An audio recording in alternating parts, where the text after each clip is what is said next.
Hello. Hi everyone. Welcome to stream. Hope all yous have had a good day. Yeah.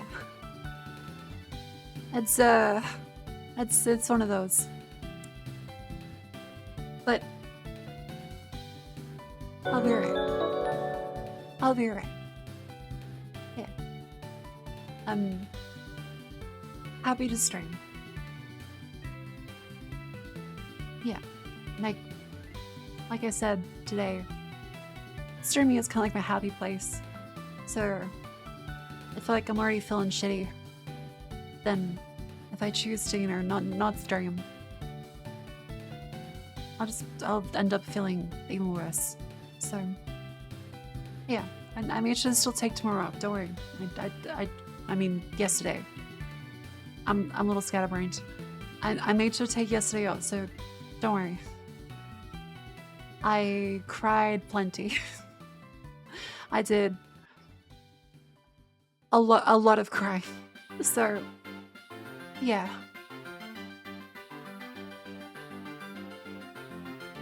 Let's choose something a little more chill.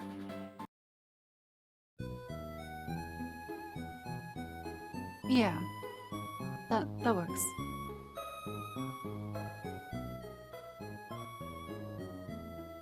Oh. How are you doing? Cause yeah, if anyone in chat is confused, my dog passed away yesterday. And I miss him very much. I got the call like a few hours after I went to sleep. So it was doubly rough, only having like a couple hours of sleep. And then tried to see if we could get a plane ticket to fly up and go to the family that had taken care of him. But yeah, the vet decided the best thing would be for, him to be put down. Because he wasn't eating and drinking for a while. And couldn't move, so yeah.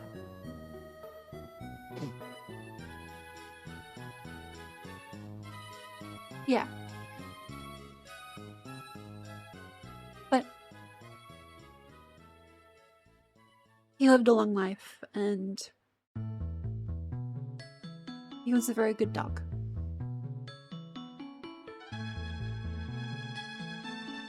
So I'm glad I got to spend time with him. And I did. So, sorry. I'm just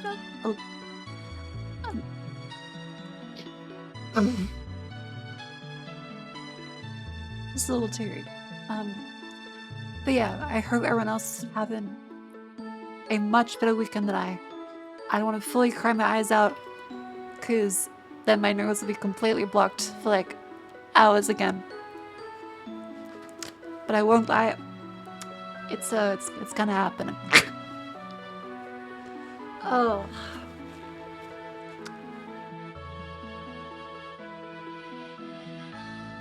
Yeah. So, then thank you everyone for coming to stream. I'm gonna try and make sure today is, chill and fun, best as I can. I want all you guys to hug your pets if you have them, as much as you can.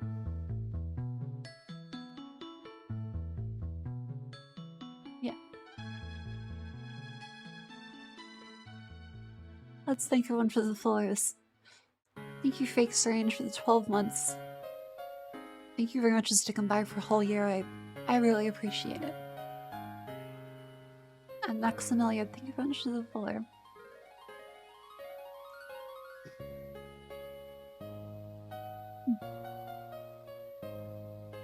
So yeah, today I want to go through and chat through stuff. and play some games. Try and relax a bit, make a fun stream, and have a good day. Yeah.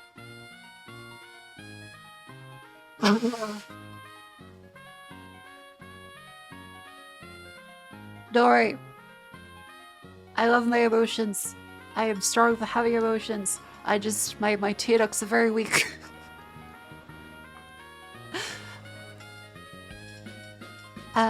Yeah, there's nothing wrong with crying. There's nothing wrong with crying.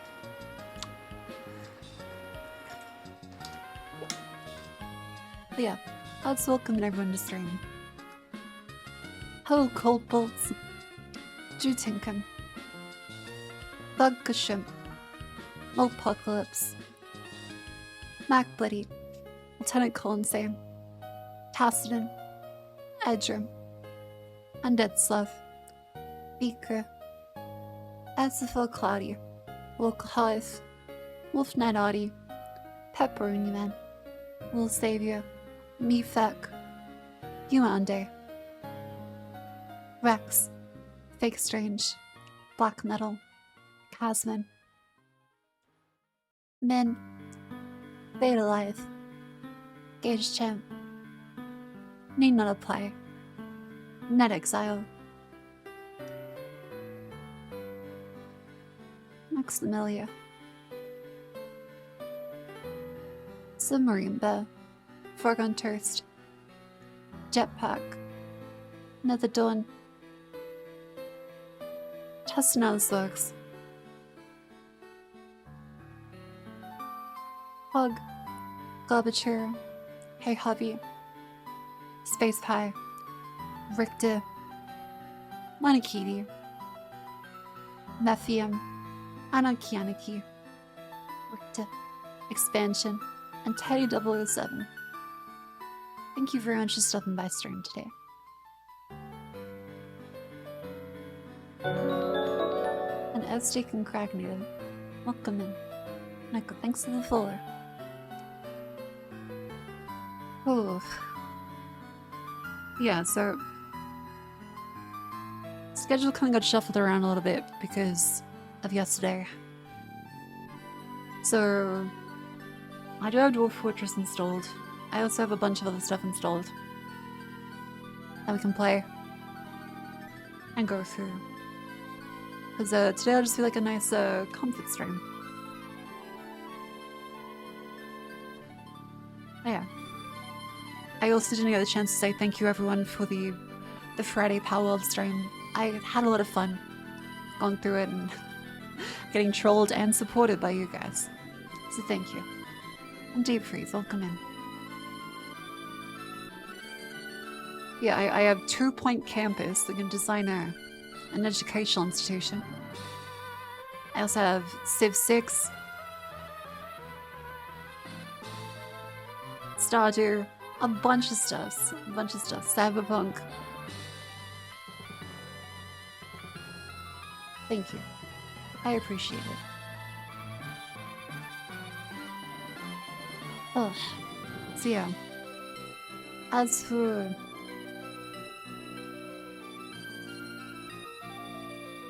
yeah, also thank you very much to the anonymous person that donated an Uber Eats gift card yesterday. I'll make sure to use it. I just got groceries. I haven't had a chance to use it yet. I'll make sure I use it. Thank you very much. And then Max Red Mage, welcome in.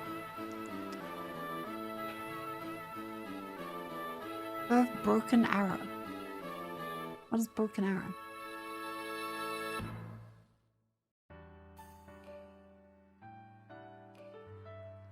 Miss Lemon and Puffington, hello. But yeah, even when the day is painful, this tweet was very funny and made me happy. Here it is, here it is.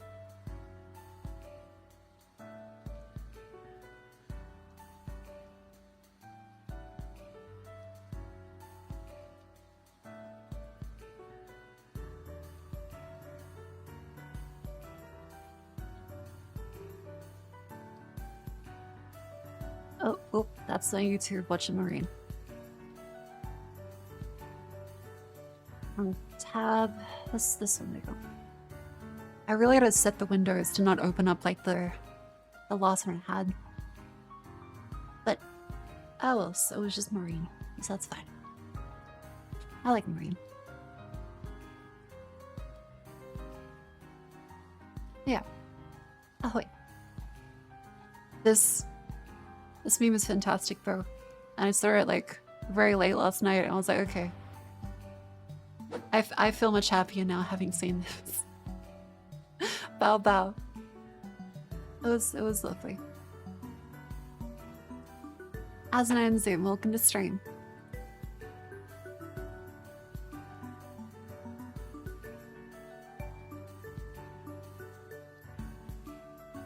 Yeah, dominatrix. Hello, yeah, the Fresh Prince of Balboa.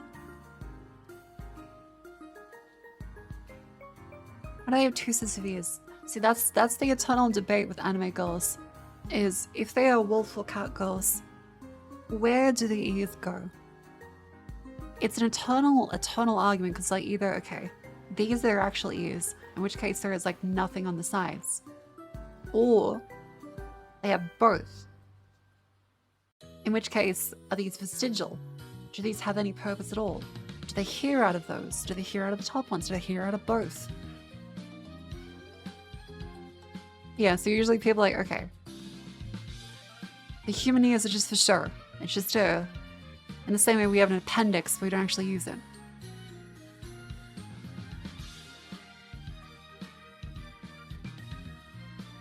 Yeah, the top ears of head and moving up and down.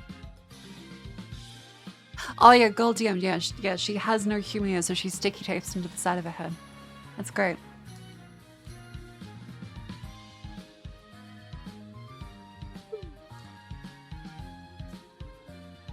Yeah. Top ears are for Luna. Oh dude, they're like an ASMR microphone. They have the two ears for each one. Hey, the low frequencies, the high frequencies, all of them bow bow. Yeah, what else? Oh yeah, I did a little meme.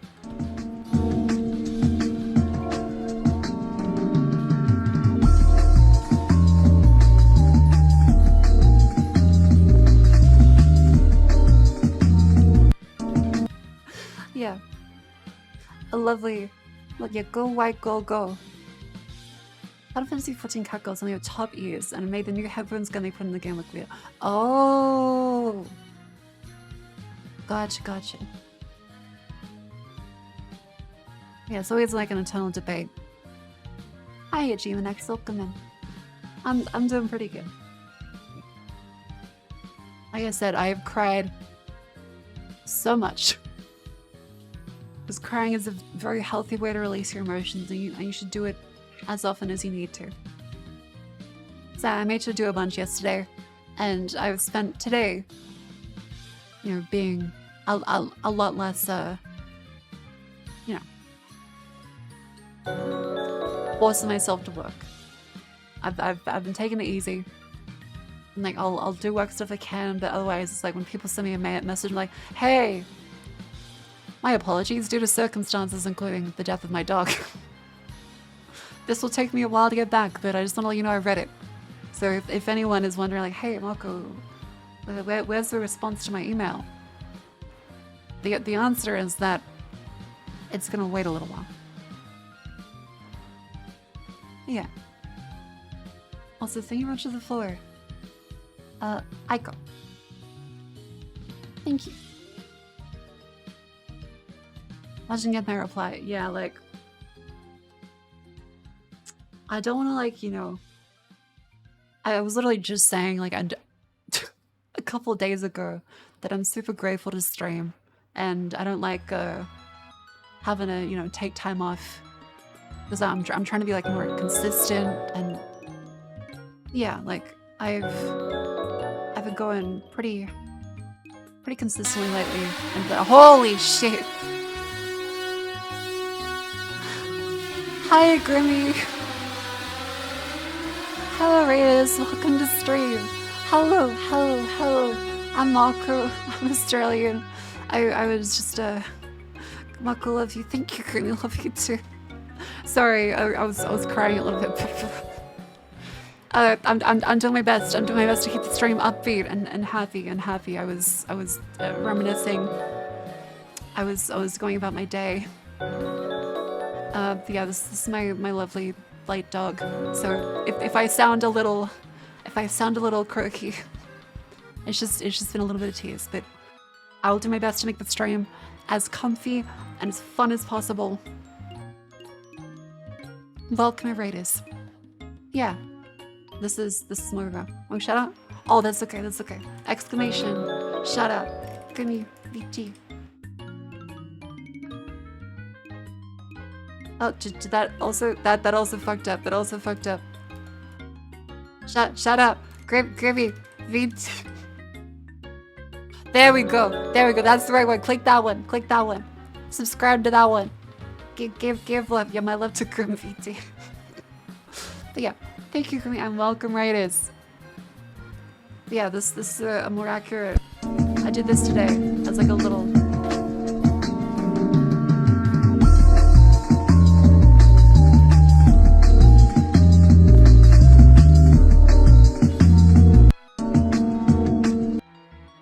But yeah, if you've never seen me before, I'm Australian. I'm of an age. Yeah, I'm not cool. I teach computer science stuffs. I'm a dork. I like technology. I frequently play games such as anything that I played 20 years ago. For example, Warhammer 40k XCOM. There's a mod for it that's actually pretty good if you take a look. Salaries?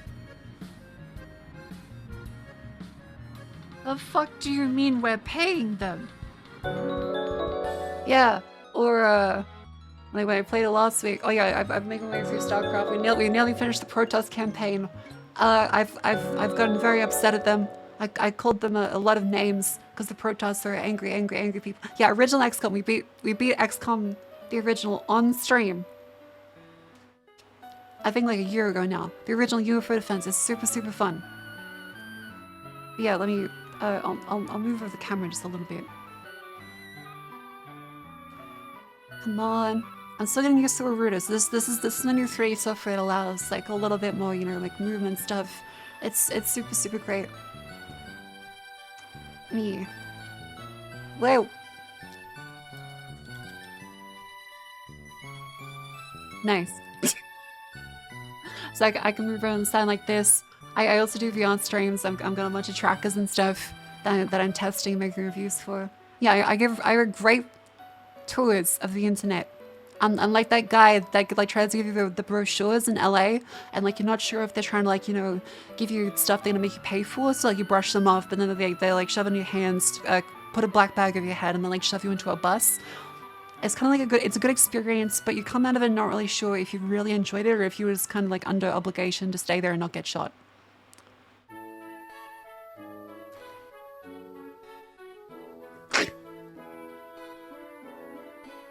Yeah. I can tangent for hours and hours and hours at a time. Like, for example, did you know that on the original Game Boy and the Game Boy Advance, it can actually dump out its entire audio if you leave a Game Boy crashed. So, Game Boy crash, ROM dumping. It will literally just screech. It will screech the entire contents of the game cartridge out via speaker, and you can use a recording of that speaker audio from your crashed Game Boy Advance to actually reconstruct the ROM without any like chip grabbing hardware. You literally just open up.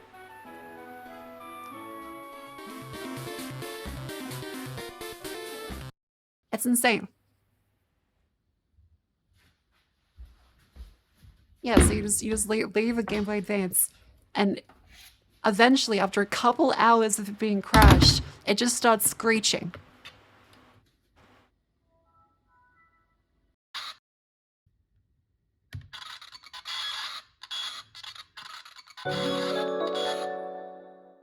it just starts screeching. And you can turn that audio into the original bits. Because it's a digital signal. Yeah, like, oh yes, I detect hints of Pokemon Emerald. And it literally runs. It literally boots. It has some glitches, but enough of the memory exists that it actually boots. Like, you can see a couple, like, of the digital data frequencies weren't accurate enough. And so there's some visual artifacts. We also did do ROM hacking live on Twitch last year, where we got to go through and put literally me into the Pokemon Emerald ROM. Where's the clip of that actually? Where's the clips? Where's the clips? In clips. ROM. Hack. Does anyone know where it is? As a, I'm very, finding Twitch clips is always like the most frustrating thing. But you can see is that this one can successfully go through pretty much everything.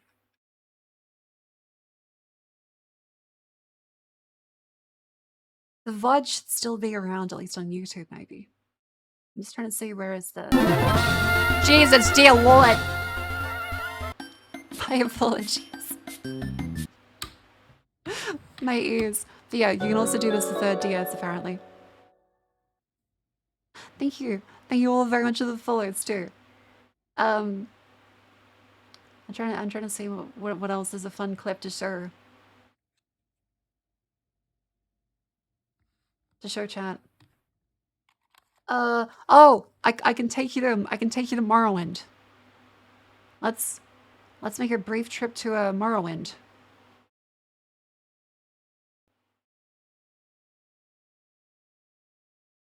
Hope you enjoy your stay.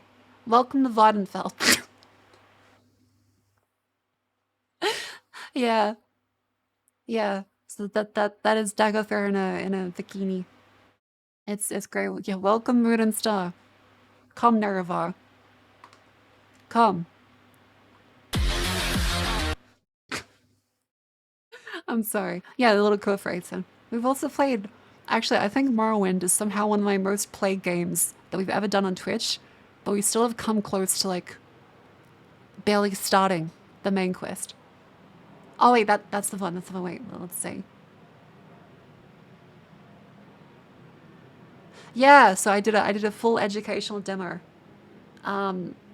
Actually, nearly 2 years ago.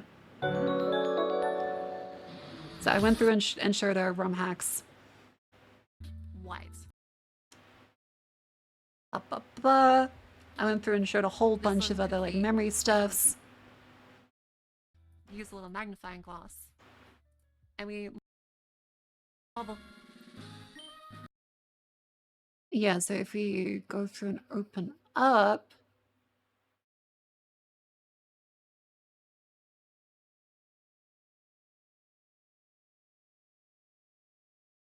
You can see is that I've actually successfully put a bunch of memory into the ROM. Shit. Did I save over it? Fuck, I did. The top, we've successfully edited. Here it is, here it is. Yeah, I also have a VOD channel. Exclamation YouTube. You can see the VODs and also the highlights where I stream additionally. Yeah, and yes, the function keys are bound to my model, sadly. Yeah. Look at it. But I'm happy. We successfully managed to edit sprites. Yeah, I can teach random shit on stream very frequently. Like look at this. You just scribbled out a Dialga and put some low tabs instead. Yeah. There's Groudon, Kyogre, and then Batterer. Yeah. So you have a little bit of memory hack, and you're able to modify literally any ROM and boot it up an emulator or dump it back into a cartridge. Yeah, super fun. I definitely want to do some more lecture stuff again on YouTube as they're very fun. I meant to do Terry Davis, but once again, the Twitch admins have told me that I must censor basically everything Terry Davis says. Because Terry Davis. Yeah. What else? What else? Yeah. Um,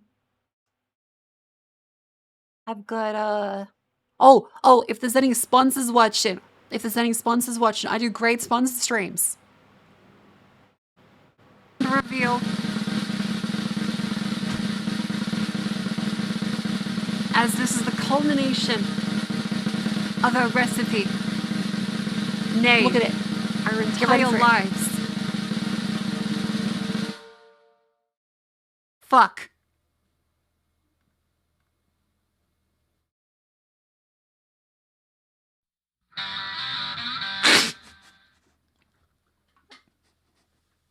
See?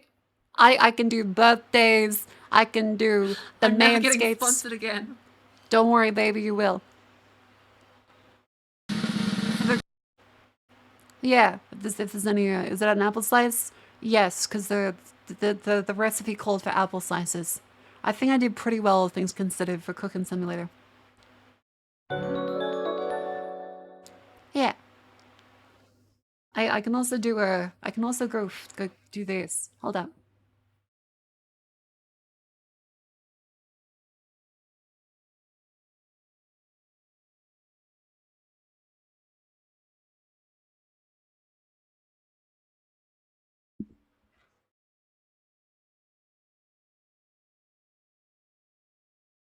Did you guys know that there's a CIA torture playlist? The CIA officially has a torture playlist. So if you go up onto the CIA's materials, they literally used these songs. Eminem actually features multiple times. Multiple.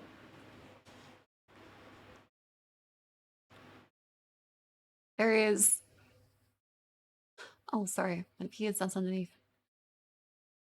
Britney Spears, Let the Bodies Hit the Floor, Born in the USA, Die, MF Die, Enter Sandman, Kim, Raspberry Beret, Rawhide, and Bonnie and Friends theme song, as well as White America.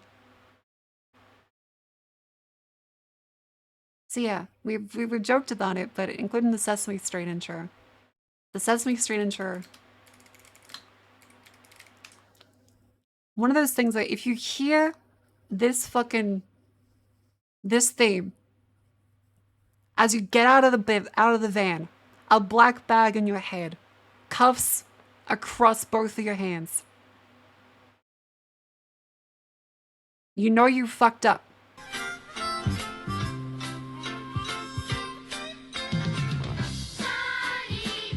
Like if you're hearing this and you just woke up to this, you're fucked. 100. You love me and I love you.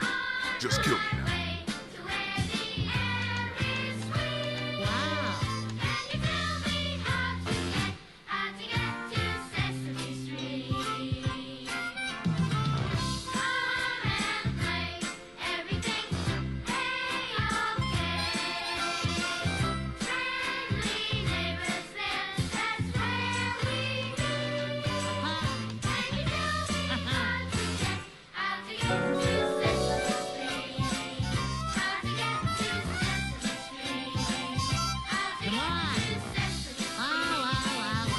Yeah, imagine this for 72 hours straight. And then it switches to and then it switches to Baby One More Time by Britney Spears.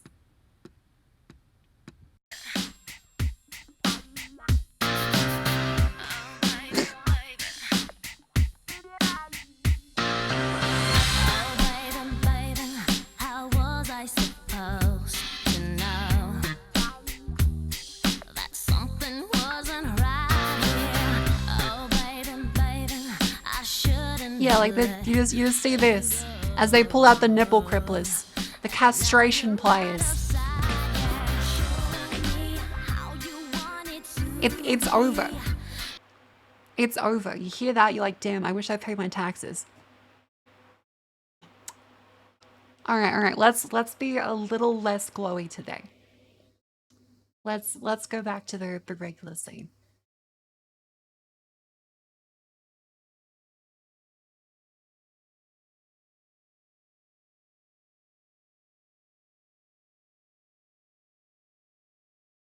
Do you think CA is a dance routine? 100%. Oh, okay. Wrong scene. That's the cyberpunk one, which we could play later actually. That. I mean, I may as well show this one as well.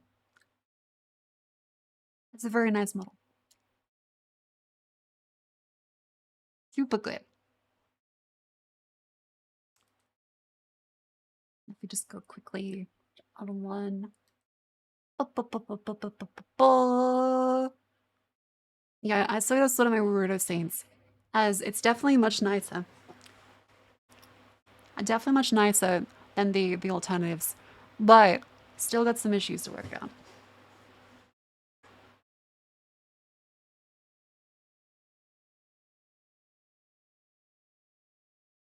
All right, let's move it upwards.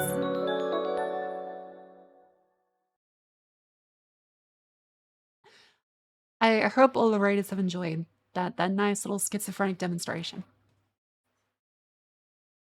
Good morning, Sleafik, and welcome to stream. How are you doing? I hope all of you have done your homework as well. That's very necessary. Following was a good choice. You've made the right decision, or yes, the wrong decision, depending on your perspective. Many of which, arguably, it will be the wrong decision. Oh yeah, I can also lean backwards.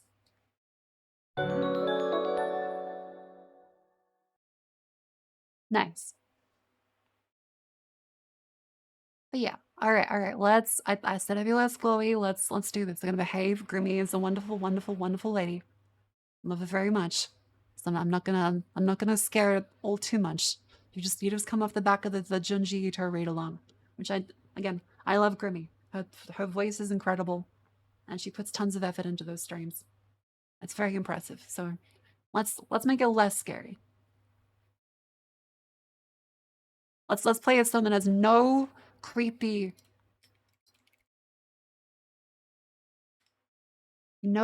connotations and isn't on a CIA playlist. The reason we're smiling is because of you, Barney. Today's been really special. Oh, it was special for me too. Of course, every day is special. A much when nicer you song. spend it with people you love. I love you. You love me. We're a happy family with a great big hug and a kiss from me to Oh wait, you. no, this one is also on the CIA playlist. Love me too. Whether it's rainy or Yeah, that one is also on the CIA playlist. But yeah, a mocker. I do lots of silly stuffs. Another special reminder. Emulation's preservation. It's always morally correct. And don't let someone that has bought every single Nintendo product 7 times tell you it isn't. Lots of duck noises.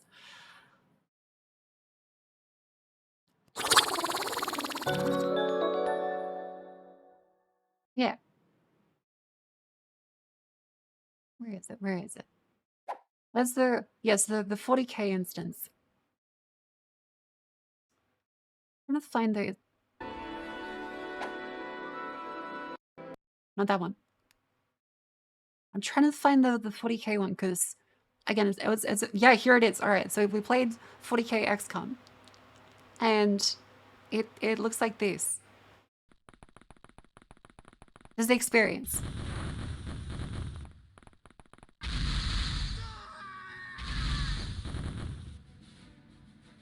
Yeah, I think that would have killed a small Japanese child of epilepsy like the fucking Porygon episode. Yeah, that was the experience. Thankfully, we managed to fix it and make it actually playable. Don't worry. We downloaded mod, and the rest of the game is much nicer. It's still silly, but it's much nicer. Oh, yeah, a medium Japanese child probably as well. Yeah. Yeah.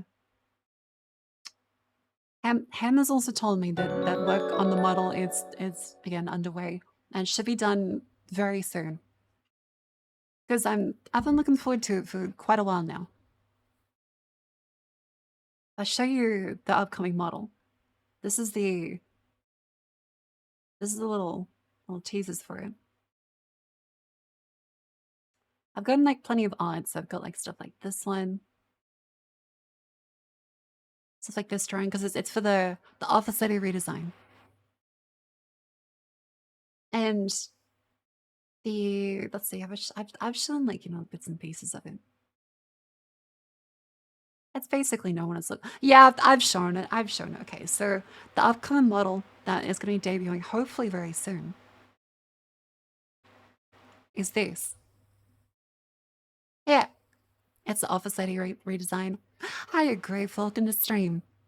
How you doing? Jets is a fantastic artist. Jean famous. She is super, super lovely too. Yeah, hoops. Yeah, so going through it. It's looking a very, very nice. And let me make sure it actually fits on screen. Yeah, heels, which is nice. And that button is doing a lot of serious work, which hopefully you'll be able to see. You'll be able to see the fruits of its effort, like a valiant knight in the finale of Lord of the Rings, and also the downfall of said valiant knight. Yeah, Jets did. She's really fantastic. Member of our group, Vershion, by the way. Exclamation Vershion in chat. That is the other lovely girls, which include Jean Famous, Cleo, Hanya. It's a bit where Cleo gets mad at me for pronouncing a name wrong, but it's at the point where it's not actually a bit. I just genuinely cannot remember how to pronounce Cleo's name. And to be fair, she also says Mako.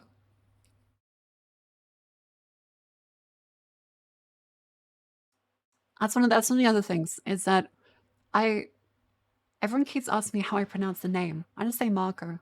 Half the other people say Mako. I'm like, Do whatever you'd like to. Do what your heart tells you to. Yes, Marco fucky sucky, as Cleo has said.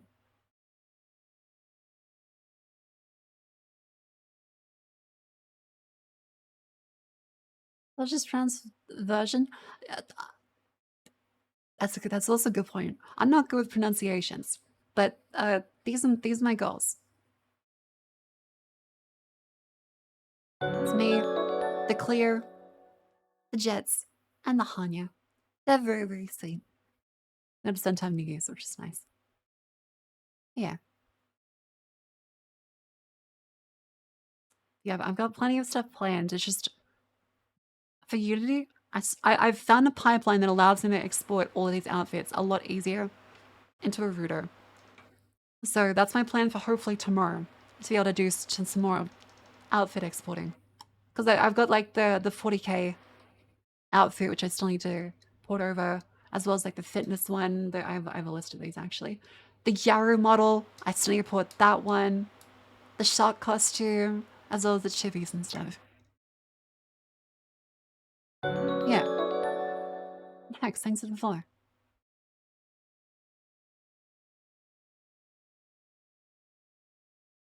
Yeah, let's see. What else do we have? Oh, right. There's also the little Wubba Gang model coming soon to represent you guys, and I'll also be debuting at the eventual debut, which again, hopefully before end of this month. Hopefully. We'll see.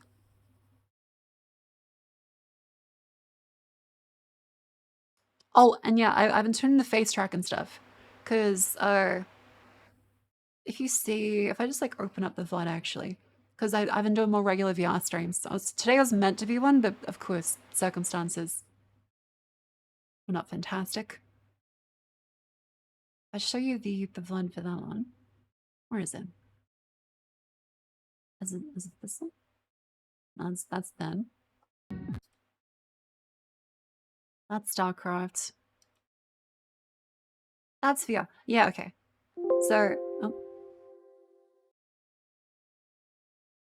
That doesn't work. What the fuck is my, how do I play the VODs in the browser? I'll just open it up on Twitch. I'll show you the, I'll show you that stuffs. Let me get it up, B. Yeah, the little living on TTS is very nice. So if I show you this one. This is the face track. That's a little bit easy to see. To make videos about you. Like that's the easy way to get followers. That's the easy way to get numbers and views and stuff. But yeah. I tune it to be a little more wide and more side to side. Because that's how I do it when I speak with like the other facial tracking. So I need more eyebrow wiggles as well as more locking of the eyes and wider mouths in general. Because this one's mostly still like little stiff, it goes. Thank you very much. And also thank you. But it's good, but not quite as good. Yeah. Yeah, all the trackers and stuff are very nice. And I do wanna go back and do that Bob Ross world again. And not fuck it up because this brush system, it's so hard to control. It's so, like you had to press in. If you click it, it takes the color. So you have to press in to gauge it up or down. You have to make sure it's wet or not wet, and also alpha but not alpha. And then these don't really do anything. Only these do. Then that changes the size of your brush. Dark in before we can put our light in. Oh. So, yeah. This one's kind of lame. Oh, good to know. Please, if any of you are on the Discord, feel free to suggest worlds in the stream chat, as I'm always on the lookout for more VR stuff to do. Yeah. Yeah, little happy little accident. What's that noise? We'll come back later and put all the highlights on, the good parts. I think all things considered, I still did a pretty good job. God bless. Yeah. That's not bad. I have like no autistic ability. Freudian slip. I have no artistic ability. Every fucking time. Every time.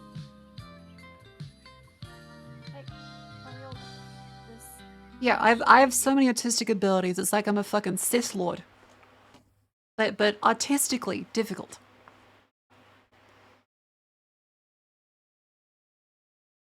I also practice drifting in initial D.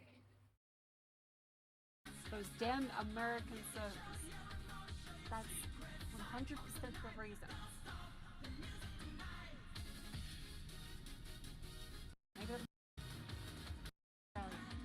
Yeah. Well, you don't know, all three of those are separate issues.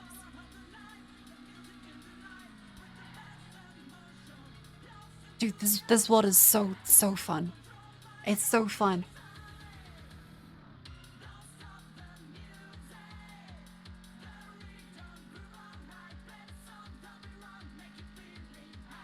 So just through the New York mark on the Autobahn, dude, if there's no speed limit, I'm gonna like go until my car gets like crumpled into 1 millimeter. I did an actual proper drift.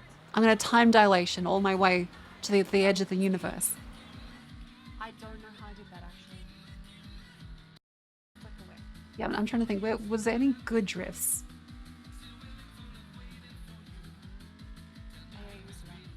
Were there any good ones? That's a physics book. I think I kept blaming physics the whole time. Well, there's this example of my driving. I don't have a driver's license. There's a reason why I don't have a driver's license. Yeah, let's do a few solid drifts towards the end. Ooh, okay, wait, let's see.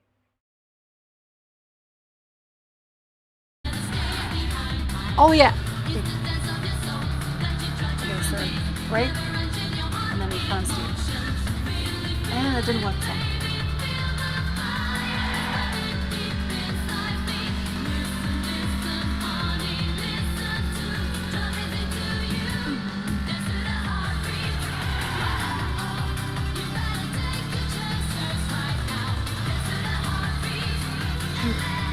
I love your... Yeah, there's pillows. You guys got plenty of pillows.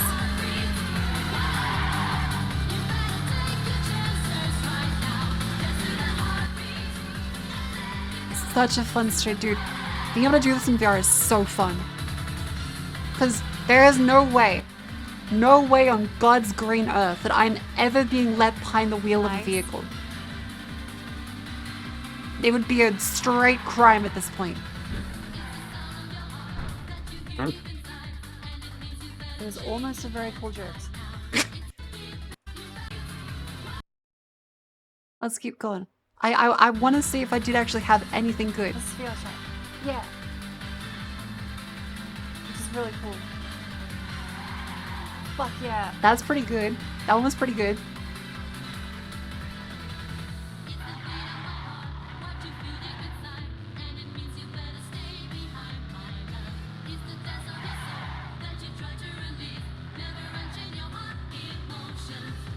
I'm spilling the tofu.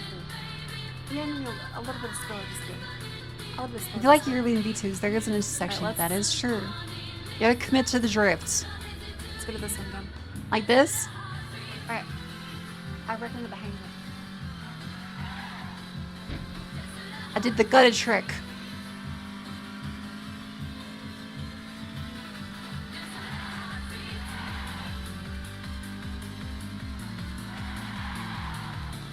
That wasn't bad. It's just that there was a wall in the way. Alright, don't worry, chat. You're still safe inside. You're still safe inside. Give each other hugs. You may need to hold on. Everybody needs no seatbelts. See, again, this is the closest I'll get. One day I might have a steering wheel. This is the closest I'll ever get to being able to drift without dying.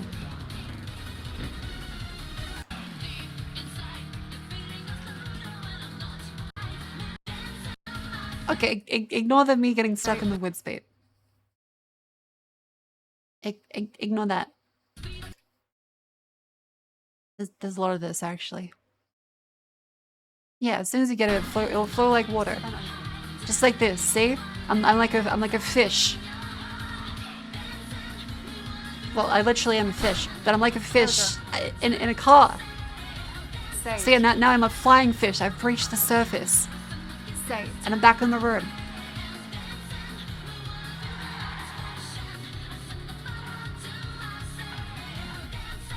That's physics' fault, not mine.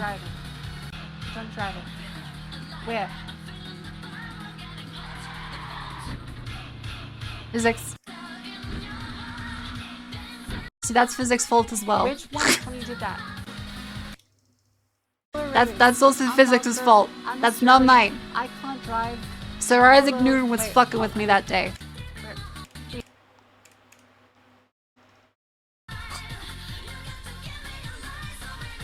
Oh, right. So there was actually, I found the moment. I think it was like 3 hours in the stream where actually I slapped my controller. While I was playing Wii Tennis in VR. And I didn't realize the camera angle was pretty great. Let me change over to it. An exclamation YouTube to see the Vaughn channel.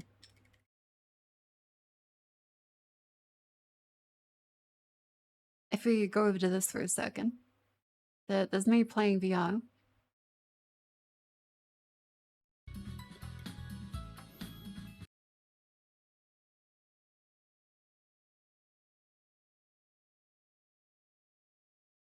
Where is it?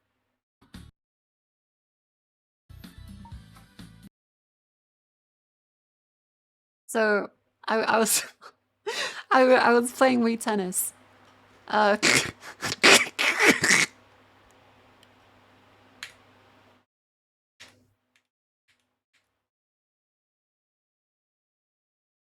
I backhand her faster than a fucking pimp.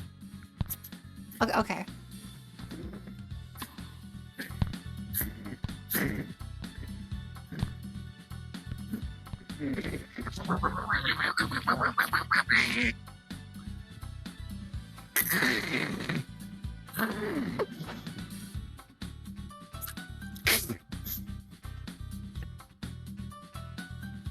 My fucking finger.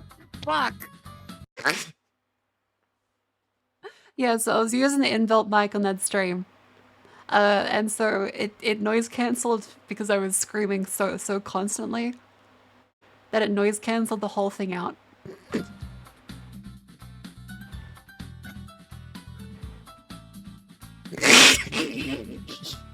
Ow. And then like I fucking hit my chair. I fucking cast damn away, it. cast my fucking fingers to the Fucking sky. tennis. Fucking tennis. It's just like 2004 again. I'm glad it wasn't my monitor. Holy shit, my fucking.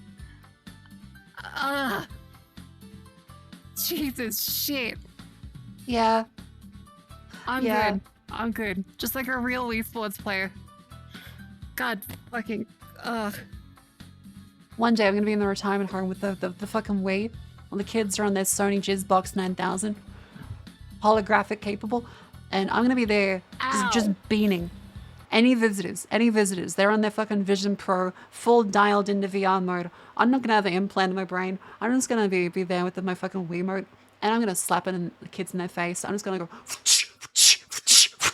like I'm chucking spears. Half blind, cybernetically fucking- dehanced in the old folks' was like, home with a "Watcha!" Wiimote. And I punched my chair. Yeah. That's stupid bitches me. Yeah, as for other stuffs, yeah, Sony Jizz Station 1, it's a commodity. That's what the people want. Yeah, so one of the things that again has always constantly made me happy is looking at those Oblivion NPC. Those NPC memes. They're so good. Like straight up, they're so good.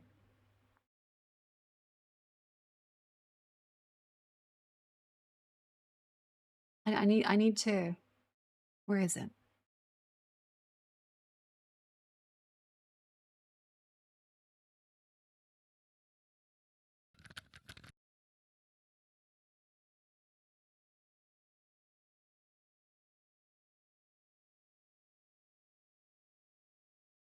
Where is it? Where is it? Ha! I found it. I found the source of my happiness.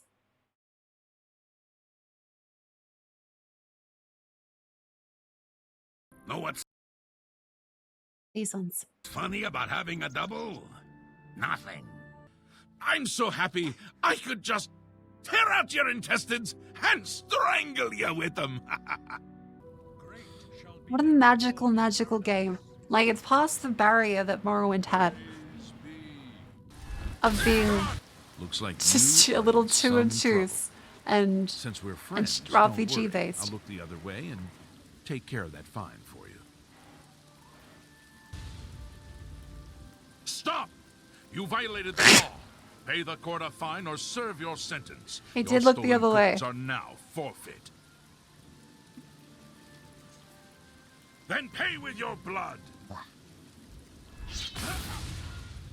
See, there's just something magical about the complete Shrekification of every character in Morrowind, just resulting in a complete shitpost of a game that takes itself very seriously. Like everything in Oblivion. So the Oblivion characters, everyone just looks like Shrek. No matter what you do. And the Khajiit and everyone's just incredibly fucked up. It's almost impressive. Just trying to make the world feel alive, the internet can be very true. Thanks to the floor. There's something to be said about it. Because if we, again, we went through the experience of Daggerfall. There's something to be said about the old ways. You guys remember this? Daggerfall first dungeon. There's this very funny video of someone confused trying to explain how to get out. Alright. Okay, so if you're unaware, like Skyrim and Oblivion are known as like baby RPGs where it's super easy to do everything, right? The Elder Scrolls did not start out this way. Many people did not get out of the first dungeons in Arena and Daggerfall. Here is the first dungeon. Someone trying to walk through. So you're here, you're in this cavern. Alright. There's a doorway there. All you want to do is just go straight. We stole the bra Dragonfall. Straight. Oh shit! Actually, don't do that yet. We lied in the trial and got caught. So you can just, there's climbing in Daggerfall. You can just climb anything. You just go straight up. Everything is a ladder. Save. Alright. Okay. So run. And if you die, you go straight back to the main menu. Go here. Listen to this person and the instructions they have to give. Here. There's this room. This is a hidden door, by the way. Right click to open it. Not right click, left click to open it. Just click to open. Okay. Avoid the rats. Don't really need to fight anything. Just run. There's a bat. Avoid it. Don't go in that room. There's an imp. That imp will kill you if you don't have a weapon that will damage you. It did. It insta-killed us because the door opened. He, she, whatever, is pretty tough. Or wait, no, it's not down there. But yeah, just avoid the rooms. Just keep going this way, all the way. Literally, all of these places will kill you. Go through this door, okay? And then go through this door right here. And then go up these stairs. It's insane. Alright, avoid the skeleton, and jump, and click, go up.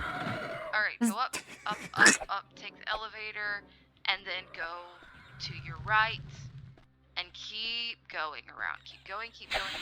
All of this will kill you, by the way. Keep going. Every enemy.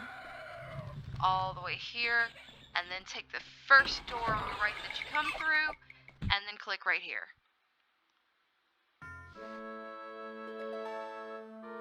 And there you go.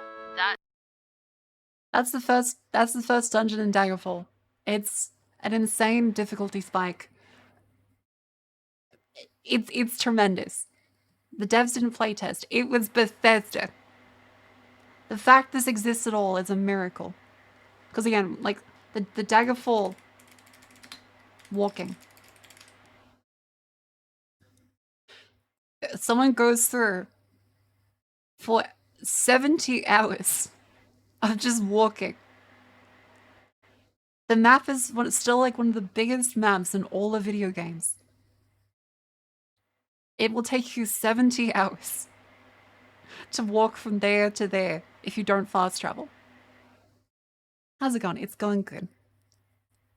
Having a very lovely day. Because I get to rant to people on the internet. And for some reason, people enjoy my rants. Hi there, you awesome real gamers. I'm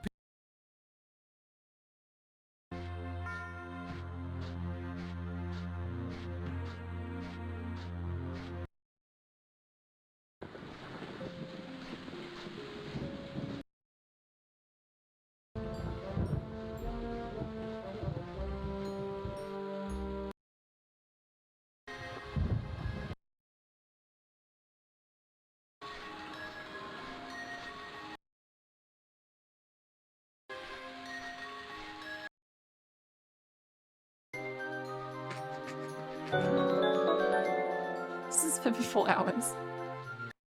This is 54 hours. Now coming up on 5. This is part 2, another 5 hours here. I'm walking across the entire map in Daggerfall Unit.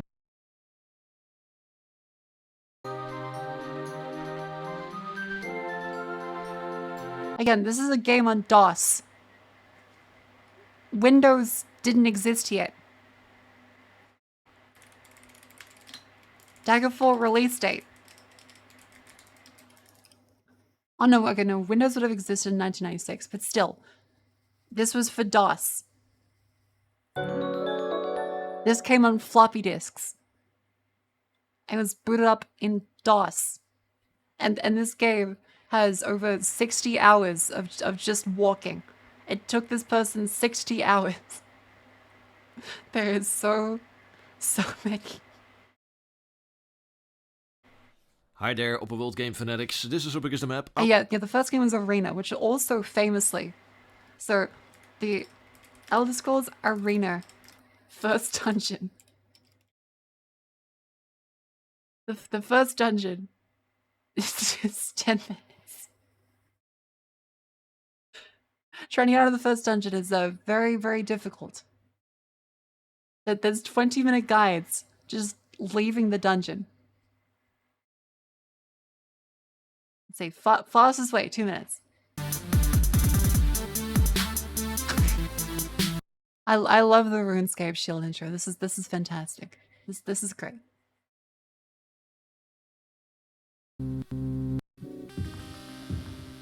But yeah, and this is how it looked in the original.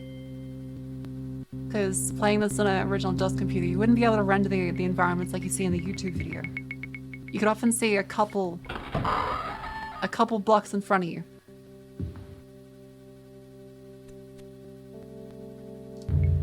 This is also what's known as abandonware, by the way. Like, you can legally download this for free.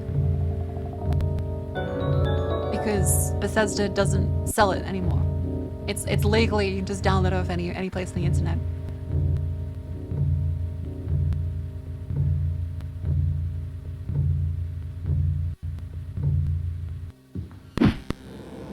Yeah, there's also a Unity version.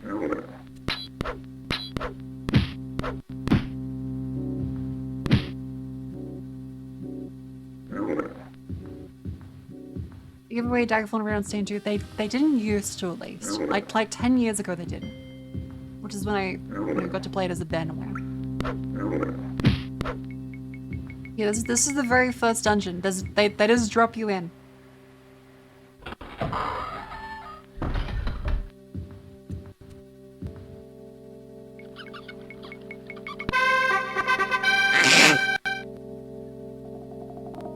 The sound effects. Yeah, it's incredible.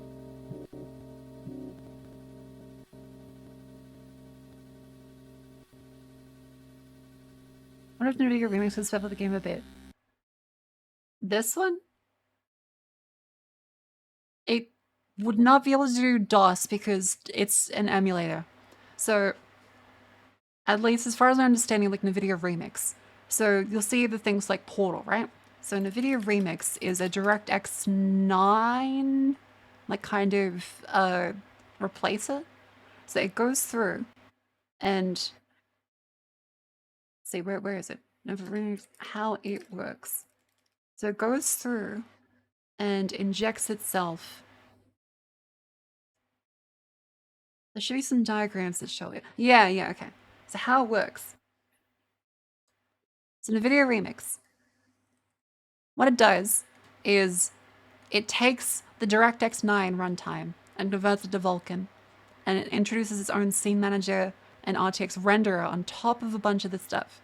Essentially, it allows these DirectX API things to go through and, inject and put their own assets into it because they know how the game is structured. But you wouldn't be able to do this to a DOS game because it isn't rendered using DirectX. It was made in 1994 and 1996. So, they don't render in terms of, geometry, as in it's not 3D accelerated. These ones are rendered in a two-dimensional way with ray casting. So, there's no actual like 3D models for this to remix in the first place because it's not actually 3D. Now Unity, oh jeez, my phone fell off the stand. Go. Oopsies.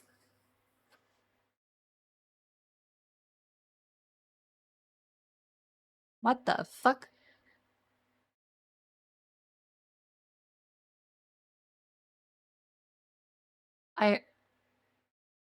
Weird. I think the software is kind of fucked up a little bit. Hold up. I was in my rant. Okay, yeah, it's massively fucked up for some reason. I took my head to the left and it's messing with it. Okay, let's restart that. There we go. Okay, fixed.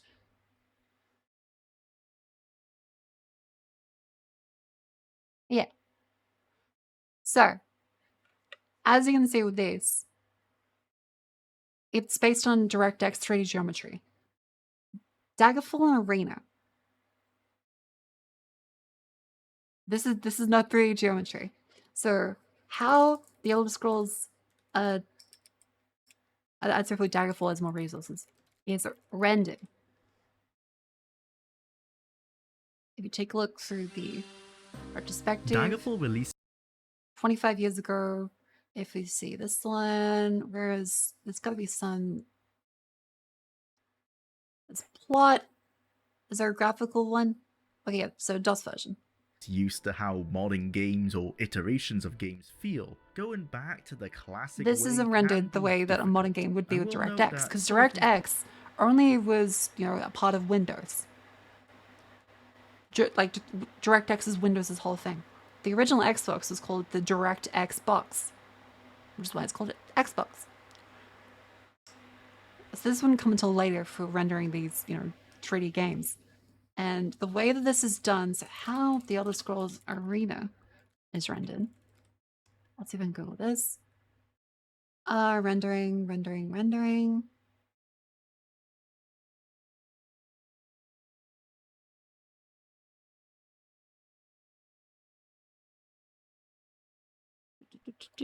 Because I think it's ray casting. Is the Elder Scrolls Daggerfall ray casted? Is that a direct input is called direct input too?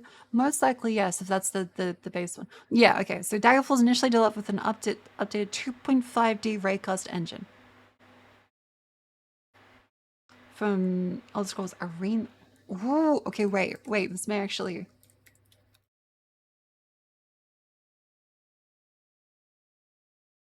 Oh, wait. Okay, this is actually very interesting. Okay, so the original Arena was 2.5D raycast, and Daggerfall started with that engine. But turns out that Bethesda actually used X Engine, which is one of the first truly 3D engines. It doesn't use DirectX, but theoretically, this does actually render in 3D. It is actually 3D, apparently. Huh. When you ever rant on old Elder Scrolls games, I only played a stream a year ago because I played Morrowind. Yeah, like I like to play Morrowind. X Engine. Does it actually have? Yeah, so a 3D game engine replacing a raycasting engine with using Tony, Future Shock, Skynet, Daggerfall, and XCar experimental racing. And they released two spin-offs, Battlespire and Redguard. And Battlespire and Redguard were the last games to use X Engine. Interesting. So Daggerfall was actually 3D. It wasn't just 2D, 2.5D. Because the original Arena, as in this one, wherever Arena is.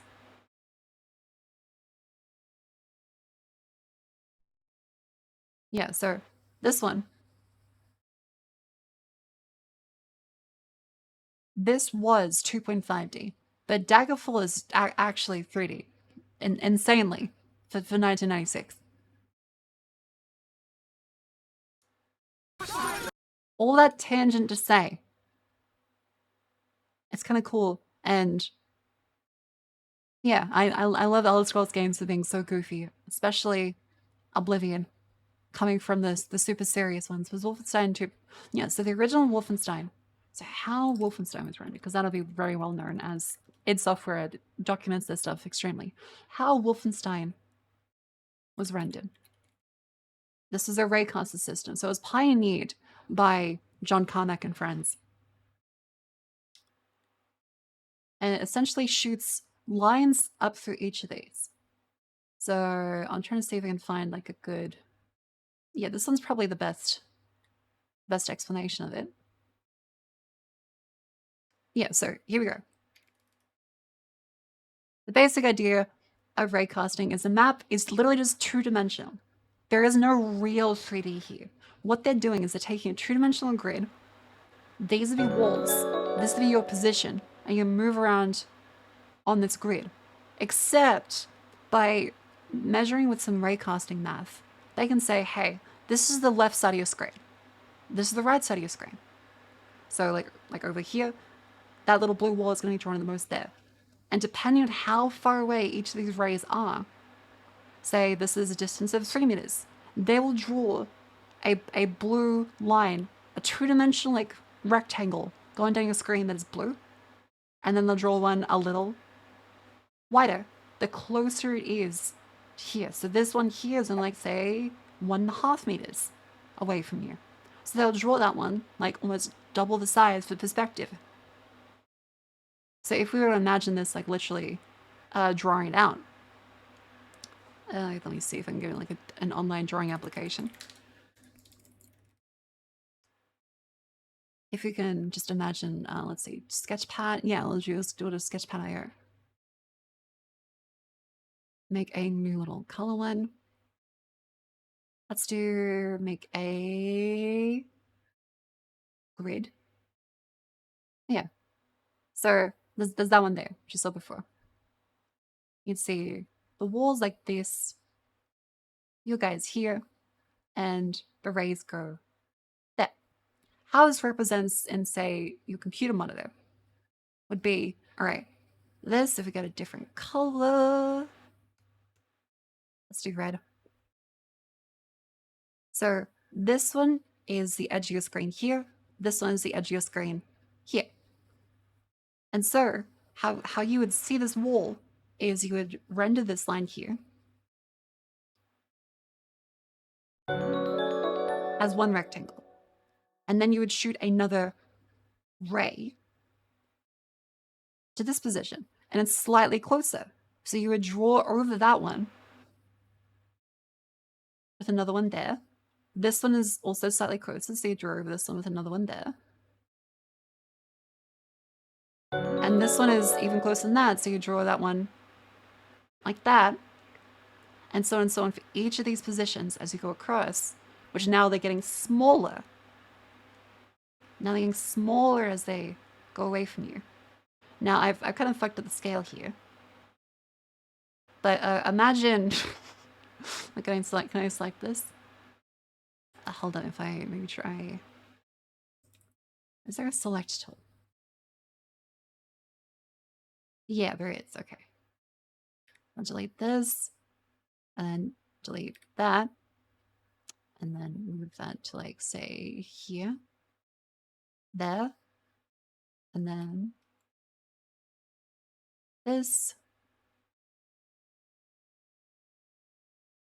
Nice. All right, and then we'll draw like this. So again, sorry, I'm not a mathematician, so 2 scale is not my thing. So this is the wall like you would see. And every little ray that comes out further away from you gets smaller and smaller and smaller. Really, all of these are just two-dimensional rectangles that you've drawn on your screen, but it creates the illusion of depth. It creates the illusion of depth because then when you move to, say, this position and look up this way, it would record each of these as an almost flat-looking wall. Yeah, it draws lines based on the arrays. The rectangle just because I can't do it this way. And a line is just a 1 pixel wide rectangle. And yeah, for interpretation and interpolation depends like how many arrays it actually costs. So essentially that's a really slow way of drawing a 2D raycasted frame. This happens like 60 times a second on faster machines. And with obviously a lot less steps in between. So really it would look like a million of these. So you wouldn't actually ever see any of these little steps between them. It would just look like it's a smooth line. Because there's that many between them. And yes, Doom also, if you move downwards, Doom was also 2D. Except they added the caveat that there's metadata that allows you to have different heights. So this one here could then be rendered with, say, this position is actually at like a height of 3, and this is a height of 2. So what you would see is, although it's the same two-dimensional map for this one, it would render by doing those little lines there at the height of 2 as they go close to you. Again, like this. And then once it reaches this position, it's like, oh, okay, this one is actually like that when it renders.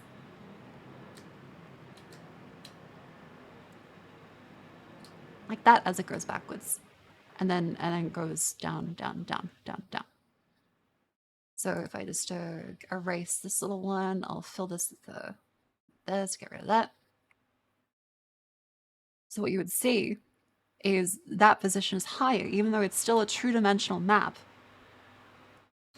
It's able to render them at different heights based off of math. There's a bunch of trigonometry and stuff that goes into it, where you can actually see how Doom is rendered. So that process was a very shitty approximation of it.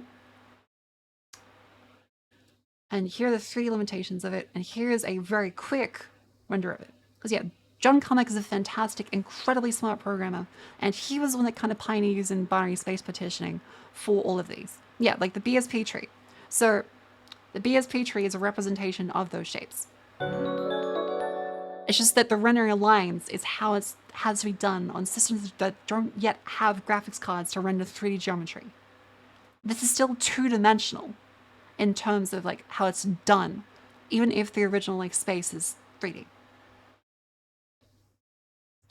So you can see the rays that they cause. You see those little steps, those little pixel lines going up and down. If you slow it down, 0.25 speed,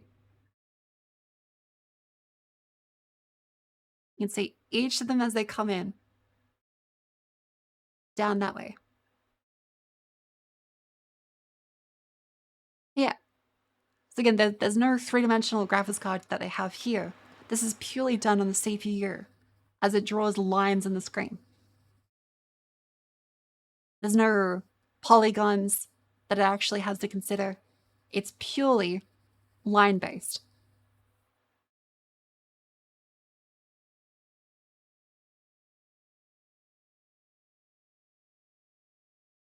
Yeah. I love Freescape engine stuff. I don't believe so. I'm not familiar with the Freescape engine.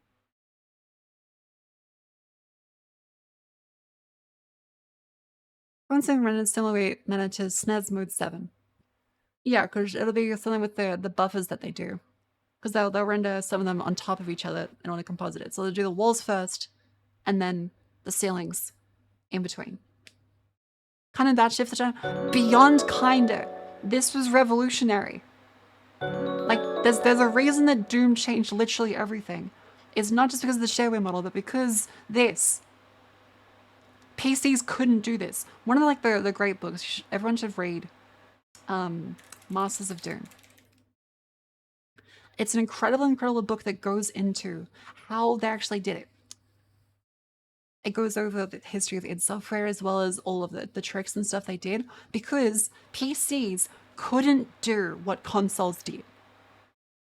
That's one of the crazy things if you're used to like how powerful PCs are now, is that for a long time, the personal computer could not do anything as good as a console could.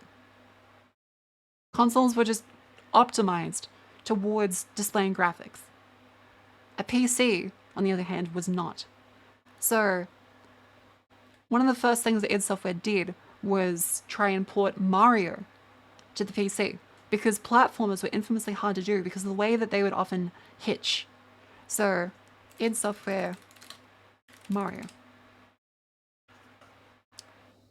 They made a prototype because, well, this was thought kind of impossible. You know, I'm paraphrasing here. They explain it a lot better, and the book is fantastic. Read the book.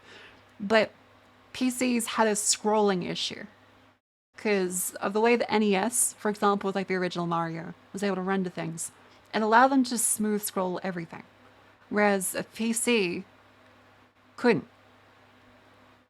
I believe it had to re-render everything every frame, which was too slow for most computers back then.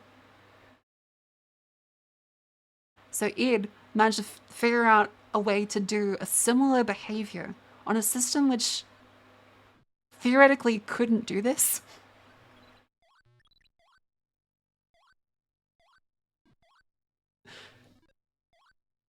Yeah, that id Software, before they made Doom, they wanted to try and say like, hey, we can actually port Mario to the PC. And Nintendo was like, no.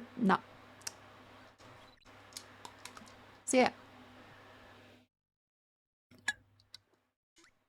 This would then become Commander Keen.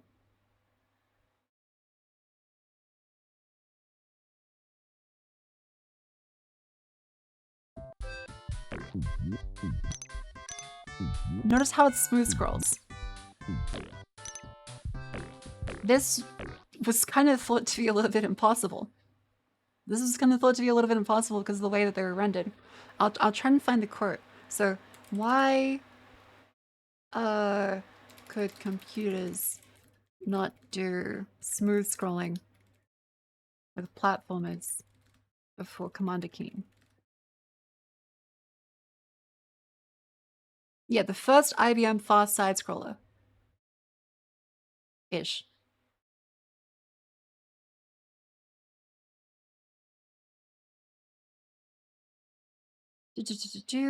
Yeah, okay, here we go. Beyond 3D, which is also a good website for a lot of this. That trace hides a kind. Oh yeah, yeah. A lot of the id Software stuff is very funny looking through. A lot of it's very funny, because for example, on the Doom team, they had a guy who I think was Mormon, and he was asked about why he was okay working on such a violent project like Doom, and he was like, "Well, I mean, you kill the demons, so it's good."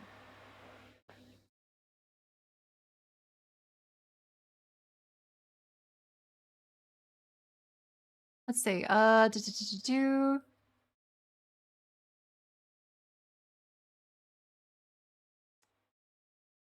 Yeah, so side-scrolling wasn't impossible before John Carmack invented adaptive tile refresh. So adaptive tile refresh will probably give us more results. We can try and look up through this. So on the Keen's adaptive tile refresh, here we go. Yeah, so they used EGA cards, which is the two-dimensional ones. So graphics program was done through registers and 64 kilobytes of memory, not to the VRAM to plot pixels. And so it had 4 banks of memory, bytes picked up by the screen controller and sent to the monitor. This is the only way to reach the bandwidth necessary to keep the screen. No chip was fast enough, so the reason why they couldn't do the smooth scroll like the NES could was because, well, the monitors had too high resolution for the CPUs, and so they had to have like a quarter of the space each time pumping up 4 times. The EGA CRTC does not expect RGB values to generate pixels. It's based on a palette system. And then there's another one which does palettes for these 64 values. Each bank stores a plane of a nibble, which is half a byte. A full screen requires 320 by 200, which you may think is an incredibly small resolution today, but huge back then. Divided by 2 equals 32,000 bytes of VRAM. Each bank or plane stores 200 lines made of 40 bytes each. The reason why the adaptive tile refresh exists is because you couldn't do a full screen refresh every second. And if you notice how like this works, every pixel is moving on the screen. Like you would take this for granted today with how our graphics move, where you're just like, well, I'll just move it over. Drawing any pixels back then in the 80s and 90s was an extreme difficult thing to do. And although it's like pretty natural, like, well, duh, of course the pixels move. Back then, that would mean one pixel going to the left means another pixel has to take its place. Another pixel has to take that one's place. And the pixel has to take that one's place. And eventually, although you're moving everything over by one to the left, you're still redrawing every single pixel on the screen. Which, of course, a computer back then couldn't do. It was not fast enough, so it would lock up as it goes through. And so at its heart, the problem it solves is bandwidth. It's too much for the ISA buds. There's no way to maintain 60 Hz while refreshing the whole screen. So a code like this, which you'd expect like, okay, just move it over. This would run at 5 frames a second. So what they did was to get smooth vertical scrolling, they shifted. So if you allocate more memory than is displayed, you create a virtual screen in the VRAM. You can add 16 lines above and 60 lines below. And so instead of 8,000 bytes, you use 9,280 per plane. So you add a little bit above and below. And so instead of, as it goes like up, instead of moving each pixel one by one, what they do is they just change where the start of the screen points to. So instead of the start of the screen being this layer always, you just say, well, the start of the screen now is from this point. All the bits are already there in memory. You just say, hey, this is the start of the screen now if you're going up, or this is the start of the screen now if you're going down. It's like, you know, like when you grab your hands and you do like the little filmmaker, like the square rectangles with your fingers. It's like that. All of this memory is already there. They're just changing which bits they're looking at. They're not actually moving any bits around. And so to move the slate image down by a line, you just decreases the start register.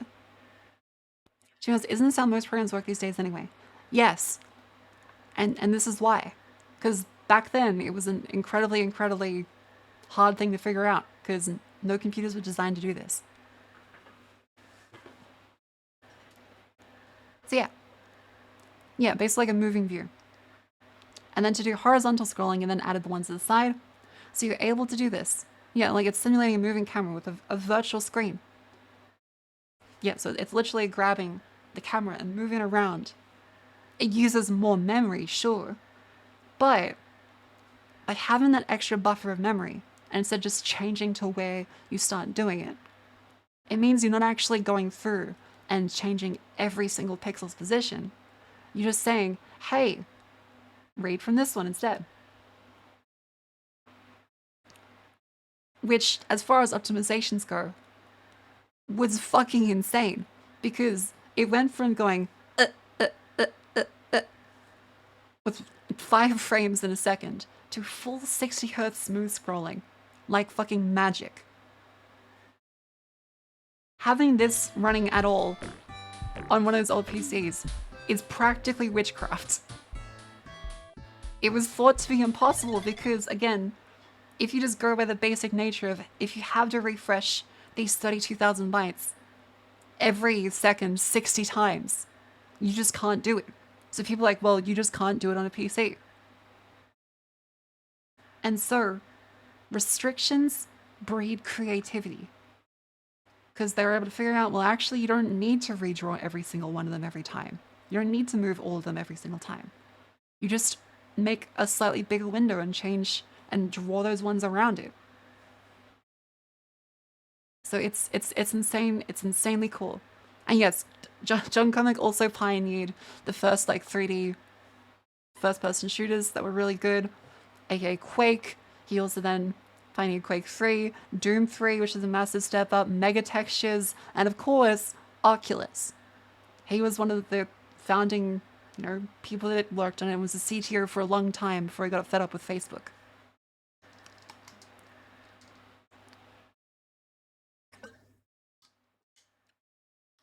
Yeah, John Carmack did not invent the inverse square root, but he did popularize it with his what the fuck quote, which was great. But yeah, like the fast inverse square root is referring to lighting techniques necessary. But yeah, if you see this one, before I go on to that, in the following screenshot of Commander Key 1, the player smoothly moved to the right until it ran out of virtual screen. As 16 pixels left, a jolt occurs. We can see the small number of tiles which are overwritten. So see, this is where it was before. There.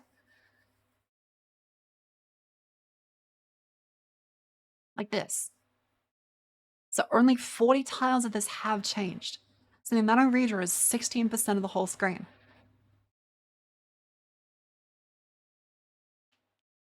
See, by splitting up into this and having the extra space for it, it effectively enables smooth scroll on a system previously thought impossible.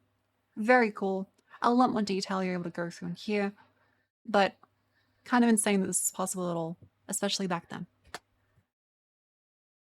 Hey, blow my nose.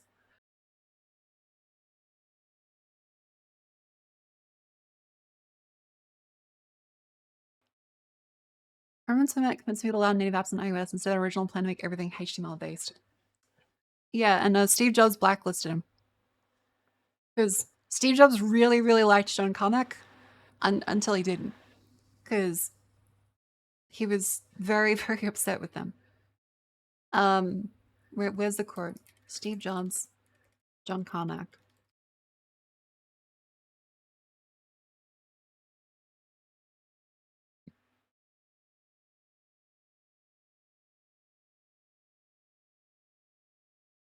Yeah, so if you read this one, I was bored and talked about the needs of games in general. I made my mission to get Apple to adopt OpenGL as their 3D graphics API. I had a lot of arguments with Steve.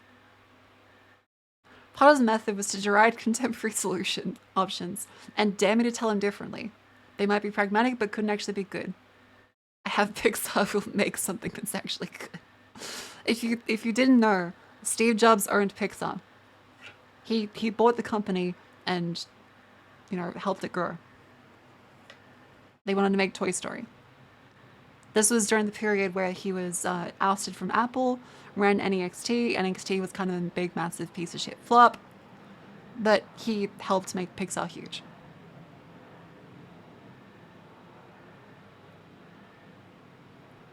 It was frustrating because he could talk with complete confidence about things he was just plain wrong about, like the price and memory for video cards, and the amount of system there with exploitable by Alvatech extensions. Steve Jobs. Yeah, one of the biggest indirect impacts on the industry that he thinks he's had, OpenGL never seriously threatened Direct 3D, but is critical at Apple. So yeah, you have John Carmack to thank for OpenGL and any Mac support at all for that time period. Doom was developed in Next though. Next was after they acquired Silicon Graphics, right? Because because they initially used the Silicon Graphics machines, and then I think Next acquired Silicon Graphics, which is how they then came to know Steve Jobs. Let's see. Silicon Graphics. Yeah, it was the Onyx that then got Silicon Graphics NEXT. Wasn't it? Because I remember John Carmack really wanted the Silicon Graphics machines. Let's link that Reddit post. Here you go. There you go. That's the link to the Reddit post. Because it's initially like a Facebook comment, but of course, who wants to open Facebook to read like a long post? Yeah, like the Silicon Graphics machines were insane for the time and also looked really sick. So, Silicon Graphics Onyx. This machine was fucking insane. 1993. Here we go. A demo.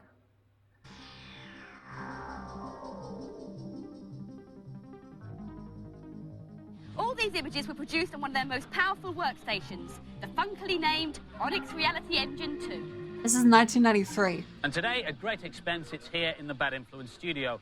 If you want one of these for Christmas, it will cost you a cool £250,000. Yeah, it doesn't seem like I NXT boy. spill any yogurt on it.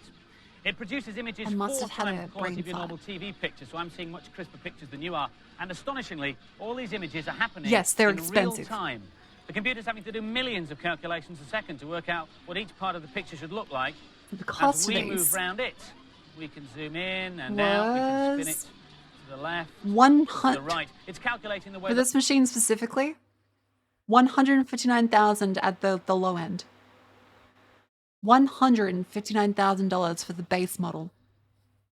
634,000 for the top of the line model. Oh yeah, I'll link to the. Here it is. Here's the EGA graphics section with the smooth scrolling. It's a very good read. That's my.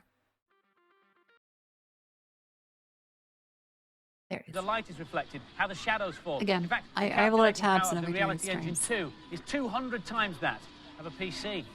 And it can produce pictures like this so quickly because it uses a technique called texture mapping. That's a phrase you've heard on the program before, but I'm going to try and explain what texture mapping is now. But to do that, we've just got to get rid of our space station. And Again, take all of my words belly with a you grain might of salt. recognise. A lot of this I'm remembering from multiple sources off the cuff. And from the wonderful, wonderful books from Michael Abrash, John Carmack, and the Masters of Doom book.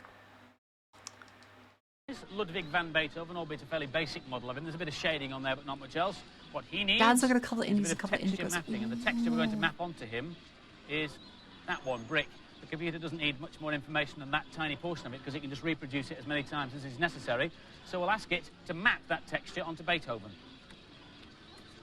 And there he is, Ludwig van Beethoven. This would be insane for Texture the mapped time. with brick. What the computer's done is taken the texture, which was the brick, and mapped it onto the model of Beethoven. Effectively, he's wrapped it round like you would wrap a present for Christmas. And you can still move it around in real time. You can spin it, So and turn cool. it upside down, and see all the angles and all the shadows. Yeah, you can do some brick cool goes in. tricks with this equipment as well, though. What we've done now is mapped a shiny surface onto Beethoven, and the computer's showing us what that would look like if it was put in front of a photograph. Do you recognize this kind of effect? This kind of effect was all the rage for advertising stuff. The reason why? Terminator 2. So, Terminator 2 helped pioneer a lot of the effects because James Cameron really loved the metal. Because again, it was the one before it. It wasn't Sixth Sense. It was the something water monster one that used the reflective material, and then the Terminator T1000 and Terminator 2 that used this. Abyss, right? Thank you. That was the first movie, and Terminator 2 Judgment Day refined it. So this effect was like a holy shit! I can do that Hollywood effect. Was this a planned lesson or a random segue? This is a random segue. We were originally talking about, hey, I think it's really funny when Oblivion is Oblivion. We then went towards, hey, so this is how Daggerfall looked and the original Elder Scrolls Arena, which I found out the original was raycasted, but Daggerfall actually is a primitive 3D engine, which was kind of nuts actually. I didn't know that. And then we went on to how raycasting works, which is I did a little sketch pad drawing of all this stuff, about how the rays are actually cast, and now we're just going through random tech stuff, like how much of a genius John Carmack is. Yeah.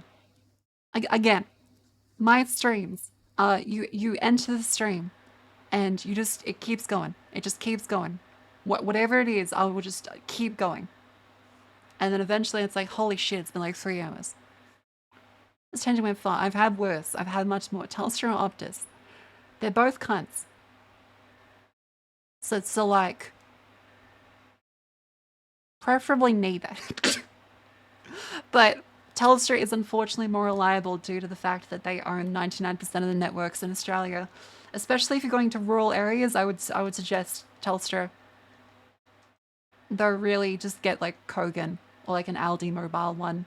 Boost, I think, is the only network which has Telstra's one that's still like most of the full network, whereas all the other cheaper SIMs use a wholesale representation of the Telstra network that has less of the availability. For reliability, Telstra is still the best. But they're cunts. Like plain and simple. They're fucking cunts.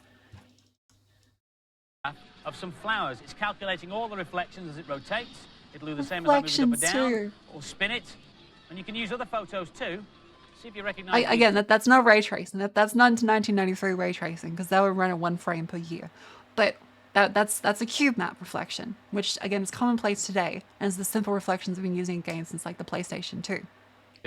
But This revolutionary time, Ludwig van for 10 Beethoven years is in prior. front of a photograph of the young and dashing presenting team of Bad Influence. Although which of us is young and which is dashing, I'll leave you to sort out for yourself. If we turn Beethoven round and zoom in and in and in and go through the base of the bust, we can go right inside, and then the reflections start to get really weird. There are other things you can do with photographs and texture mapping as well. So cool. I scanned in a photograph of Violet earlier on, and watch, I can make it look like I've dropped a pebble into the pond, create a ripple effect, or better than that, I can stretch her nose, make her fingers longer, or even He's so happy with rotate this, her hair. which is very cute. To show you how texture mapping helps me do this, I'll just have to call up another That photograph. reminds me of one of the beautiful books I saw about Underneath this photograph Mac Paint. is a grid, and there was the same grid underneath Violet's photograph. And if you want to distort the image, the computer calculates how the grid would be distorted, and each point on the photograph corresponds to a point on the grid. So all the computer has to do to figure out distortion is distort the grid and then just texture map the photograph over the distortion. It really is a very simple. So this was a revolutionary thing for back then. And again, hundreds of thousands of dollars for this. Imagine someone giving this stuff for the use of animals. Dude, fucking animals. I love all the pictures for those. If you've never seen them, the Animorphs. They're these they're these fucking things. There's so many fantastic ones.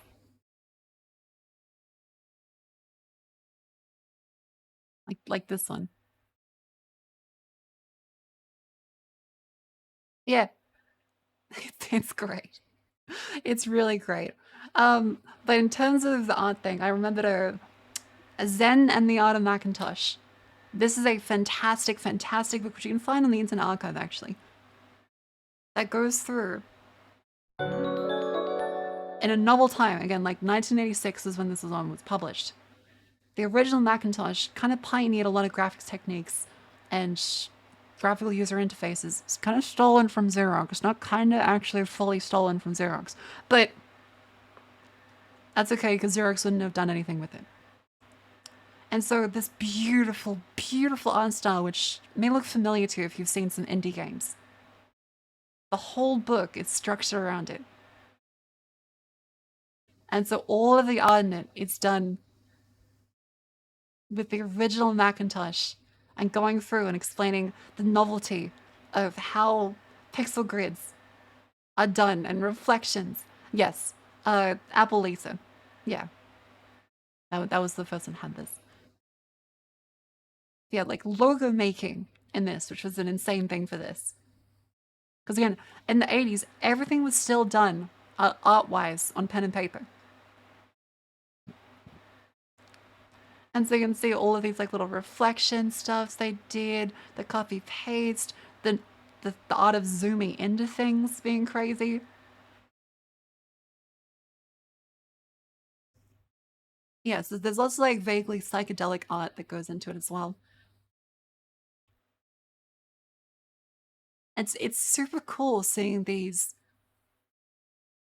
Mac drawings as it's the foundations of digital art. And a lot of them are like pretty fucking baller too. Like this is sick. This is a really sick drawing. Monkey Island art was painted on canvas and scanned in. Oh, yes. I was about to say if this looks familiar to you from indie games, that would be the Return of the Obra Dinn. The Return of the Obra Dinn has a very Macintosh-inspired art style. So if this looks familiar to you, that's why. Because Obra Dinn is massively inspired by it. It's the 1-bit pixel aesthetic. Yeah. So it does a 3D render of it. And yes, World of Horror also does it. Yeah, so World of Horror. If you take a quick little gander at this one.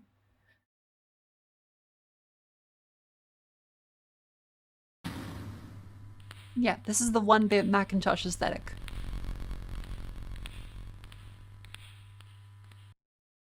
Yeah, super, super cool.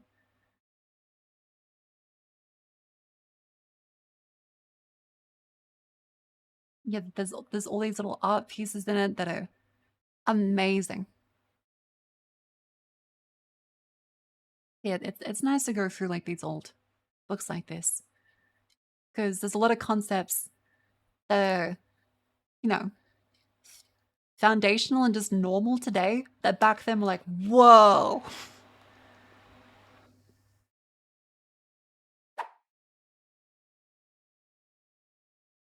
Yeah, like there's tons of like sick art in this. And like, dude, it's digital. The seductive fascination of the computer. God, the fucking 80s. The seductive fascination of the computer. To be fair, this is where like cyberpunk came from. That same kind of line of thinking. Oh, look, there's a Descartes, Einstein. All the silicon imagery. Yeah, just you wait. If they see a fucking VTuber, their head will implode. And yeah, then he talks about, like, you know, literally Zen, as well as a bunch of more digital representations and art. It's so incredibly cool. Yeah, a typical doodle.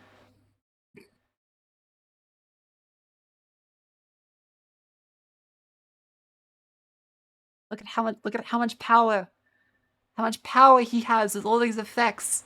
These sick Macintosh 1 effects. Whoa. As the technology real intuitive as his name would produce pretty well on the screen. Very true. Myst was also originally a Mac exclusive hypercard game. I didn't know that. That's interesting, actually. Yeah, if you guys didn't know, Halo was also meant to be Halo at Macworld. Halo was originally a Mac exclusive. And Halo was introduced by Steve Jobs. We are starting to see some great games come back to the Mac, but this is one of the coolest I've ever seen. Yeah, Bungie was a Mac dev, like a marathon. And this is the first time anybody has ever seen it. It's the first time they've debuted it. And so I'm very happy to welcome on Holy shit, Steve Jobs' debut. the stage Jason Jones, Ling my who balls. is the co-founder of Bungie and the Halo project lead. Halo is the name of this game, and we're going to see, for the first time, Halo. Welcome, Jason. Thanks, Steve. Yep. Everything you're about to see is being rendered in real time on a Macintosh using OpenGL. Again, thank you, John Carmack, for that. The reason why this game exists, tying back to OpenGL, may be because of John Carmack suggesting that on Mac they should use OpenGL. And arguing with Steve every moment.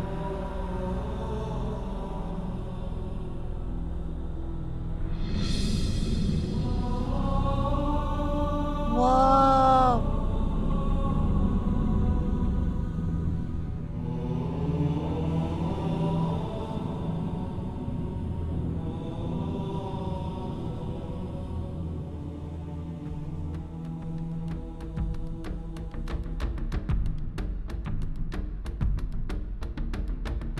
The little wave.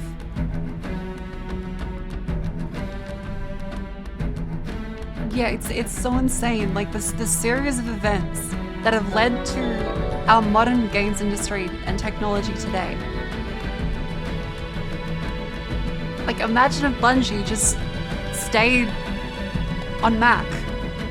Like I think it's very safe to say that Bungie hadn't gone to Xbox, the Xbox wouldn't have survived.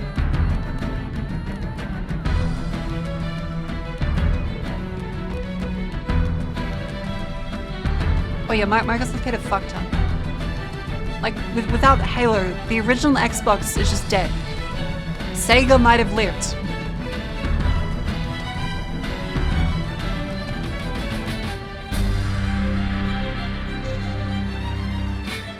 So insane.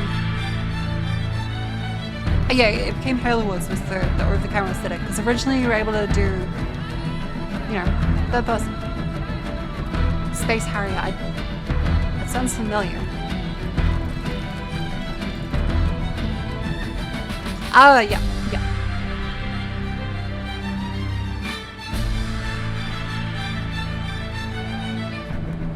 Yeah, Space Harrier being 1985 is pretty insane.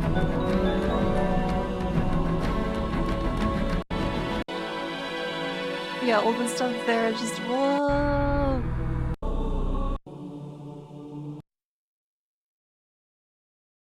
So yeah, again, the sequence of events here is fucking insane that led to this, and to again, let's like put a little bit of tightening in the rant, keep it focused, and so you understand all the shit we just talked about. So, John Carmack was responsible for Steve Jobs letting OpenGL be the main graphics on Mac systems. He argued every step of the way that Pixar could build a better API that would be proprietary. And John Carmack was like, no. And kept pushing Steve Jobs to put OpenGL on. Bungie developed Halo, its initial Mac version, in OpenGL. All of Mac and Windows would not exist if not for, you know, each other. Bill Gates and Steve were incredibly close, but also feuding all the time back then. And as someone pointed out before, if Xerox is a competent company, Windows and the Mac may not exist. That's not an exaggeration. Without all of the research that Xerox put into their graphical user interface and the mouse, if they didn't completely fuck up by thinking it was useless because they were just a scanner company, then it's quite possible that Windows and Mac would not have existed, and fucking Commodore, IBM, and Xerox would be the top computer company still. Didn't NXT use OpenGL? I think so. Maybe. I can't remember. I'm not sure on that one exactly. Yeah, remember, I think it's the Pirates of Silicon Valley. The Xerox scene is very good. This is a dramatization, but you should watch this whole movie. You should watch this whole movie. The Pirates of Silicon Valley is a fantastic look at how Silicon Valley came to form from literally out of nothing, and how Steve Jobs and Bill Gates' rivalry and friendship, which is a very complicated thing, came to be. Because yeah, if you didn't know, Apple and Microsoft fucking ripped off Xerox. As in, they stole literally all of their IP for themselves because Xerox was like, well, we don't give a shit about it. Sure, you can take a look. They ripped off the entire thing because Xerox thought that it was useless. So yeah, if Xerox was slightly more competent, we would not have Apple and Microsoft today, most likely. He just gives it to them. He looks smug about it. Because he's like, oh, well, they won't get as much money. We can save a couple bucks with this licensing stuff. Complete idiots. Yeah. Once again, Pirates of Silicon Valley. Watch the movie. It's fantastic. So Commodore 64 was run by command prompt. Yeah, so the Commodore 64 OS. You'll notice is that it doesn't seem to really do one. So how does the Commodore 64 run programs?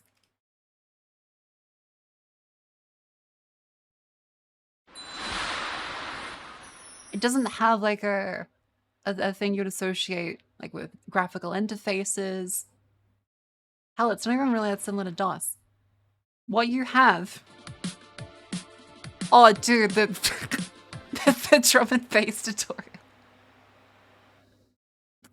The drum and bass tutorial.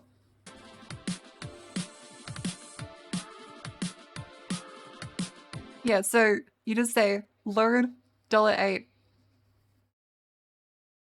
There is no file system. It's all RAM based. You put disks in, and this is direct connection to the drive. And then that's the address the program runs on. It's all RAM and floppies. There is no hard drive. There is no operating system necessary beyond the language to run programs.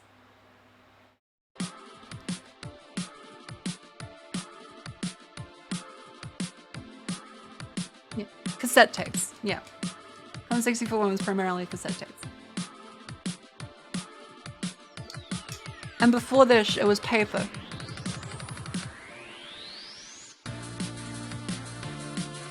So yeah, this lists the contents on that disk. You can load the program name.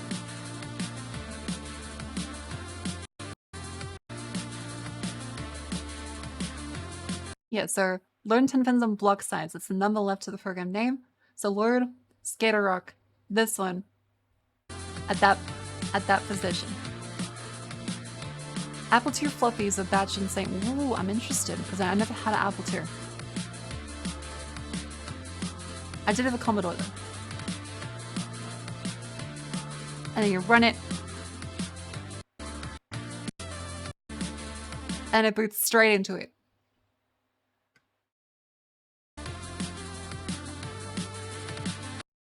And notice is that to quit, you cut the power or reset. There is no go to desktop. There is no go back to it. This code is now running on the PC. You had to reset it. Yeah.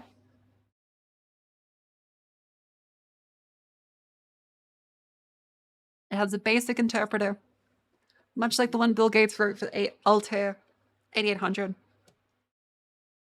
And that's it. DOS, on the other hand, was much more complicated because you can have hard drives as well as a whole bunch of other actual commands that go through and interpret things. And you go back to DOS when your program finishes. How it's so data? All entirely in the operating system. Not operating system, all entirely in RAM. There was no hard drives. So you would go in and then there'd be like the reader-only memory. So 164. Commodore 64 read-only memory. Newer floppy drives are half as fast as older ones. Really? That's silly. Yeah, you can see there's a bunch of explanations how memory works in this. This computer is so popular that it's really designed to be hacked.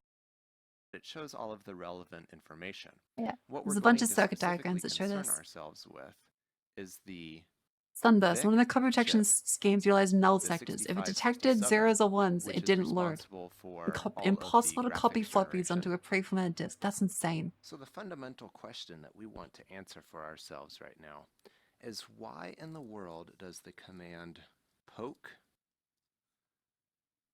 53280,1 set the border color of the Commodore 64 to white? Let's start by looking at what the value 53280 is.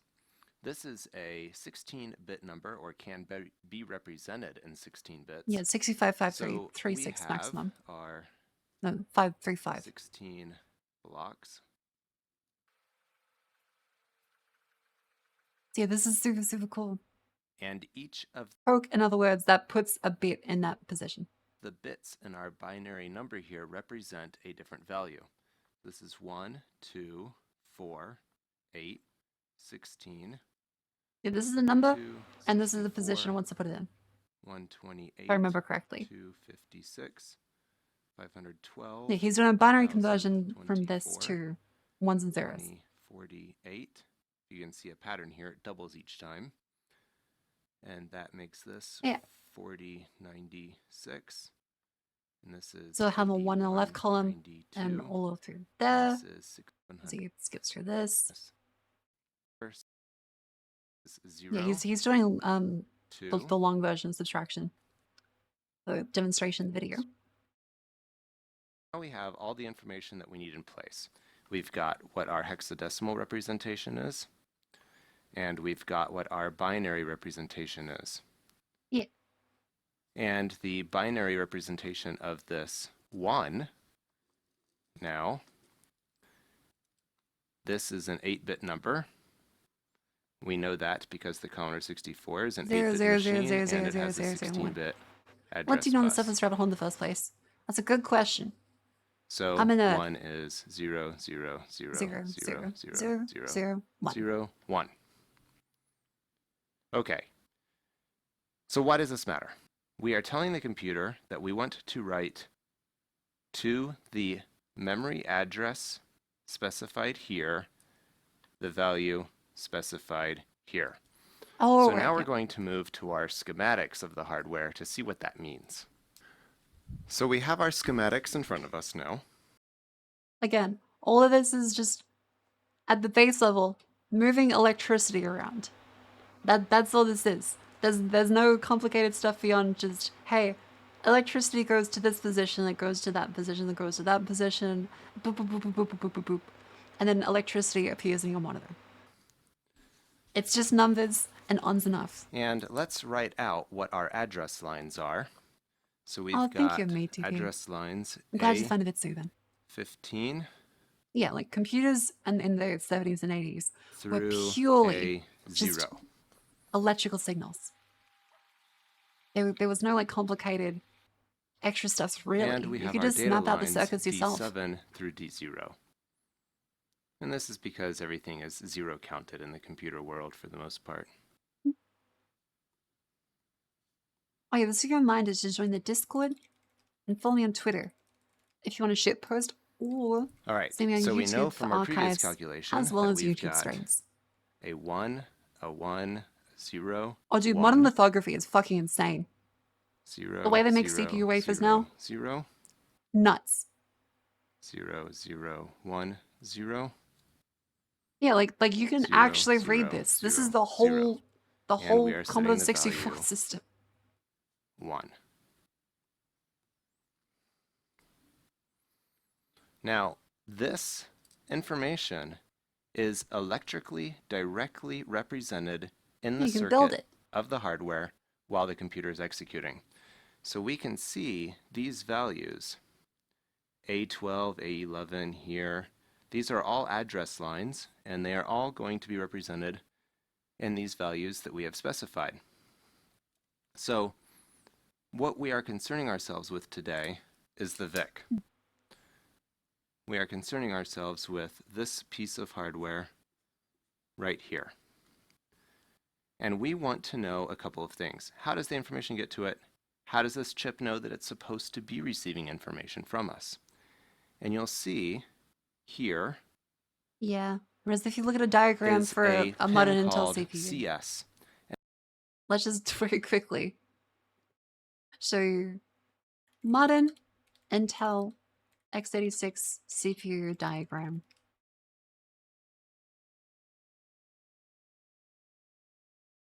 Notice how abstracted this is? Because every single one of these components can make a whole nother chart about this size for each of their subcomponents. If you see a electrical diagram, yeah, Good fucking luck. This is not a modern x86 either. This is an Intel 8008. Good fucking luck.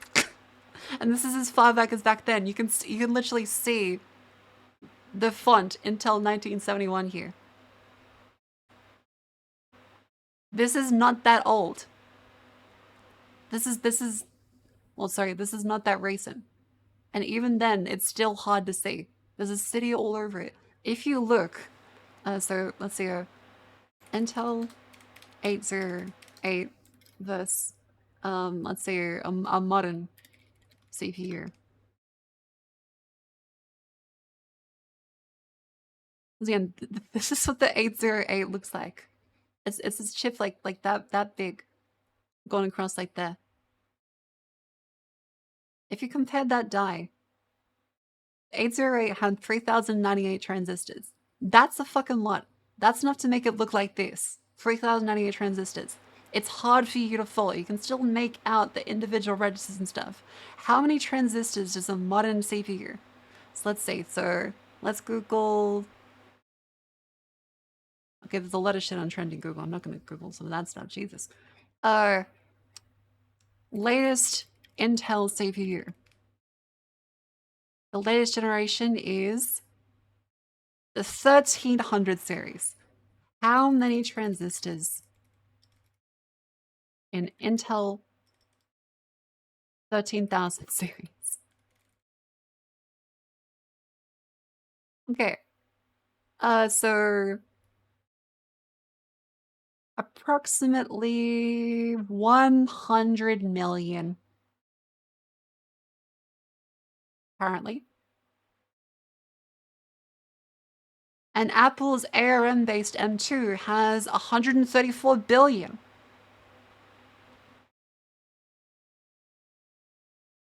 Yeah, so this is a MOSFET. An M2 ARM, yeah, 100 million is right. I think that's just a Redditor being a Redditor. Because yeah, I was just reading the first number here. It's probably like per millimeter. It's probably per millimeter, which makes sense as the hundreds of billions. But yeah, if you look at this, the highest transistor count in flash memory is 5.3 trillion in a 2 terabyte VNAND flash memory chip. 5.3 trillion. This diagram is 3098 in 1971. And it's already hard to follow. If you'd like to take a look, let's see if we can take a look at a M2 Ultra schematic. Do you reckon we can even see anything close? Oh yeah, okay, we can see something kind of close. All right, you ready for this? So this is the M2.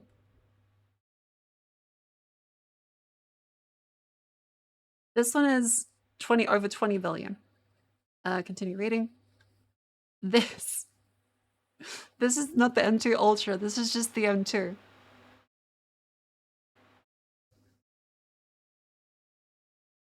It's got whole fucking city skyline districts to it. Each of these are billions of transistors.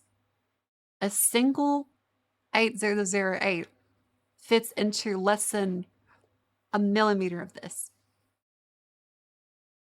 And yeah, they also didn't have 3D stacking back then. Now you can stack them on top of each other. This is flat. Now, each of these are layers upon layers upon layers upon layers upon layers. Each of them with more transistors than this entire CPU from 1971. And these tiny little positions, but fundamentally you can start to make out the patterns like this. It's still just electrical gates, just billions of them. You physically cannot retrace this.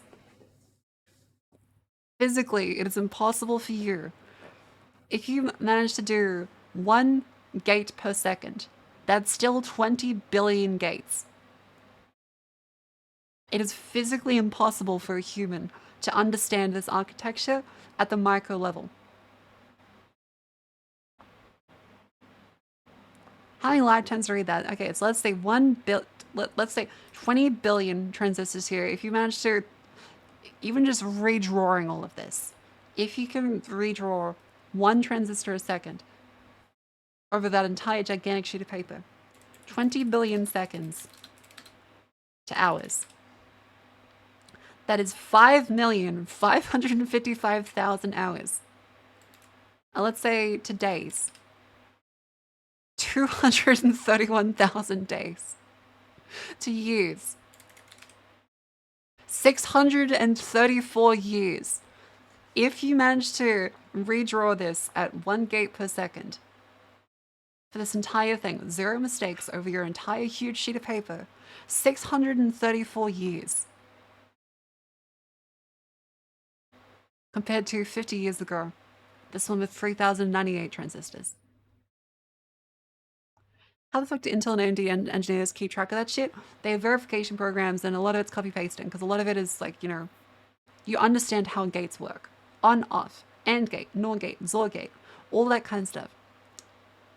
You can verify that this section of memory, they're all really made up of the same blocks. Because what you see here with stuff like this, these are registers. A register is still the same no matter what.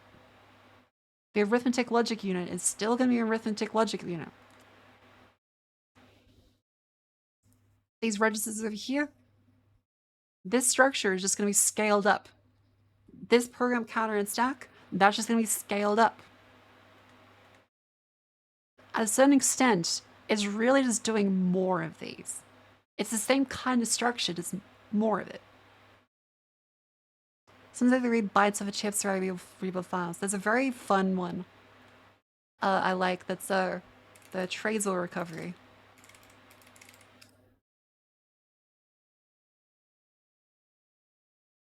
What if you had a couple $1 million stored on a piece of silicon the size of a postage stamp, and it was protected by a password that you forgot? Chips like this are in all sorts of different types of hardware wallets out there that are supposed to be used to protect your recovery seeds and your private information in the world of cryptocurrency. Yeah, this is a very good video to watch. Forget their passwords, and if you forget your password, if you can't access Just by the way, I do need to grab some water. on the chip, very quickly. you're out of luck. I'll be right back. You're I'll be out right of back. money. That's the problem we're. I'll be right back. I'll quickly change to a VRB screen. I'll run an ad so people don't get ads while I'm. Ugh. Actually, away. Okay. Very quickly, let's put in some tunes. That's some red text. Get up. Have it stretch. Get some water.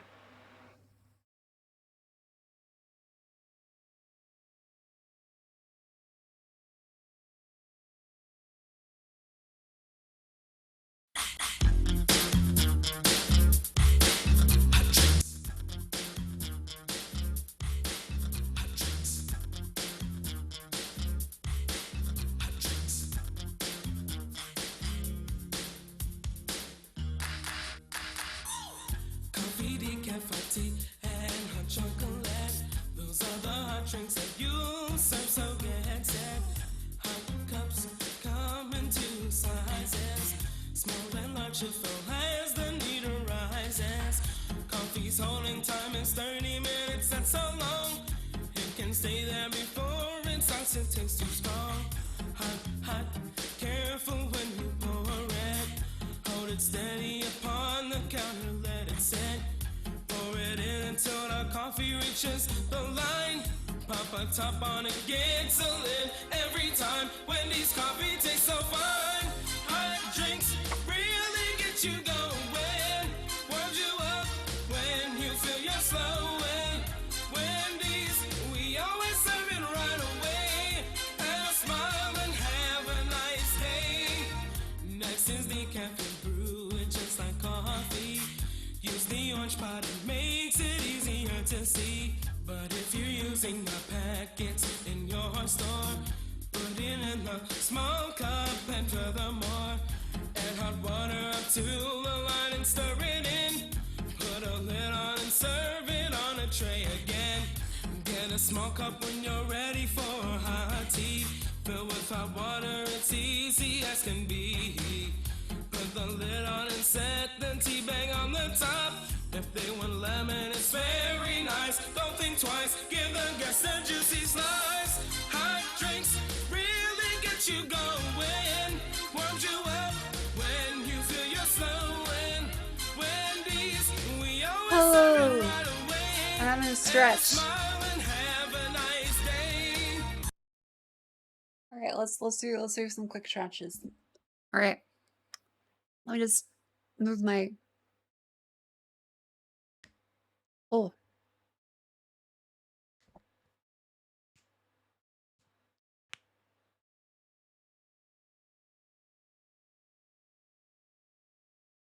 Get all the limbs, all of them, shake them around like a little maraca. Get the back in there. Ooh, ooh, that's a deep pain. Ooh, I should get a fucking masseuse.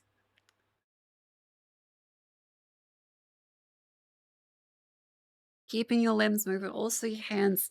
We want carpal tunnel. It sucks shit. Give your fingers a stretch.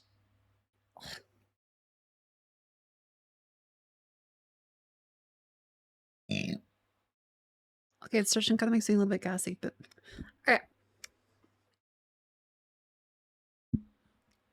Back we go to Tamako's continual demonstration of silly things. So, back into this one, speaking of recovering bits one by one. We're dealing with today. Some guys contacted me out of the blue. They have a Trezor hardware wallet, and they have a couple $1 million stored on a device like this. And Yeah, so the way that these things work is it cryptographically secures your private keys, aka the cryptographic mathematical information that makes up your license to access your coins. This cannot be guessed to the tune of like billions of years it would take. So it's pretty secure. But if you lose access to it and don't have a recovery to like regenerate your keys, you're screwed. So the only way is to exploit the hardware faults in its device to hopefully be able to circumvent its protection. As the data is still on this chip, it's just protected by a password.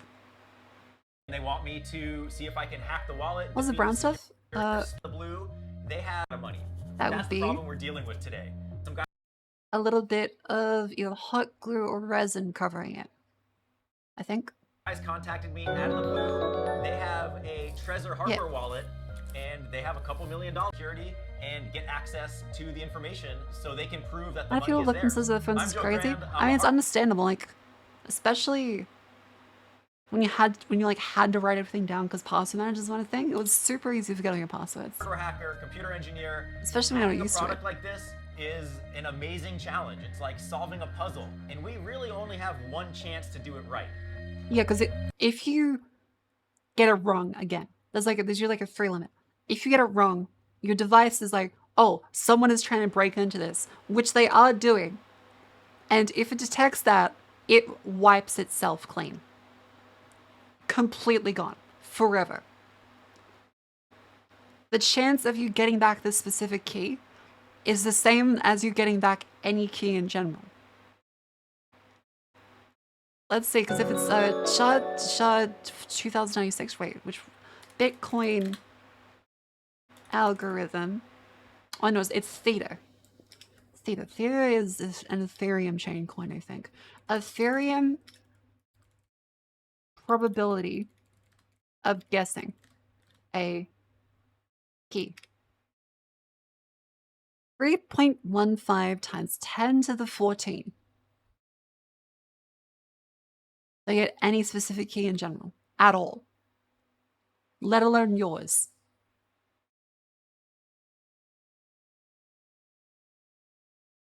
So this is funny. It's funny looking at a blockchain bandit.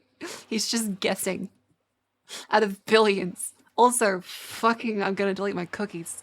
God damn it, Wyatt. I hate this stupid article platform. Ugh, subscribe to our articles. I'm gonna delete my fucking cookies. Nah.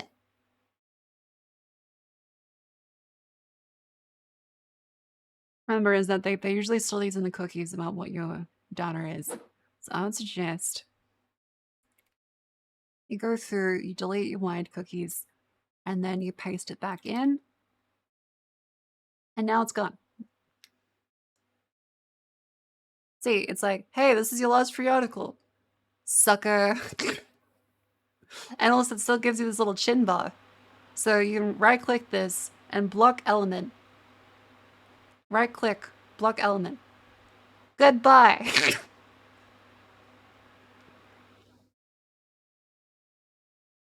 Thank you, uBlock Origin, which is just all of you to have. It's better than the original adblock, it's more reliable, and it can support custom lists. So yeah, it's a 78-digit string of numbers that protects the currency. And apparently, a bunch of keys are just one. Someone's keys, the answer is just one.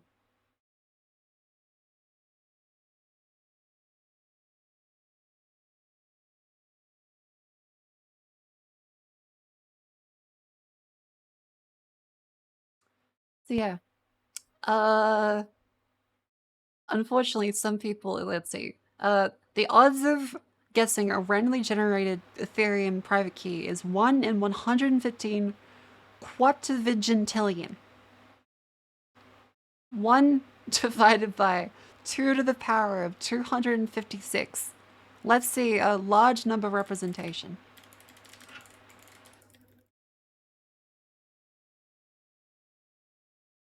Let's see,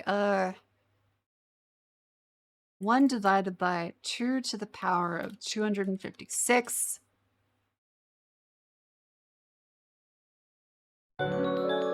That's to the minus 78. That is 78 zeros. 0.08 0.000078 times 86361686. A quadrivirgintillion.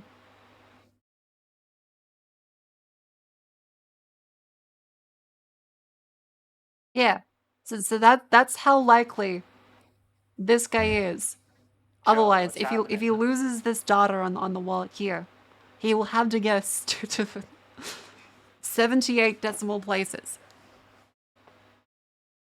Yeah, you're 4 times virgin.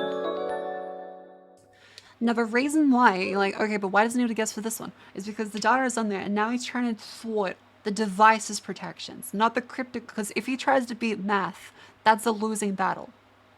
I hate math. Unfortunately, math is very strong. So he's instead going against the schematics of the device and trying to compare it and figure out how to actually, you know, circumvent the device's safeguards and its circuits.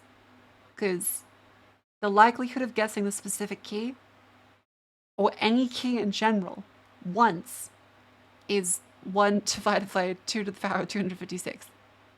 Sorry, I gotta take the electrical tape off my camera.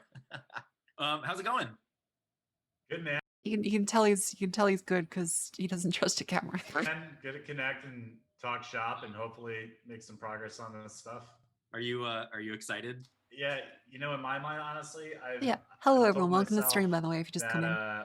Whatever happens, I'm ranting, one way or the like other, I usually it's do. going to be a great story. It's just going to be a question of if it's going to be a really expensive story It's my happy or place. not. But either way, it's going to be. I get to say stupid shit.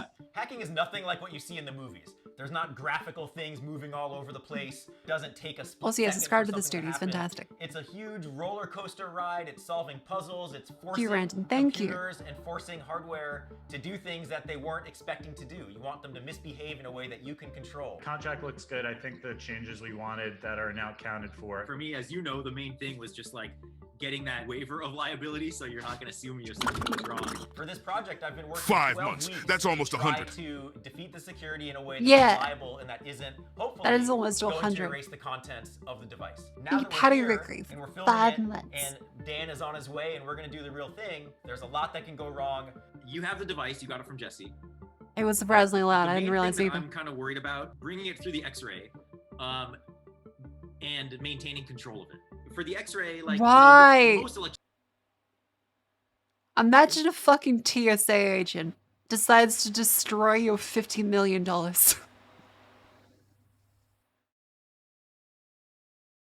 God. Electronics is going to be X-ray safe. It's not like they're using super powerful X-ray. What I've done a lot of times is like ask for a manual inspection. Yeah, this thing isn't leaving my side. What I'm doing with this attack is kind of like disabling an alarm system in a museum and stealing the jewels. Except actually, it's like somebody made an exact copy of the jewels, put them behind a locked door, and then I went and kicked in the door and stole the jewels, but then the original jewels are still there. It's a little bit crazy. Yeah, sweet. So I fly out, 8:15 flight tomorrow. Don't drop the token. Honestly, I'm more afraid of losing and or dropping or misplacing the token than the thing getting fried in security. I'm gonna duct tape it probably to my home. Well, don't duct tape it because that will. I'm literally gonna duct tape it. But any sort of tape will generate static electricity, which we don't want to do. One of the most important things to me being. See, I was gonna think, okay, they would think he's taping a fucking bomb to him. But yes, don't want static. Don't want static if you're trying to recover electronics. Is to discover some superpower and then educate Producer, other people I mean, about technically. it, inspire other people about it, and help people using Probably. my skills. It's When I was America, a you can sue kid, for that anything. was not the case. I got arrested for all sorts of computer-related things, and it was doing Hell what yeah. I call technological juvenile delinquency. But now that I know that I can use my superpowers for good and help people, that's the beauty of hacking. I'm informed that That's within sick. 30 minutes, the 7 of you could make the internet unusable for the entire nation. Is that correct? That's correct. Morning. Wait, My that's name is this Tim. guy? I am the youngest member of the Loft and one of the electrical engineers and hardware hackers. There's no malicious intent. There's no criminal intent. It's Oh, to fuck. help these guys I didn't who realize. have lost their password get their money. I've seen this. I never saw that bit. Holy shit. Okay. Protect that treasure. we'll do. Oh no, they're talking about suing the TSA agents if they fuck it Let's up. go back to the basics.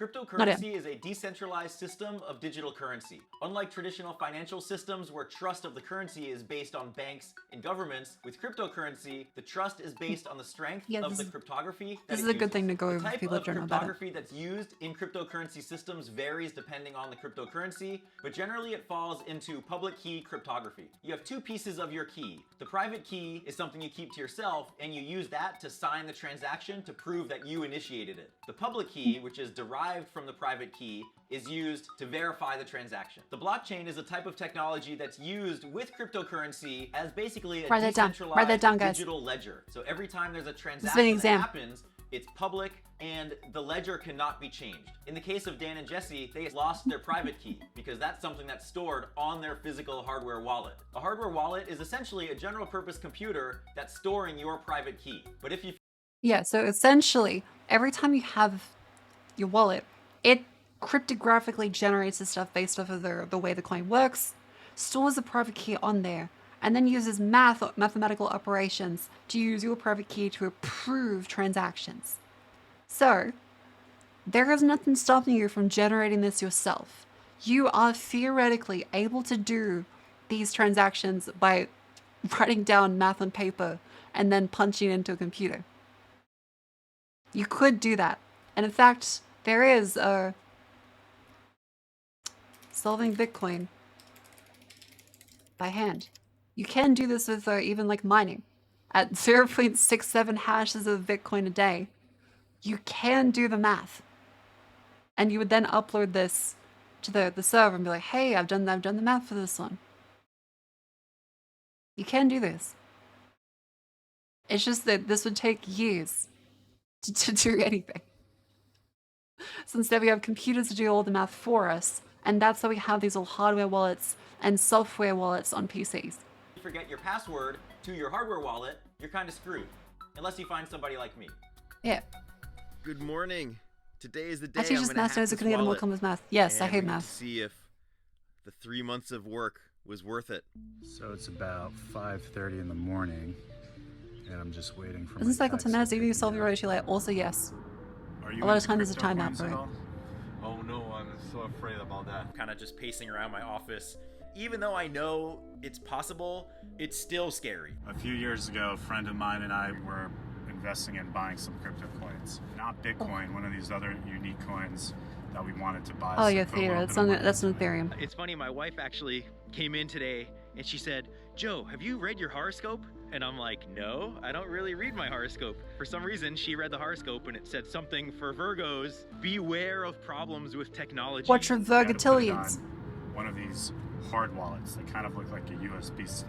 Time went on, the price of these coins went up and up and up. In other news, I just sliced my hand taking out the trash. It's not my soldering hand, which Oh. is good. I hit him up and said, time to free the coins, sell them, and give me my money back. Turns out, he forgot the password, so he couldn't send me my money back.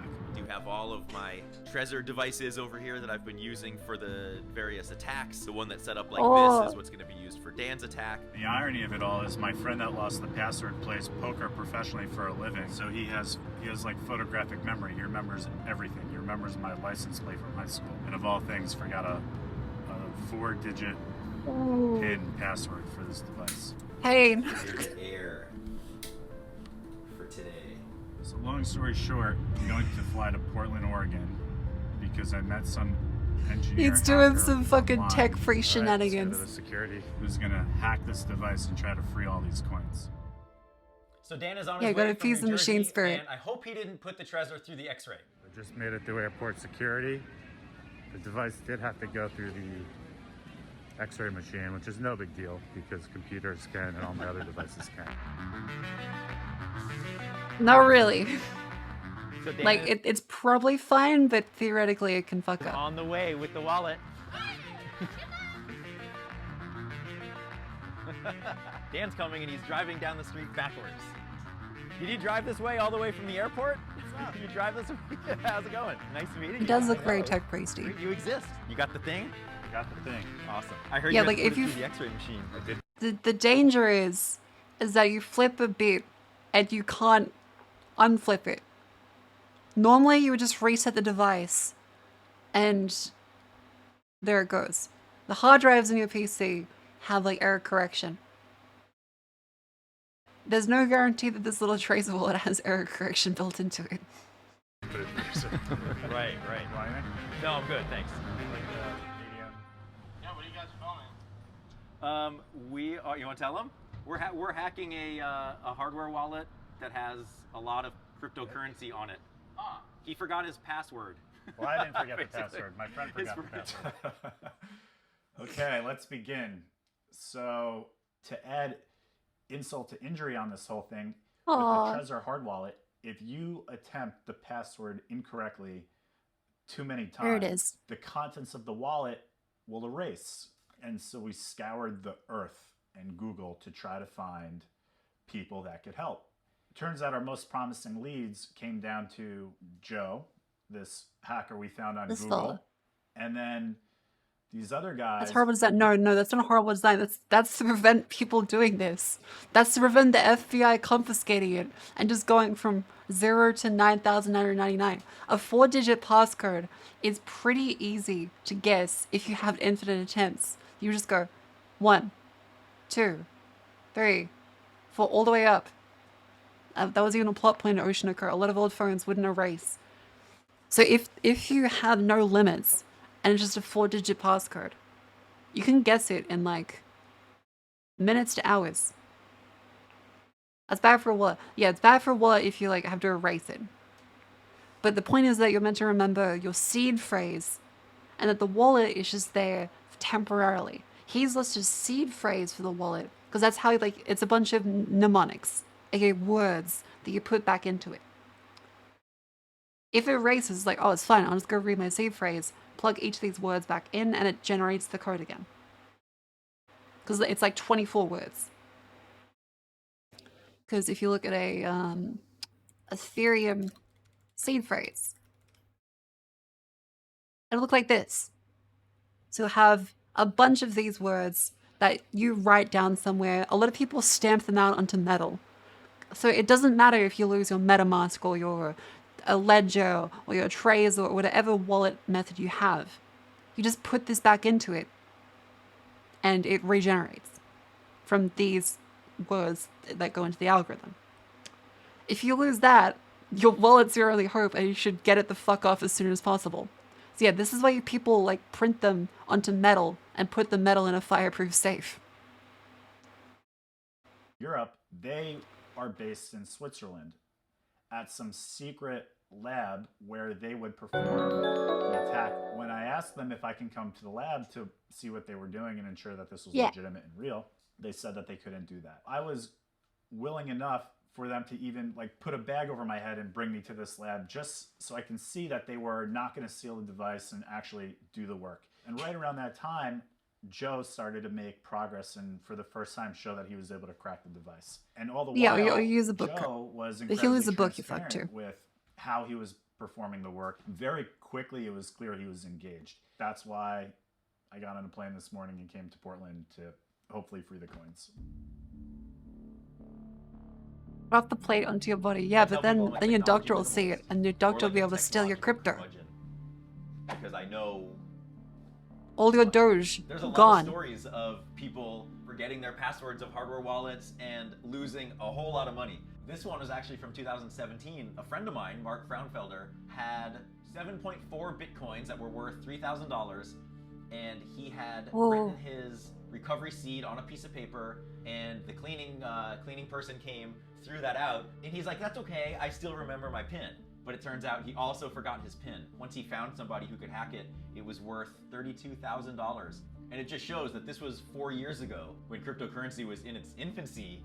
This was still happening. Here's another one. This one, man makes last-ditch effort to recover 280 million in Bitcoin. All the hard drive stories. Yeah, there's tons of people that have mined on the hard drives.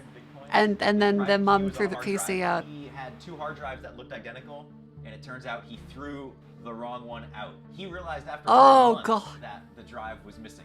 The interesting thing is that the hard drive is in the local garbage dump. It's a needle in a really disgusting... Like, what would you do at that point? How do you live? How do you live knowing that you had $280 million and you did secure it and then you just throw it out? Like, how would you live at that point? haystack. Man has 2 guesses. I would feel so much suffering. $240 million. This is not uncommon, and these are just the major stories. Not labelling as securing it. Look, most people don't label their hard drives. Most people don't have separate hard drives. Crazy. I would almost guarantee. I say securing in the colloquial. With extreme certainty that we could hack something like that. Especially for that amount of money, we'll figure it out. For the Trezor 1 device that I'm hacking on, there have been Here's the cool stuff. Here's the cool developed stuff. over time to break security of the device. So when Dan contacted me and said, "Hey, can you break the Trezor?" I was like, "Sure." I thought I'd be able to replicate some of the work that was out there. What ended up happening is a long tail of 3 months of effort, of trial and error, and trying different techniques until I got it right. I knew that the attack would need to take advantage of something called Yeah, fault I'd probably injection, go where we're dumpster diving a lot. causing misbehavior on the silicon chip inside of the device in order to defeat security. And what ended up happening is Just tell them that who shot JFK is on the saw drive. that I was able to defeat the security. The private And the NSA would go to great lengths to destroy the drive. information, the recovery seed and the pin that I was going after popped up on the screen. I kind of didn't think it was right because that's not what I was trying to do, and ended up mentioning it to my wife later on. She's like, "Well, so you did it." And I'm like, "I guess." Okay. When he couldn't recreate it, I'm like, all right. And I walked into his office and I said, "Okay, tell me what you did. Take me through the process." But I don't know what I did. Like, I don't Blessed know how wife. that happened. And we were in there for an hour or so, kind of going through it all. Recreate your steps, retrace everything you did that day. I said, "Did you write it down? Did you write down everything you did?" And he showed me, and he literally wrote everything he did. Then he said, "But then I did this, and I did this, and I talked to this person at the same time." So I looked through my command line history of what I was doing on my computer and started at the beginning of the day, would start a Zoom call, would run the commands that I had run on my computer. Completely separate from the actual attack was I plugging something in to my computer that was causing some glitch on the Trezor that happened to be connected. I just could not replicate what I did.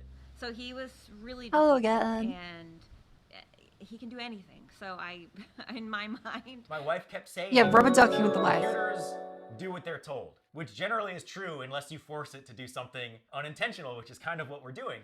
I slept on it, woke up, came downstairs, looked through the source code of the Trezor device because I figured at some point in that process, that recovery seed and that pin had to be moved into that RAM area that I was able to access through my Which debug it would. interface. This is exactly why I can perform my attack. This memcopy function right here, I checked future version. Right. Fucking mem copy.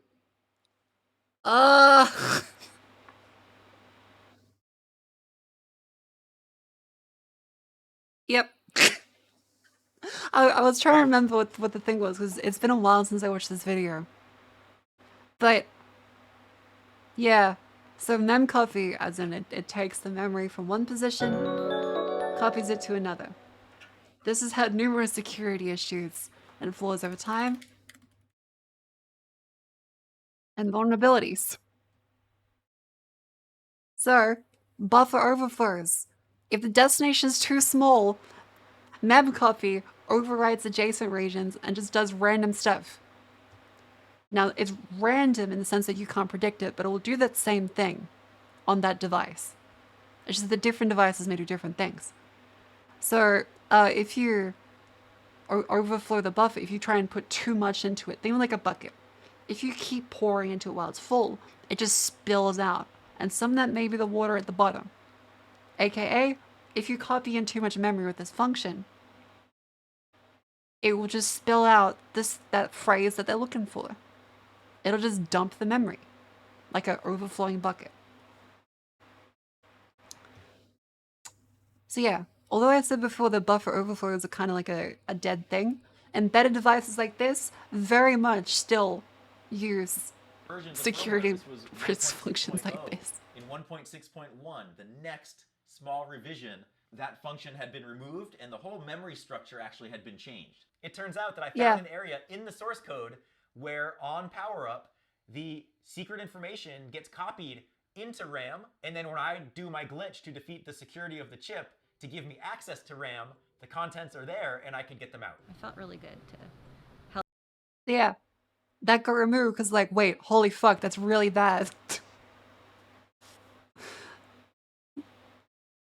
So yeah, because of memcopy, it's just there as well. So even beyond the buffer overflow, they just copy all of it. It essentially, imagine you have, let's draw this out so people can understand it. This is what's known as a whoopsies. So imagine you have a bank, a big vault. All of your money is inside here. Have big piles of money, loads of money, big fat stacks of dosh. All of it in here. Now imagine this is normally sealed shut. Normally it's got the big vault door with that big fucking funny seal thing that looks like a flower. I'll just draw a flower. It'll be a very happy flower. Now, this usually is sealed shut until you have like the Mission Impossible, the two keys. They get like the little one there across the room. They both get the hands in there and go like, chunk, chunk. And they rotate at the same time. They get the fellas in there and then it goes and opens. Imagine if instead, none of that needs to happen, because at one point the janitor comes in and takes all of this money, puts it outside of there until the password's put in, where he then puts it back in, and then they unlock it this way.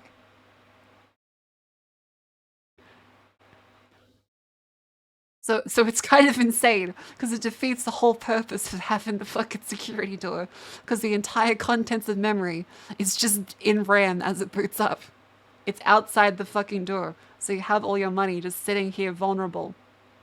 Literally just outside of the vault. And it's moved back into the vault, sealed, and then unlocked to then give it back to you. But the whole time here, it's really just sitting outside as well.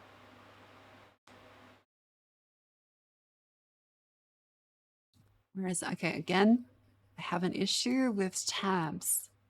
I need to find which one of these is the right one. So, let's just, here it is. Help with something that I know nothing Close about. tabs. So yeah, let me give you a rundown No. of like the whole setup, just so you can kind of get a feel for the process and what we're seeing. In order for this attack to work, we have to use a bunch of different hardware. There's a security feature inside of the How many of those do you need?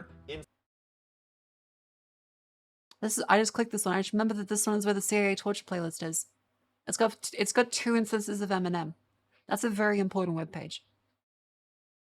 Inside of the Trezor that prevents us from reading the memory contents. So what we need to do is figure out a way to defeat that security so we can read the memory. The security mechanism only happens on power up of the Trezor device, which means when we're doing our attack trying to defeat that check, we need a way to power cycle the Trezor over and over and over again. In order to power cycle the Trezor, This is still so fucking insane. It's beyond even like because they could do a buffer overflow as well. But the issue here is that it's just in RAM.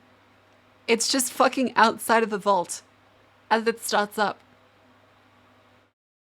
Like, sure, they fixed it in the next firmware update, but holy shit. I'm using a device called the Phi Whisperer. We're just using it to power the device on and off. This glitch only works if we glitch the chip on power up. So it's something where we have to turn the device on, try to glitch it. If it doesn't work, turn the device off, turn it on. Once power to the Trezor is applied, we want to try to defeat the security check at exactly the right time to trick the chip into thinking that we have access to it, when in reality, we shouldn't. To do that, we use a tool called the Chip Whisperer, and we're using an attack called a fault injection, or a voltage glitch.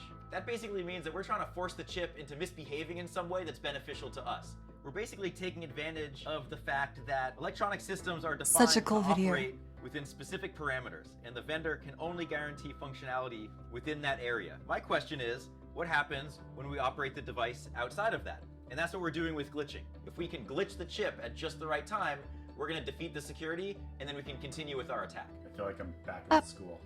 Yeah, I mean, it's like school, except that the tools are way more powerful now. And the stakes are a little bit higher. A little bit higher, yeah. The way that we know that we've properly defeated security is that the chip will enable what's called a debug mode. And a debug mode uses an external piece of hardware like this to let a legitimate engineer normally read memory and do general debugging of a microcontroller. In the case of the Trezor, if we defeat the security feature, it will enable debug mode and only let us access one particular area of memory, which is the RAM. The recovery seed and the pin, Yeah. that private information that we need, Was all copied in is RAM. copied into RAM. We Yeah. also need to modify the Trezor device to allow us to connect it up to the rest I of sure our hope you hardware. got paid That's a gonna lot look for something this. like this. All of the hardware pieces are tied together with this custom circuit board. And if everything works properly, then we win.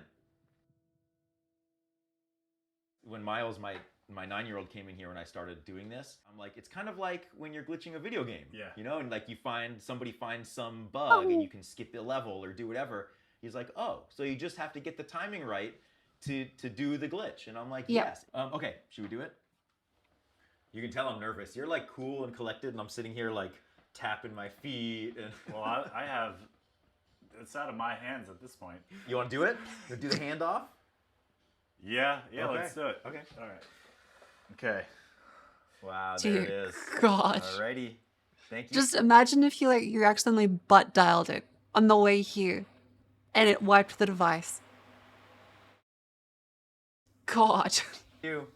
So now that I have it, you're not allowed to touch it, right? Great. I don't want to touch it Okay. anymore. It's in your Cool. hands. This is it. Millions of dollars on this exact Trezor wallet, and we're gonna hack it. Let's do it. Yeah. Okay, so when was the last time you plugged this in?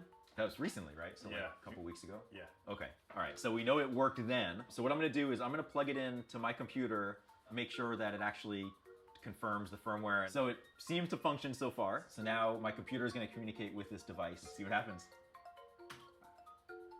Okay, firmware is out of date. That's good. So this is 1.6. It's good. 0.0. Everything is set. Which is the correct Now firmware you we need can go to and do crack that it exploit open. before they rewrote and fixed it. The one risk that we face here is breaking something as we're opening the case. So I'm doing really light cuts here. Oh gosh. I can feel it. Part of it's getting through.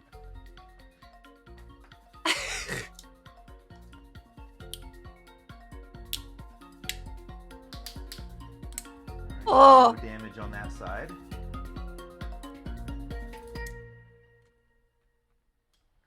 Oh. It has the conformal coating on it, which is the protective layer to protect the components. So that makes it a little bit harder for us to solder to the connections. So you had to scrape it off. My next step is to apply some chemicals to get rid of that coating and then start soldering wires. Oh god. Okay. It's so tense. I just like to get it as clean as possible. Ooh. One trace gone and he's fucked. One tiny thing gone. The entire thing is lost. Sticker is off. I'm going to use a conformal coating remover pen, and really we just need it over the connector that we're going to solder to and over the components that we're going to remove. Otherwise, if we try to solder to those connections, they might not make a good connection.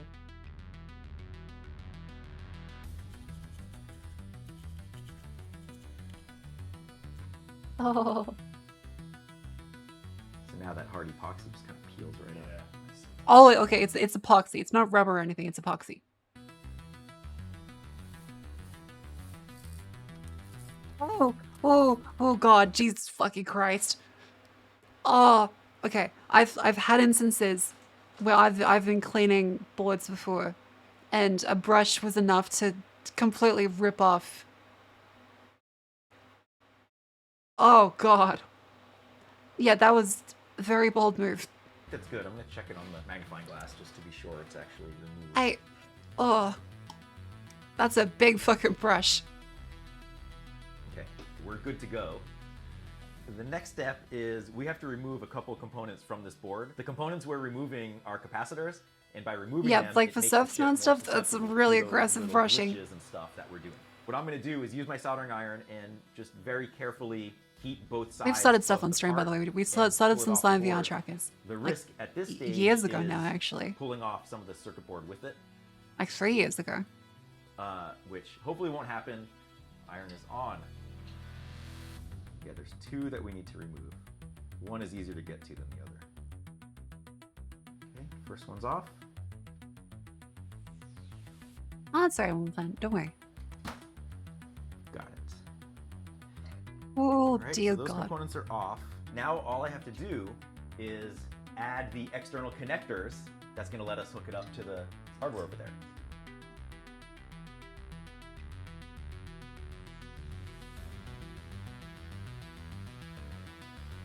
Bonjour. You got this.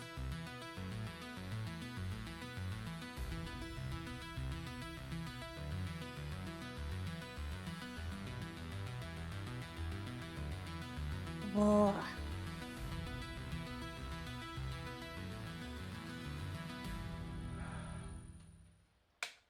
Okay. It is prepped and ready. Let the glitching begin. Oh. How you feeling now? That's crazy stuff. I'm gonna plug in our different hardware. The dude's sitting there like a fucking expectant father Plug that in the into operating this room. Connector. There's an eyelash on the table. Now let's get our scope on. Let's hook this guy up. On an oscilloscope.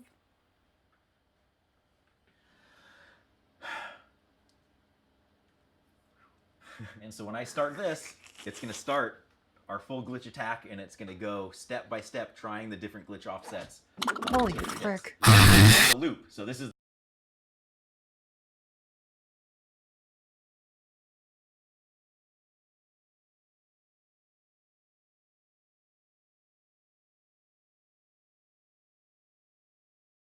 Look, Labutt Duster, thank you very much for the subscription. Thank you for the 9 months. I guess that's the sound the TTS makes when it's fucking giving birth. Jesus Christ. Happy chat, baby. 9 months. What the fuck? I did what? Hey, what? I think that the TTS is struggling. Let's do a quick retry of a message and say what's happening. Let's see, does it fix?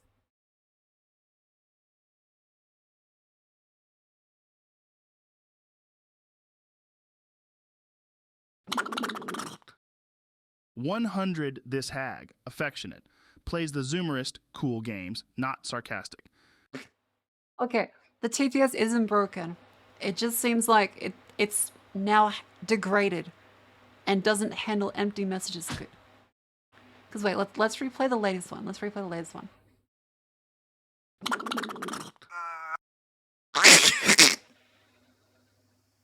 Okay, so whatever 11 Labs has done to their TTS, it's got a degradation in empty characters. So if it doesn't get any audio, it seems to just do... Yeah, because it's not every time. It's not every time.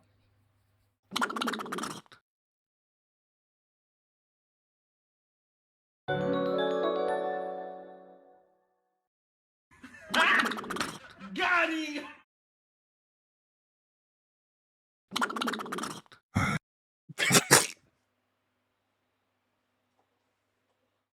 Yeah, okay, so sometimes it'll just detect it as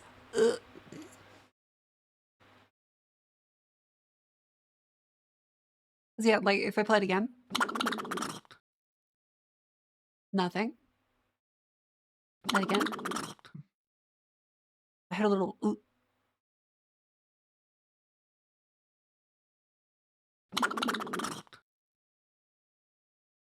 Nothing.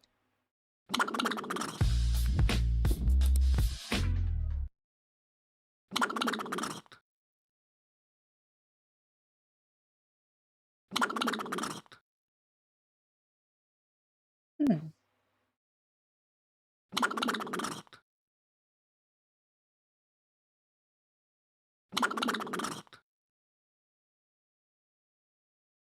Interesting.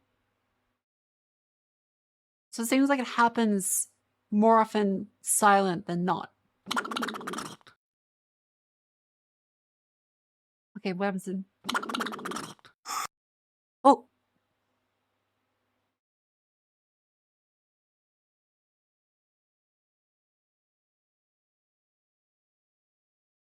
Very interesting. Yeah, it might be timing based. The main loop, it's gonna power Yeah, the cycle machine check over spirit and is over again if displeased. the debug interface is opened. As soon as it works, we get that device ID, then we know it's wide open for us. I'm gonna start it. Ready? I'm ready. Here we go. Ooh. So now we wait. This is it. It's the police stakeout. Yeah. We sit here and eat donuts, and then a couple hours later, something good happens. Should we take bets on how long? Wait, I just realized I have the branded content label up on stream. This is not branded, by the way. I'm not very sponsorable. Nay, our entire lives. Fuck. HelloFresh. I'm not very sponsorable. Within an hour. Within 1 hour. I'm gonna say it's gonna be between 3 and 4 hours. Okay.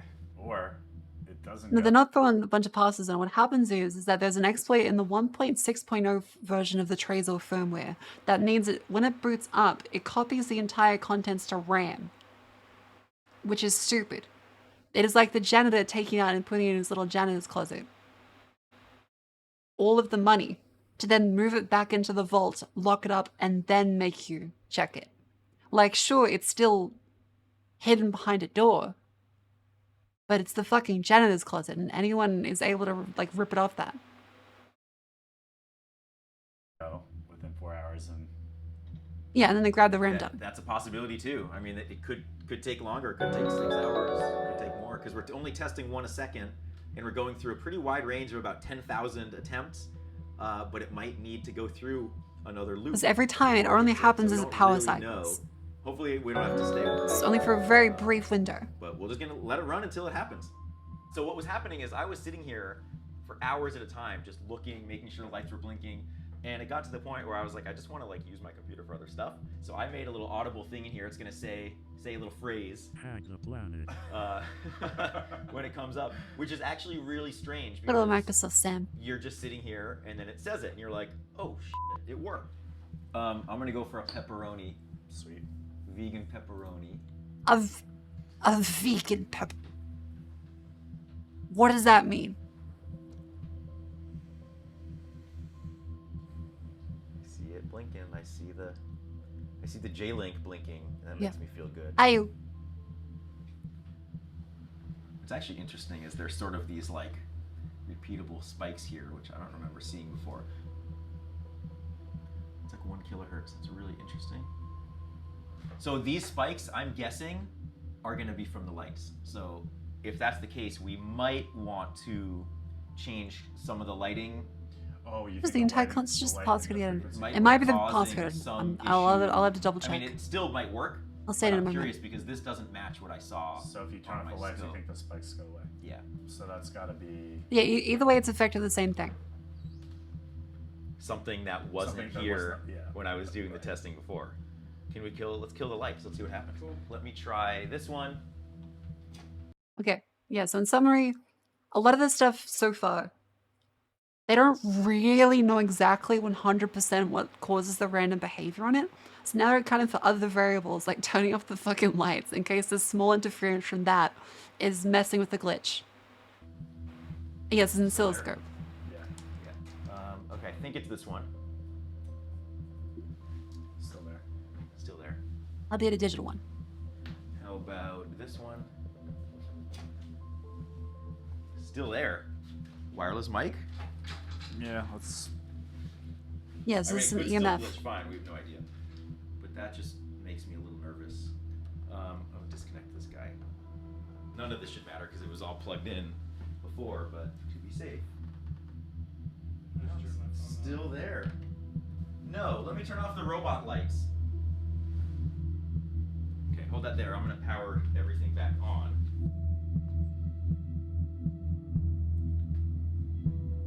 Yeah, it's still there. It's that same repeating with that glitching. Well, I have a ground here that's shared, but I'm thinking like, Is his phone in his pocket? That might be. don't tell anyone. Don't forget your ground clip. Kids. Oh! That's like engineering 101.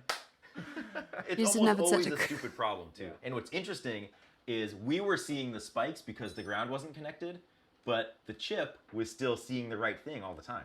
But now it's set. Our signal looks way better. This thing looks like it's happily glitching. Oh, Wait. yeah. Nice. God, like the patience required for this. Because theoretically it could take years. Oh, pizza's here. Nice. The fuel of hackers. It's good. Good. It's got a little kick to it. Because they're just they're just hoping the timing is correct.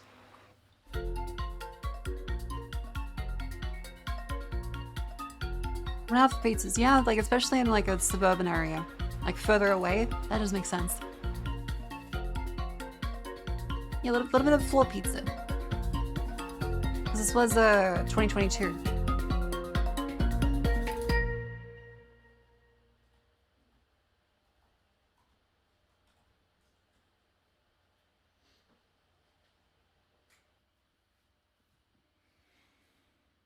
If I start acting erratically and lunging at the circuitry, throw me to the ground. There's like nothing to do. There's literally nothing to do.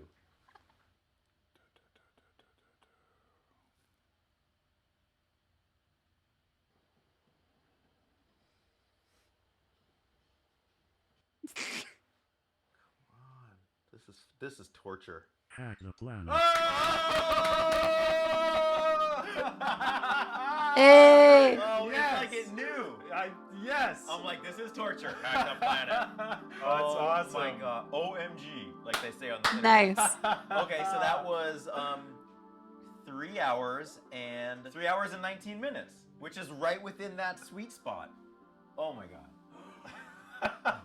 But now the question is that too far in the boot process? Did we miss an earlier glitch that's going to keep the contents in memory? So when we find out. I'm already shaking. All right, I gotta move. I'm too excited. Oh. This is the literal money shot. Yeah. Right? Like, this is the money shot. Doesn't this dude have a Okay, game so- puzzles in a do? So we glitched It's it. $2 million. Now I'm going to run the external program to I'd also be extract shitting the myself RAM. staring at it. Okay, we've successfully copied the RAM out of the device. What? Now we can run strings and look at that file which has been sucked off of this device. So we're done with this hardware. If the contents are in the RAM, we have it on my computer right now. I'm so nervous right now, you don't even understand. I don't know if you can see, like, sweaty palms. Sweaty palms. All right. Okay, ready? 3, 2, 1. Ah! Yeah, buddy! There it is. 12514. We did it! That's how you hack a wallet. All that pain and suffering. Oh, that actually reminds me. There it Can is. you pay me now? Yeah, that's Oh awesome. my god. It was like that pause between clicking that command and seeing it come up is like, oh. I'm gonna get that. Yeah, that's super sick. Oh yeah, free theta. Look at that. He made fucking That's hats. it. 12514, and he thought it was 1215 or something like that. Clay got 4 out of the 5. That's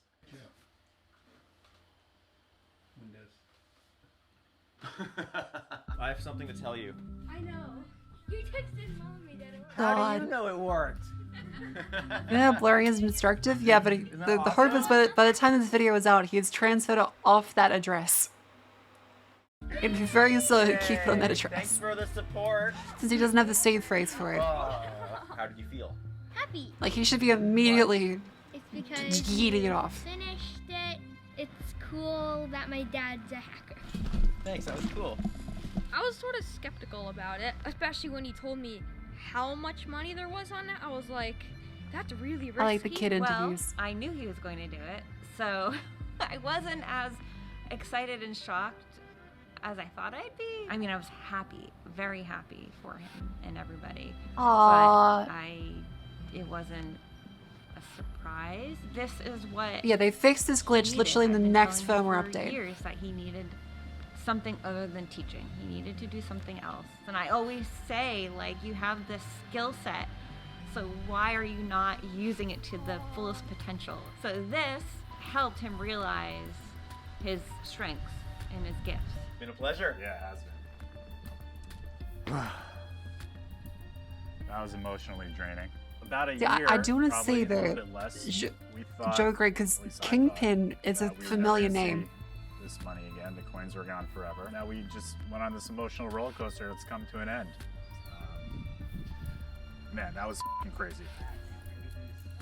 This project was a perfect example of what hardware hacking is all about. The trials and the errors and the failures and the successes, and having it all culminate in this final attack where we could extract the recovery seed from a protected microcontroller. One thing that Trezor does really well is they keep track of all Wait, of the security I want to see. vulnerabilities that people have found. There's like and the reported to Kingpin them. like We don't see motherboards that and a lot graphics in cards, the right? hardware space. The fact that Trezor has a website where Kingpin they the publish all hacking. of I that think it was. information, So this is like kind of a acknowledge that common there are name problems, and too. fix them is something that really should be applauded. What we did with this hardware wallet is only just the beginning. There are so many people out there with challenges, whether other people have forgotten wait, their let's passwords see. that we need to pull off of devices. 'Cause he or they mentioned, have like, other pieces of technology that you they work for use EVGA? to Yeah, I extract was gonna pieces of say. information from. If you have some crazy story, needing help with technology, with cryptocurrency, getting your passwords off, feel free to reach out. I'm always looking for new puzzles and new challenges. Like, was it and actually him? I'm ready to take it on. Because wasn't that like the overclocker guy? I could swear that was a Kingpin EVGA guy.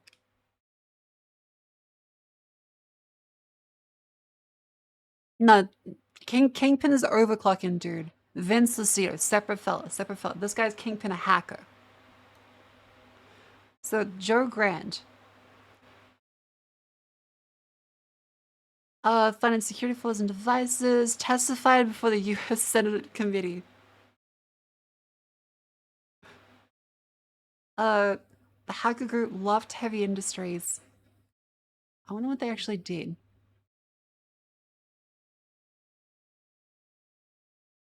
San Francisco art exhibits. Wait, so what do they do? 1992 and 2000, one of the first viable hacker spaces. Pioneer of responsible disclosure. They famously testified in 1998 on weak computer security and government.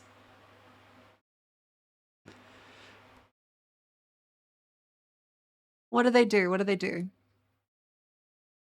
It was hacker think tank. Numerous security advisories. Produced widely used software tools such as Lovecrack, a password cracker for Windows NT, a POC decoder, C software collections.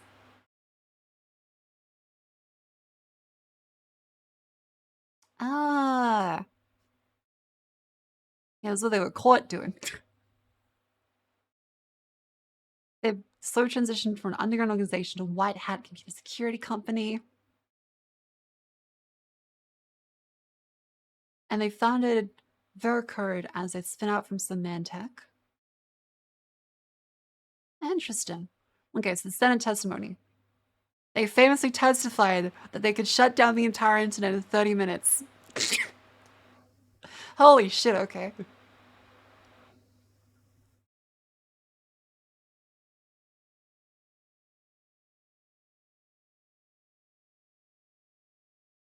It was the first ever congressional cybersecurity hearing.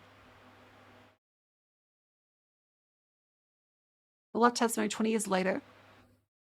Pat on Carter said he's Kevin Hagen, but Stan said he'll let the kept him out of the jail. That's good. Okay, I want to know. Okay. So, is the public at risk? Let's see.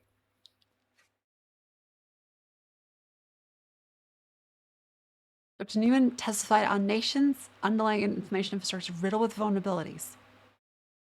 Even though risk is widely known, until high visibility disasters occur, few people are willing to admit that something drastic needs to be done.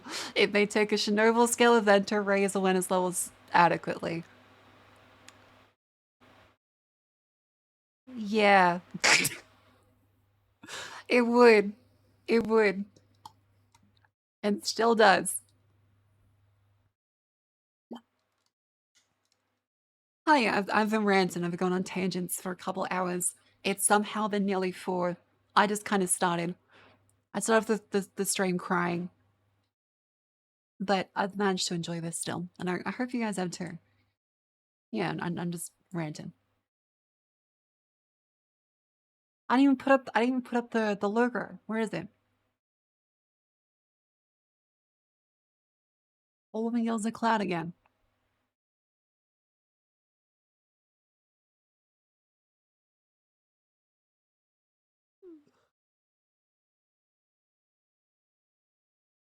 Ooh, he did another one. A Samsung Galaxy. Right, so there's stuff that you'll probably be able to see in this. That I imagine stuff like the Pegasus group, as well as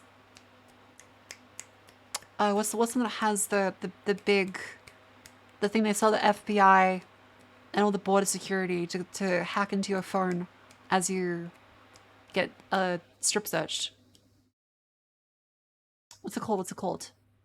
Something.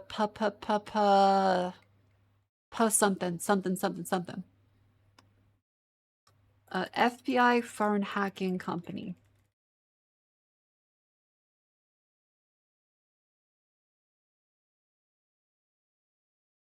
All right, and it's their group.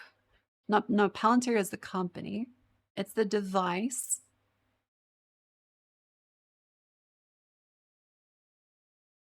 Phone hacking device. Hacking law enforcement device. Celebrate. Right, so Celebrate is something that hacks especially Android phones using 0 days that are collected by companies such as Pegasus. And no, Pegasus is the vulnerability. NSO Group is the ones that distribute them and collect them. These are unbeknownst to a lot of industries and instantly are usually fixed as soon as people find out about them. But yeah, Celebrate, a bunch of cops just kept posting it and people like, holy fuck, what do you mean this is actually a thing? This is Celebrate. if you look up through the phone cracker. 2022. Here's which models the kit can unlock and access and how to protect your data. We read that article a few weeks back. So let's see.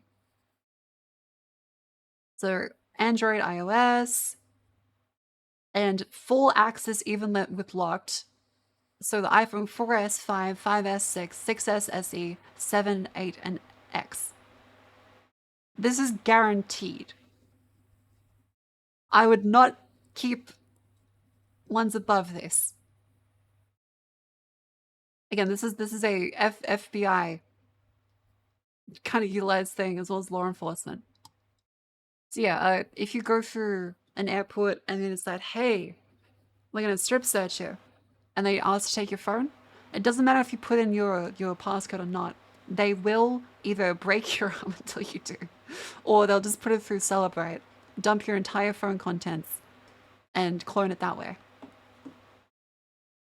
Yeah, Apple typically fixes these things as soon as they find them. But still, there's a lot of stuff, especially like hardware related, that this breaks. So it's always good to keep updating your phones. That would be a reason why, if you have reason to keep your stuff secret, or wipe your phone as you go into a country. Yeah. Of course, be very careful, because if you wipe your phone and you have cryptocurrency keys or authenticators on it, that can cause issues. Doesn't Australian TSA do this? Yes. Not to everyone, but yes, the Australian TSA legally can deny you access if you don't let them have full control of your phone. Do not trust border security. It doesn't even matter if it's meant to be catching like a nefarious person. It can just be some creep at the border. And one border could, like, if you trust the Australian Border Force, which you can. I'm sure they're all lovely people. But if they have access to it, so does every other thing, all the way to fucking, well, everywhere in Europe, everywhere in South America, everywhere in Africa, any place you go to where you don't necessarily trust the government there, or if the guy is just corrupt and very creepy, he can just take your fucking phone, compromise it, clone all of your data, and yeah, like, it doesn't need privacy, doesn't require, like, anyone to be bad except the person breaching it. So at any point, you can just have some guy that's a dickhead, breaches all through your phone, clones the entire thing, and threatens you, blackmails you, takes your fucking nudes. GG. Yeah, so those is the famous protect against terrorism and threats. If they have access to it at just a fucking border, you can bet your ass it can be used by someone else. Has nothing to do with being creepy. Well, yeah. I would argue that someone who is creepy would be very excited to use software to clone people's devices if you could do that. It doesn't mean that they're necessarily going to be creepy, but it's a very easy avenue for it. Most interesting thing is me talking to my mother, talking about helping her in the garden. True. But then they know where your mum lives. And so maybe your mum's a bit lonely, but is she that lonely for the border agent? I work in tech support. They're plenty of minimum wage workers access to everything and nothing to lose. Also, yes, that's a huge thing, is that data should be ideally locked down, since, well, through no fault of your own, data can just be made public at any time. And a lot of times in companies, people have access to data that they really should not have access to. And especially if there's a device like Celebrate, which is just able to crack into every Android phone and iPhones all the way up to X, confirmed. That's pretty shit. And yes, when you send your device to fix it, they are looking for your stuff. That they are. Like, there's been times where, phone repair agents have been caught because they are, looking through people all of their photos, their bank information, as well as nudes, which especially for women is a little bit gross. Especially since a lot of time it's young women. Yeah, privacy, massive issue. Through no fault of your own. Some dickhead can just clone your phone. So I suggest you wipe it if you're genuinely worried about stuff on there from some dickhead.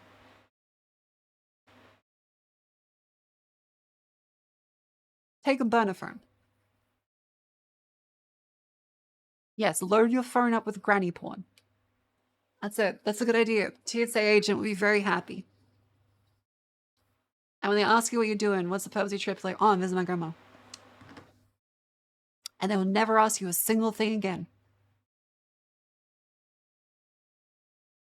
You'll be put on the permanent send them on the plane list. So because they don't want to deal with you.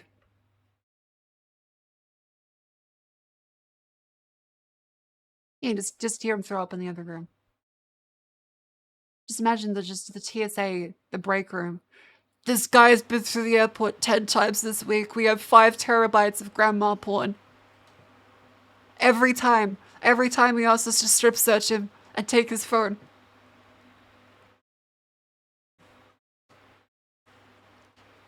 Also, repair shops leak data multiple times. Independent repair shops can't afford to do that because they're gonna, but yeah. Like, a lot of the time your authorized repair shops,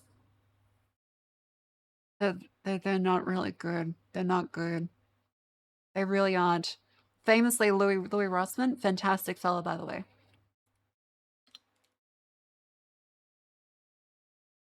A lot of the work he does. Samsung purposely knives customers' TV to weasel. Yeah, there we go.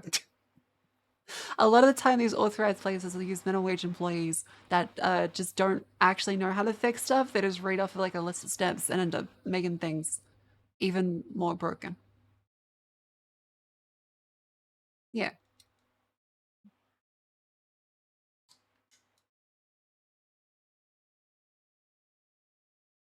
But all Louis Rossman.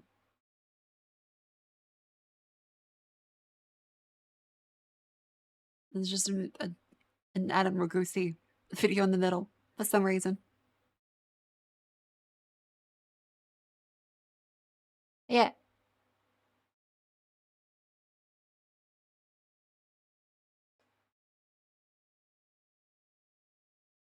I wonder how, like, okay, let's see, Louis Rossman repairs. It's fun looking through, going through. Let's see. Louis Rossman failed repairs. Because it's funny when he goes through and sees 20-minute rant disguised as a board repair video.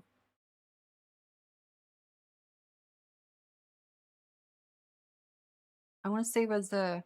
Yeah, here we go. Apple authorized repair fail. So when we take a look, you can see that this is one of those Apple refurb boards, and oh my god. If that is not some of the worst resoldering I've ever seen in my life. Wow. Really? Nice. Paul, take a look at this U8900 good night. Apple Thank you for refurb coming board. to stream. Look Again, at- if anyone has enjoyed the stream, consider dropping a follow. I usually stream around this time every day. Whenever I can. It's, again, I started stream very, very, sad on the passing my dog. But I really enjoy that I get to do this and I get to just rant. Usually my streams are more structured, admittedly. But it's nice sometimes to be able to do stuff like this. And thank you all for listening. As you don't have to. Look at those solder joints. That looks awful. Yeah, my spirits are raised quite a lot. Good thing there's a piece of rubber on it. That's fucking garbage. I love Louis' videos. Oh my god. They New call it a York. refurb.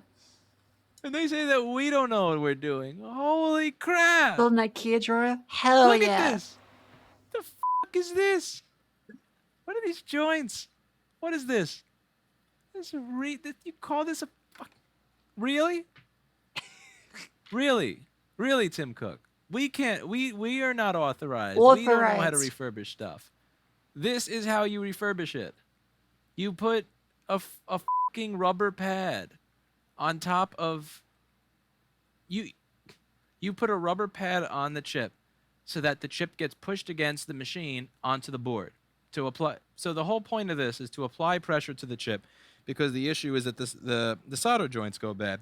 So when you tap on this chip, which is for the GPU buck converter, you're kind of pushing it and wedging it into the board, and it'll work nicely again. Now, the boards that have been refurbished by Apple under their program, because I'll show you a picture of it here. They had a program where they were refurbishing these boards up until December of 2016 for graphics failures. This is what they did. What? This is your refurbishment? Really? Okay, maybe they tried to resolder this one, but like,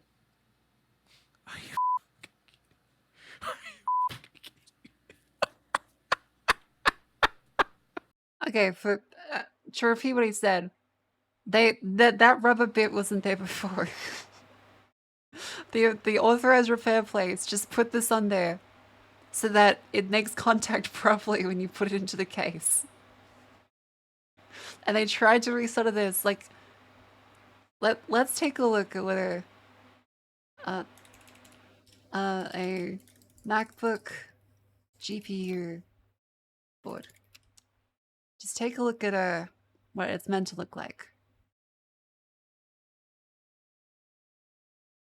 High res zoom.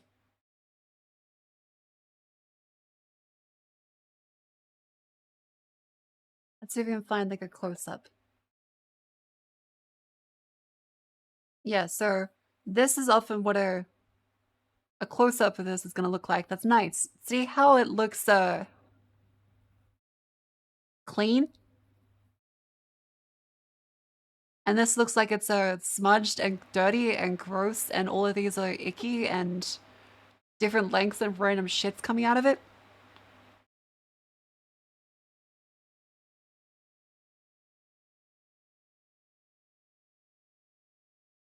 Yeah. oh man, look at that. That is shit. That is horse shit. That's impressive. Did you see the little piece of solder there, Paul? Here, check this out. What do you see between the pin? Yeah, 4 and that's 5 not at the supposed top? to be there. What the fuck is that? And that's leftover flux too. They didn't even clean the shit. Is that even flux? Unless it's liquid damage. Those are the shittiest joints I've ever seen. That looks dry. Professional. Clean that off with a Q-tip. That's dry. Let's see.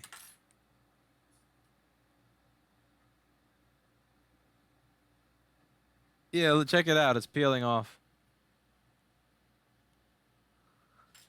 For any of you that had your board Ooh. Ooh, it's like when you fucking clean your ears. There's hair and shit in it. repaired under an Apple warranty program for graphics defects and want to know why it failed again.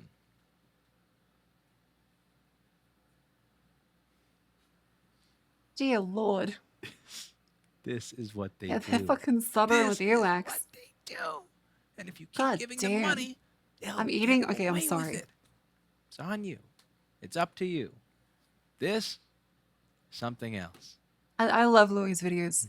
I always put them on whenever I Alright. want to relax and laugh at something. Let's peel this off. Oh God, there's an ant on my desk. The iPhone cleaning?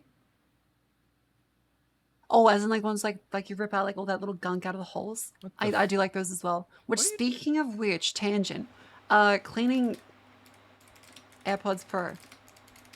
You need to do this. Holy shit.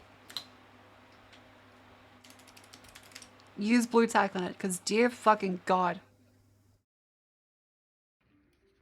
This is what your earpods and AirPods Pro look like.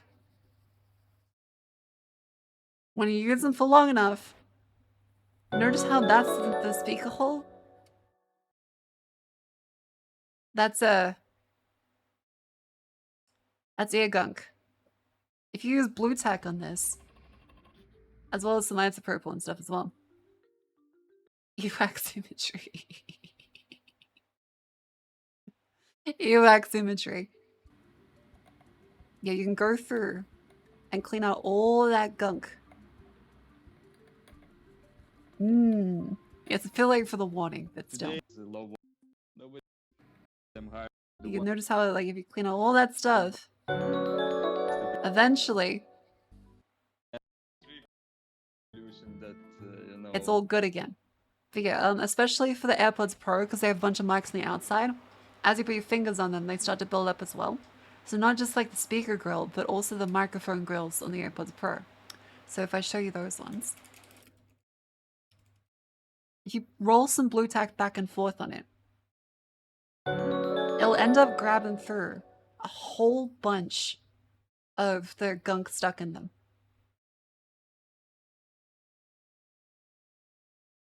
Because yeah, if you notice this, if you're wondering why your AirPods Pro noise cancelling works worse, that's because the external microphones are clogged.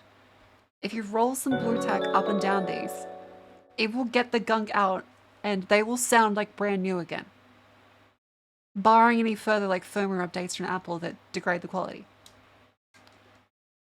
Yeah, for example of showing this, let me see, is there any, because like I've done it and it worked massively. Where is it? Where is it? Ah, yeah, okay. So this is the original AirPods, but it goes to show.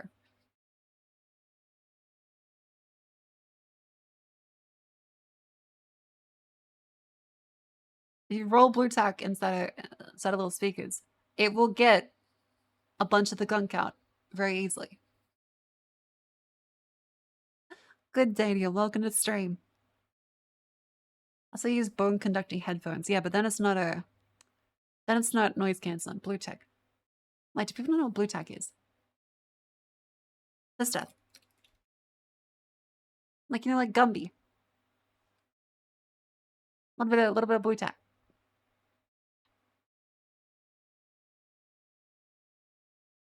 We don't have that? You don't have blue tack. The fuck do you do then? Like, you have blue tack. Blue tack is more than you imagine, thanks to all the clever tackers. The little tackers, the bigger tackers, the tidy tackers, and the happy tackers. What type of tacker are you? You stick this is where you stick to posters on your walls and stuff. Play-Doh. It's not Play-Doh. Play-Doh was like clay. He says eraser, yeah. He's blue tack as an like, do not fucking do this. Do not fucking I wouldn't recommend doing that. I would not recommend doing that. So yeah, also a Gumby. You guys haven't seen fucking Gumby? Wait, 1967. Wait, it was 1967. Wait, really? Wait, Gumby was 1967. He was once a little green slab of clay. Gumby, but you should see what Gumby can do today. Gumby, he can walk into any book with his pony pal Pokey too. If you got a heart, then Gumby's a part of you.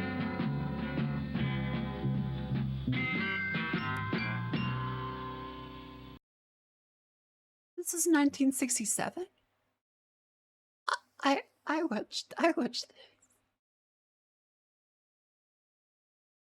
It was rerun for decades. Okay, okay. Because I was gonna say.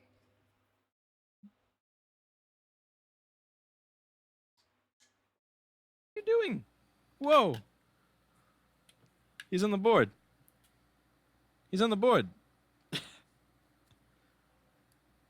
Well- I gotta fix that later. Alright, so let's remove this pad. And let's make this board proper again. He also does these live as well.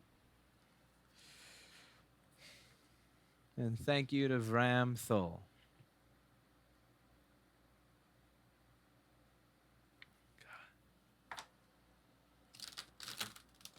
That helps to clean it, Oh chat. my god. That helps to clean it. OMFG.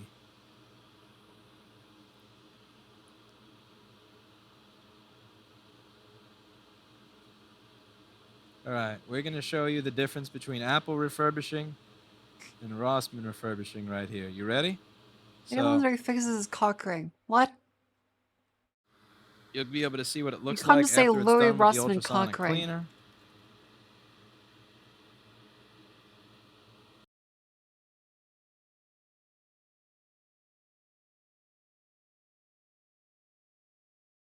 It's it-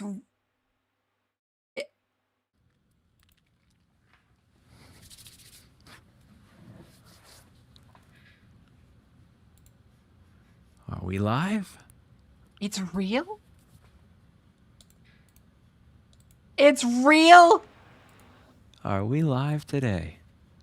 Let's move everything around a little bit just to make sure that This cock ring I was can used see what you multiple times see. by Louis Rossmann and his Always wanna girlfriend. make sure I and can was see what you refurbished see. to OEM standards. Always want to make sure the setup's working. Haven't used the setup in a while, I'll admit. Haven't been good at it. All right, everybody, how's it going? Hope you're having a lovely day. So today we're going to be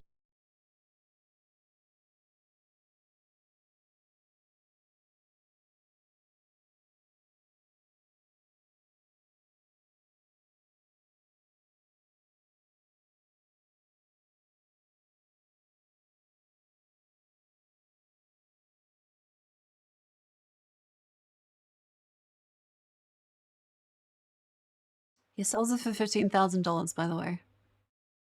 It's available on his website for $15,000. You can buy Louis Rossmann's unwatched refurbished cock ring. No, this is August last year, actually. This is not an April Fool's joke. This is not an April Fool's joke. This is real. What the fuck?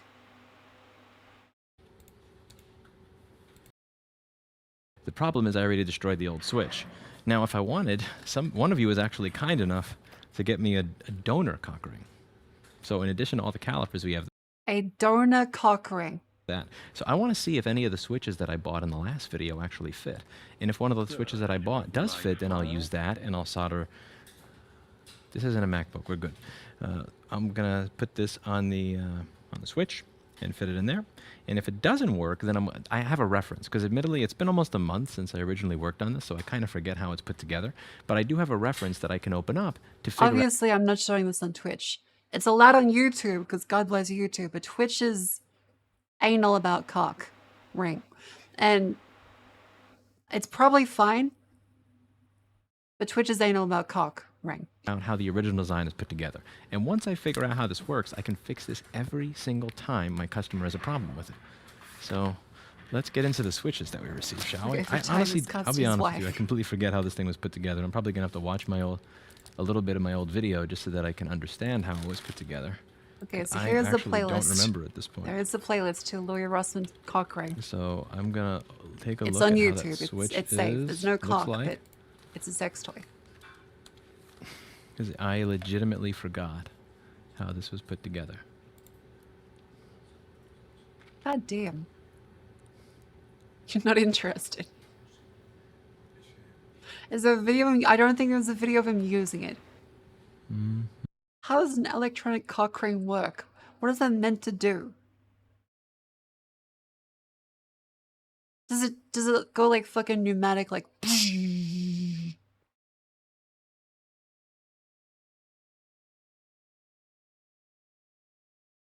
It buzzes gently.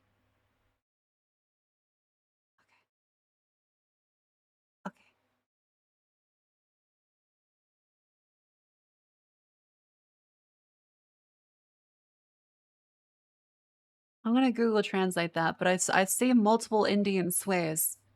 So you're on thin ice, young man.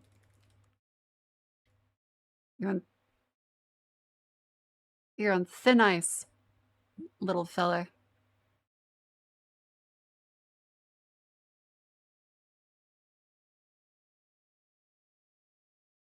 Oh, yeah, Madachod is motherfucker. Yep, right. Yeah. Saying this for the first time in my life, motherfucker. Welcome to stream. Speak English. And ideally don't say a bunch of swears.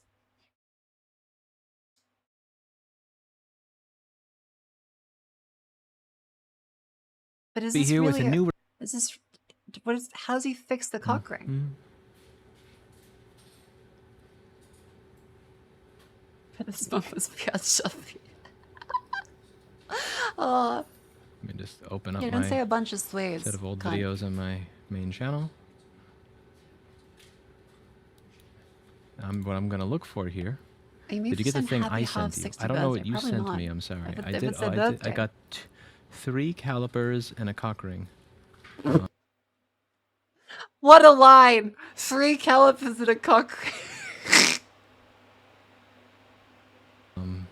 I appreciate. One sec. I have to figure out how this thing was put together because I don't remember, and I need to know how it's put together so that I can know how to put the switch back into it. Oh, this Does Trojan support right to repair? It seems like they don't, honestly. Okay, little fella. Okay, so let's see if I have. I'm gonna full screen this for a moment. I can see how the switch was in there originally, because I'm gonna have to install the switch in there the way it was before. YouTube is loading slow. Gotta speak We actually English have in Spectrum chat. internet here. No It's spam in business other internet, languages. but it's still Spectrum. At the end of the day, it is still Spectrum internet. Okay, wait, so how does he do this? What the fuck is that Long. thing? This way. 5.93. Oh, come on. Measuring it down to like fractions of millimeters. You're telling me that I can't make that fit in there? That's the same thing, bro. Okay, this has to be placebo at this point. It's the same switch. Even the dullest among us has a chance. Are you saying there's a chance? There's a chance. Okay, now remember, this is the same problem that I talk about a lot here, which is I have 2 hands. it's I like need one 13, hand to hold 14 this, minutes in. one hand to hold the iron, one hand to hold the solder. But I don't have 3 hands. Okay, so yeah, I'm just we're up to this bit. This is fine for Twitch. So what I'm going to do is I'm going to load this up with flux so that I can take an iron that already has solder on it and touch it there. That would usually result in a low quality joint, but here it's not going to be as much of a worry since I've added flux already. Oh. Cock. This is actually going to work. I can feel it. I don't want to get excited before it's time. Admittedly, I've had a large problem with getting excited before it's time, and it's...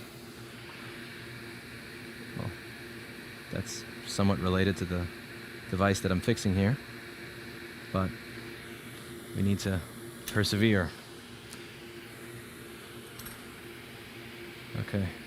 You know, it's First not things a first, cock. we're going to It's clean the a iron switch because you for a want proper cock ring. joints. The last thing you want is the last thing you want is for this to stop working at the most important time. Don't solder, just bend pins. Yeah, Don't solder, last thing you bend want pins. is You know for what? just I'll take your advice there, since this is not usually something I fix. I will solder it at the end. Did you guys know that there's these things known as castration pliers?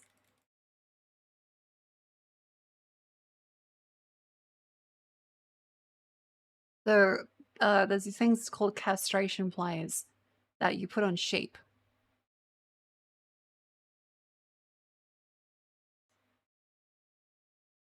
Here's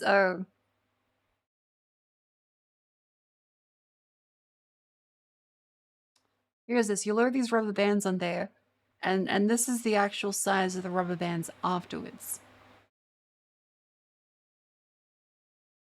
You can imagine how it works.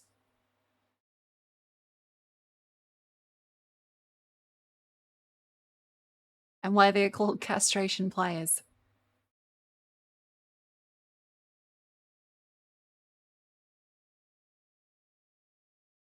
Yeah, sorry, just the cock ring fix video. Maybe think of this. All right, which one of my tabs is the cock ring? That's a statement, but which one of these tabs is the cock ring? Let's call it a 64 memory. Oh, I want that tab back. I need that tab back. Hey everybody. That's the MacBoard board repair. That's the blue tack. That's Gumby. That's Apple authorized repair. That's the funny one that we were watching before. Ah, here's the cock ring. It's a okay. Yeah, and as I said, I'm not. Twitch, for the record, this is flux that you use to solder joints. It's not related to the cock and the ring. I ain't that smart. I'm pretty dull, but eventually I'll get it. Now I'm getting a lot of flux on this. This is unfortunate. See? Yeah, there's gonna be a lot of flux. This is all greasy now. It's just called a Trojan ring. It didn't have to be greasy, but Doesn't now it it's say greasy. cock? I really don't like grease. I prefer avoiding liquids like this. Yeah. Didn't do a clean job in bending that. Oh boy, this is gonna be.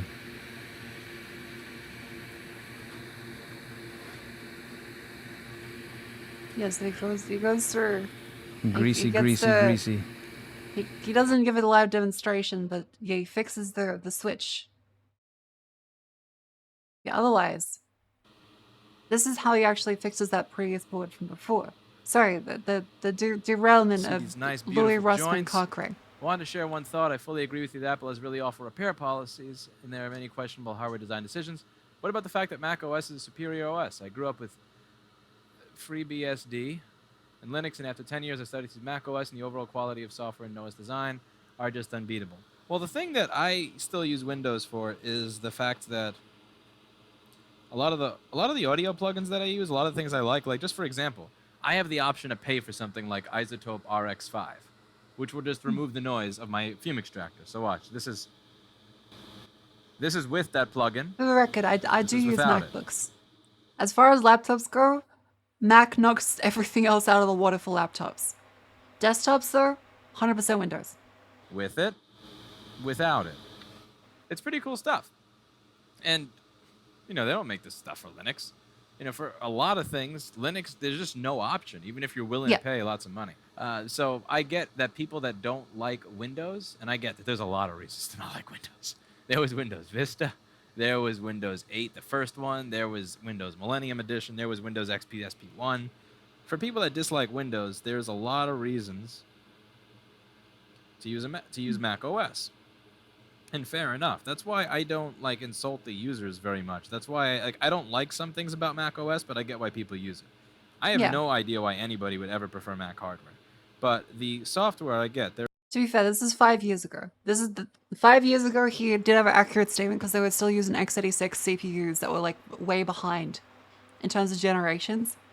But now Mac hardware is actually very superior to a lot of laptop stuff.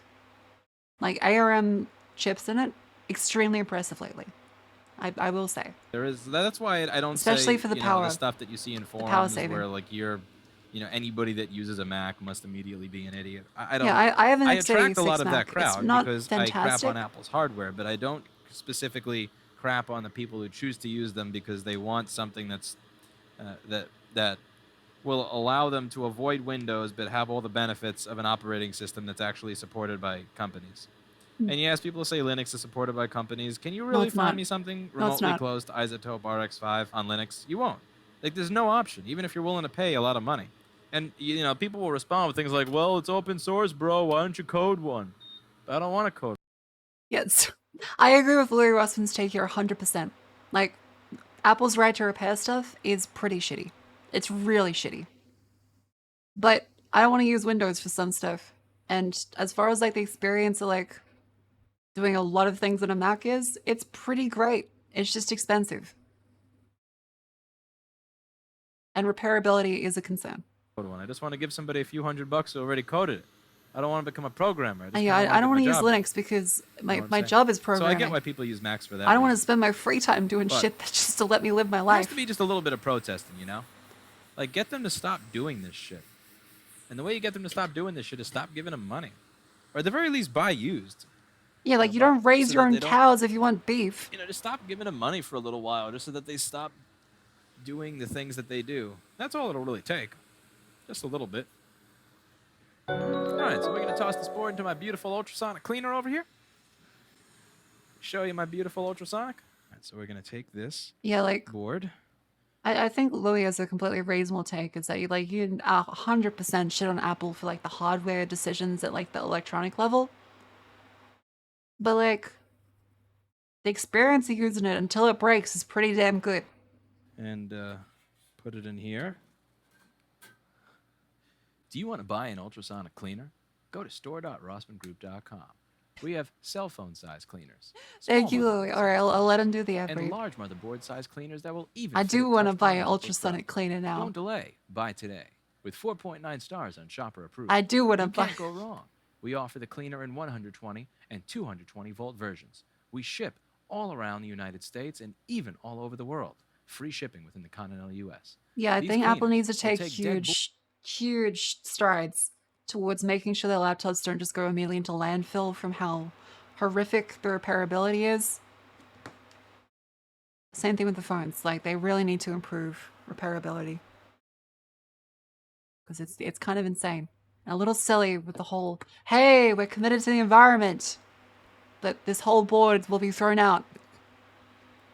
boards and make them look like this. And sometimes That's they'll why they want to even continue work. buying this stuff. I will still buy Apple shit because it works really well when it does. The issue is that the stuff breaking is what actively makes me consider not. It doesn't mean that I, don't buy it. I use my consumer protection rights and get really upset at Apple and get refunds. Like, I've had 3 iPads with the same, 3 iPad Pros with the same pixel issue where it gets just this weird fucking glow, this aura about it. And I bring it to them and like, okay, we'll give you a refund. A full refund, even years ahead, because it's a manufacturer fault. Like, when a lot of this shit is manufacturer faults in Apple's part. And in Australia, you're allowed to just say, hey, just click, click, click, click, click. No. Replacement or refund. Don't delay. Buy today. So let's take a look at the after pictures of that Apple There are 5 refurb idiots who board buy from new shit earlier. every 2 years. It has been resoldered. Yeah. It's been fluxed nicely. It's been Branson-y seed in my Crest ultrasonic cleaner, and it has been put through the oven to get rid of all of the cleaning materials. So this is what it looks like now. Yeah, like our consumer, like And for tell me if goods, you can see a Australia is difference in great. those solder For joints privacy, Europe is great. from what you had before. But Europe has definitely taken like a huge amount of like leaps forward and product protection as well.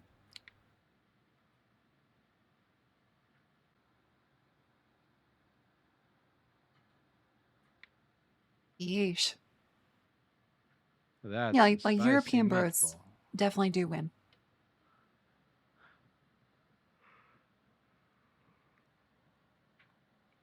God damn. What are the privacy issues in Australia? Oh. Yeah, so legally at any time, at the airport, they're allowed to take your phone away and fully clone it or deny you entry into the country, as well as complete impunity to impose a backdoor policy. AKA, they're allowed to force an employee of a company under penalty of federal crime to institute a backdoor in the company's software that they work at. And any attempt to notify their boss is also a federal crime. So this is a huge thing that caused a lot of places to have a policy where you're allowed to just resign at any time, and that's assumed to be the reason. Australia backdoor. Oh fuck, 4 days ago. Okay, there's one from 2018, and there's one from 4 days ago. So that's not good. This is 4 days ago. God damn it. Alright, this is a completely separate one that I didn't even plan about. Like, 4 days. There's an update to this one. 4 days ago, apparently. Okay. Thankfully, it doesn't seem as though this is actually 4 days ago. It just may have gotten an edit 4 days ago. Thank Christ, I was going to scream. But, yeah, so government enforcement agencies to force businesses to hand over user info and data even though it's protected by cryptography. And it also will weaken encrypted messages. And then there's also backdoors. So let's see. So Australia's backdoor law. The Assistance and Access Act. So here's a complete crock of shit that the Department of Home Affairs says here. The Australian government supports cybersecurity tools that create a safe online environment for Australians, ensures that everyday digital transactions like online banking or shopping can occur securely. The government has no interest in undermining these critical technologies. Unfortunately, the same technologies are employed by terrorists.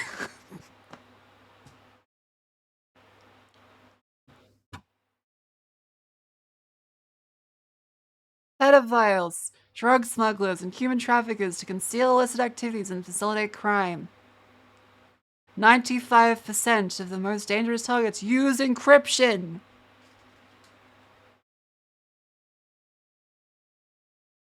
It's estimated by 2020 all electronic communications of investigative value will be encrypted.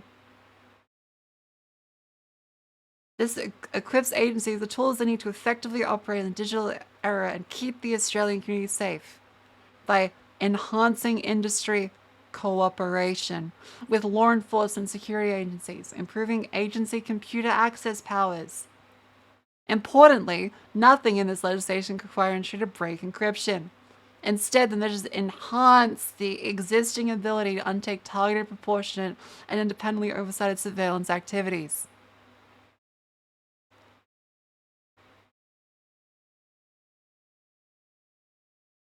Right.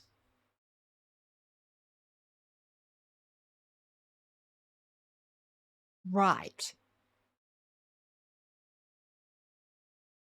Right. That means a lot. Enhanced industry. Okay, you guys know what the CIA.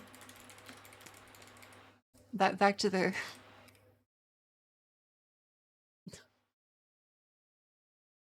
let's go back to the CIA here. The connotations of enhanced is not great.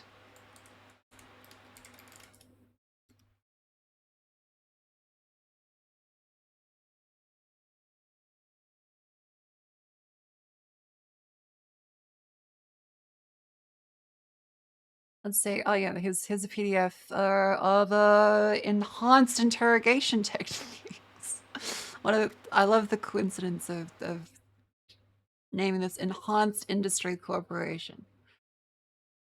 Allows law enforcement security agencies to seek assistance from the full scope of companies that supply communication services and devices in Australia. It does not place standing obligations on companies. Robust consultation measures will ensure that both Australian and multinational companies can have a say in potential requirements. It will not require companies to do the impossible. What does that mean? Yeah, you know what? What else terrorists use? Water. They also think. Sometimes even breathe. The government cannot build or implement so-called backdoors or do anything to make the communications of innocent persons less secure.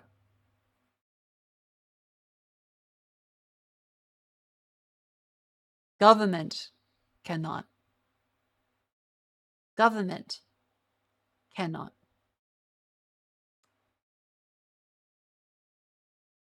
Well, there's decryption and deception of data retention capability. Access communications without an existing warrant or authorization. Compel an employee to undertake activities without the knowledge of their employer. See, this is the one where it's like, Hmm. Because I remember this was one very huge thing that a lot of people said was gonna happen. So I really want to see if this is, if they had to add this in because of backlash, or okay, Australian backdoor law, employee without employer knowledge. Because I could swear this is a massive thing.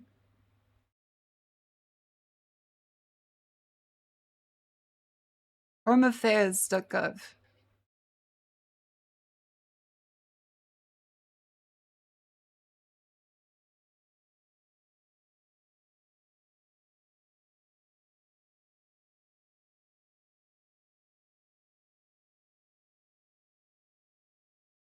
Okay, wait. Here's the Home Affairs government saying that this law can compel complaints who can seek without the knowledge of their organization. This is a myth, apparently. They're saying it's a myth. What do they say? This scenario is incorrect and misleading. Getting help from companies, not people acting in the capacity as an employee. It says in section 317ZL. A nurse may serve an individual. The individual is the sole trader in their own corporate entity. A company issued nurse can disclose information about it in connection. This allows an employee to disclose information to their employee and vice versa. Additionally, a company may disclose statistical information about the fact they have received a notice. They may disclose notice information for the purposes of legal proceedings. The notices themselves are therefore not secret, but information about the substance is controlled.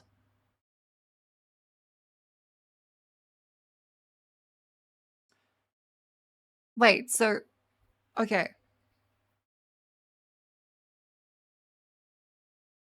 Yeah, we were served with one. We can't tell you what or who it concerns. Like, okay. I like that they put this law lead to mass surveillance as a myth.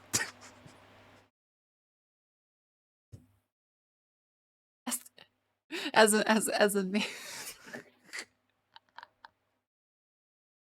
Okay, come on. Like, I know. I know. Yeah, buddy, feds, you guys. I know you gotta say that, but come on.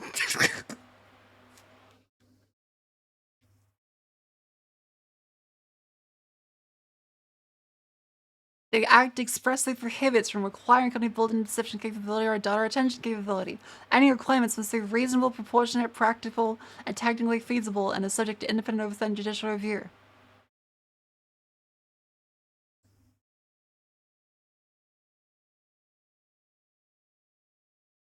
It expressly prohibits us. They've got to be reasonable and proportionate against these terrorists. Like, you can't just have this stuff where it's like, but don't worry, none of it's gonna happen. There's no reason to, unless there is a reason to, because 95% of terrorists use it. Like that was literally their fucking... They started off with saying over 95% of the counterterrorism targets using... Like, the issue with saying reasonable and proportionate is that that's not very great in a law sense. Capabilities built by the government will leak.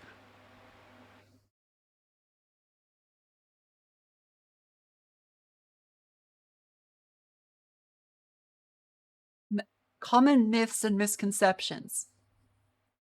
Capabilities built by the... Okay. Australian government cybersecurity leak.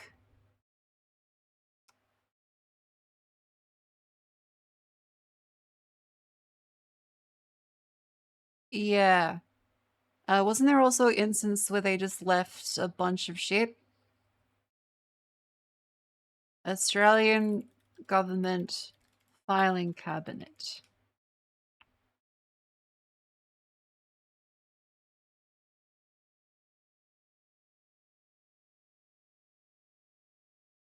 Oh, yep. Here it is. Yeah, top secret files found in old filing cabinet.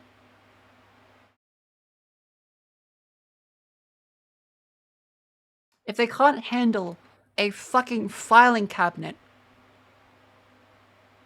How do I trust them with instituting a bunch of capabilities in software? That they were an ex-government sale.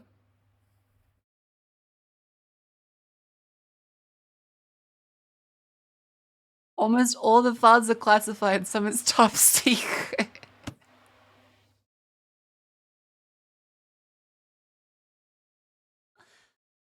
Some is top secret.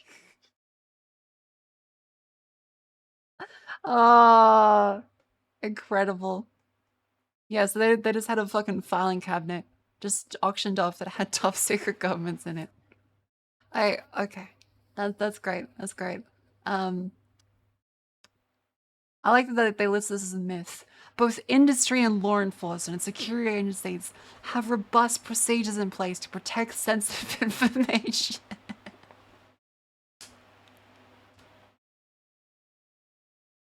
Additionally, Australia's law enforcement and security agencies are experienced in managing operational sensitivities and will take steps to minimize risks or exposure of information.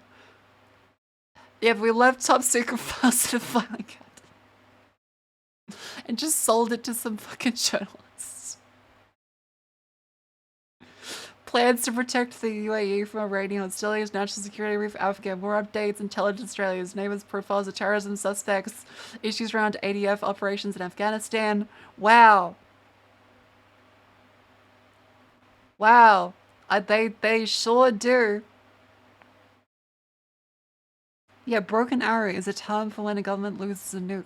I sure as fuck know that capabilities will be leaked.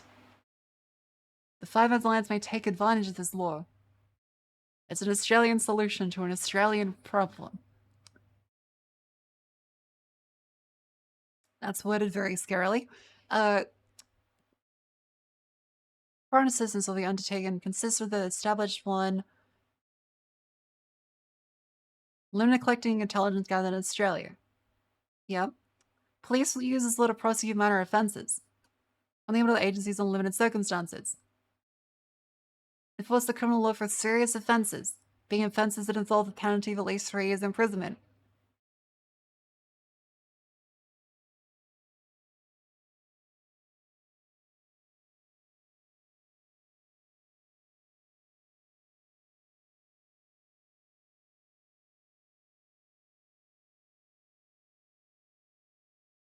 Generally, these warrants are available, punishable by maximum of 7 years or more. But that means, but that's, in that instance is, what is the maximum imprisonment for shoplifting?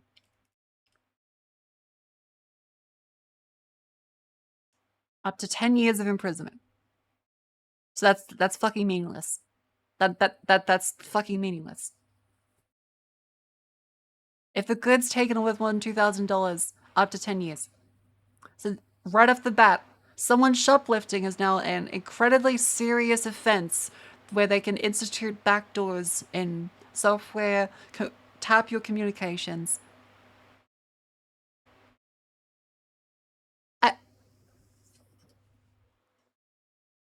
Yes. Basing it off of the potential maximum sentence and setting that to only 7 years is pretty not... That's silly.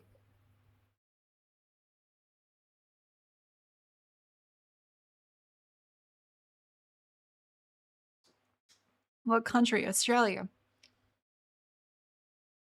So that one seems silly. Public transparency is insufficient.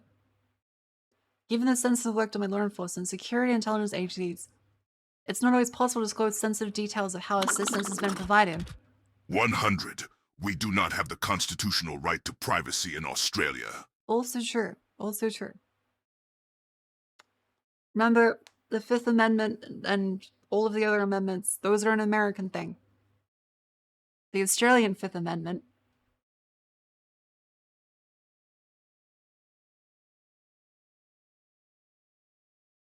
What actually is a literal Fifth Amendment?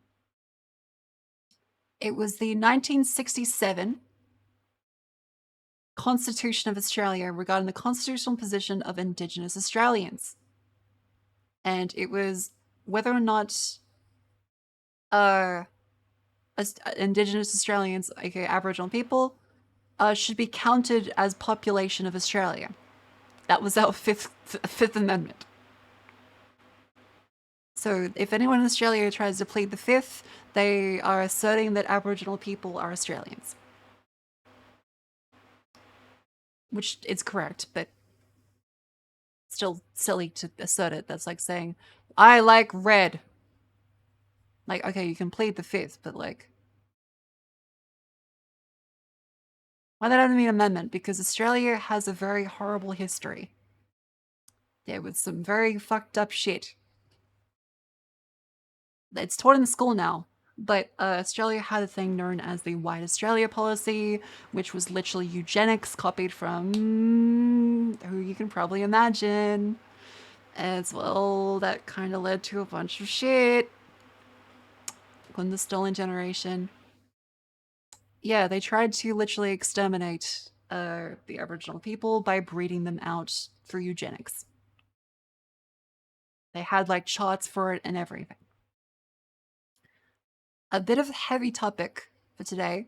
If you want to look through that, I would suggest looking up the stolen generation and the White Australia policy, as I myself am not a historian, so I will not comment on any further details, as I feel like it would be disrespectful for me to talk about something that I don't know that much about. But it did happen. Look up in your own time. However, privacy and electronics and stuff and governments being silly, I do know about this stuff. This law does not have adequate oversight. I love that they put this as a myth, because they're the ones doing the...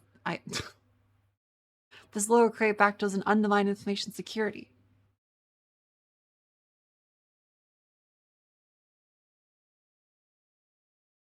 The Assistance and Access Act contains an express prohibition against building or implementing any weakness or vulnerability that would jeopardize the security of innocent users. See, I like the stipulation here of innocent users.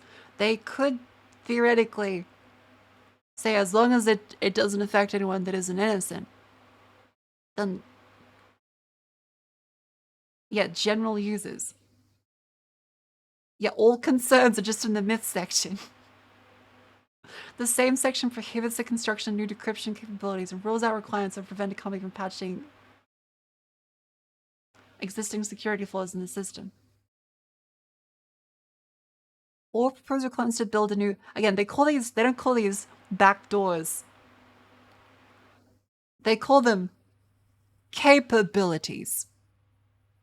The government's capabilities. Refer to an independent assessment panel consisting of a technical expert and a retired judge. What? Why is the judge... Okay, wait. I'm not a legal professional. Why does the judge need to be retired? Again, that probably makes a lot of sense. That just sounds very funny. Why does the judge need to be retired? Australia, why does the judge need to be retired?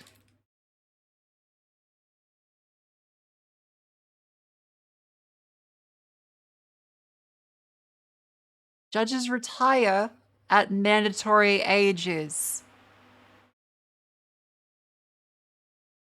Judges retire at 70. So they explicitly want a judge who is over 70 years old. Wait, fucking what? Okay, that can't be okay. You cannot say, this undermines information security and creates backdoors. Like, no, it's just we're building capabilities and we want a judge who's over 70.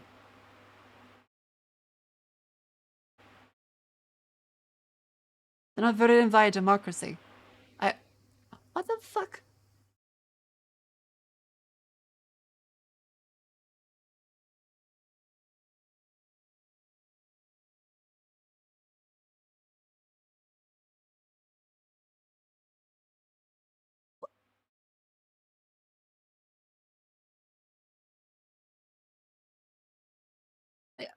all the headlines are supposed to be the myths. This is the government saying, "Oh, this is a myth and a misconception." This will create backdoors on information security. But no, we're just getting them to build new capabilities. Just you don't get it. It's not a backdoor. It's a new capability. We just need someone who's over 70 years old to give us the proof. Yeah, the excuse is probably they want to retire judge. There's no current government bias. But yeah, that's not great. Act has no ability to compel a company to build any type of capability or removes a form of electronic protection like encryption. That is, if the company is not already capable of decrypting something, nothing can build the capability to do it.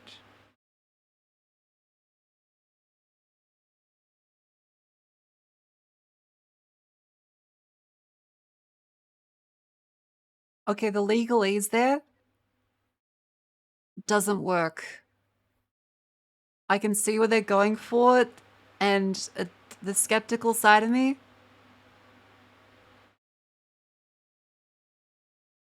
The skeptical side of me wonders if this means. Okay, I really wonder if this, because if the company is not already capable of decrypting something, we can't make them build a capability to do it. But everything that is encrypted has to have a capability to be decrypted. Otherwise, it's useless.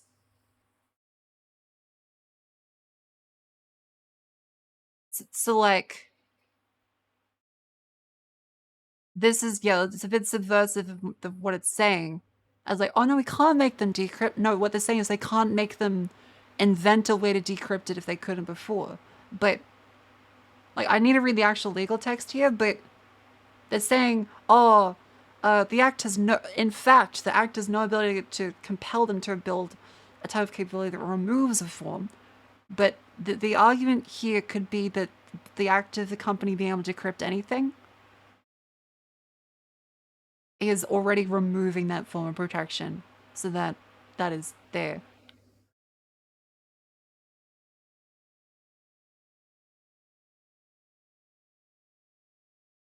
Like, the simple act of using encryption, you don't just encrypt stuff so that no one ever reads it. It's there to be decrypted by a specific person. And the thing here is very broad. It just says if it's not already capable of decrypting something. Like, sure, the company may not have the specific keys, but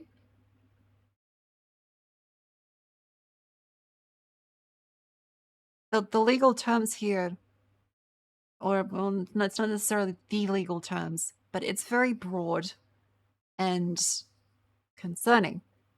I don't like it.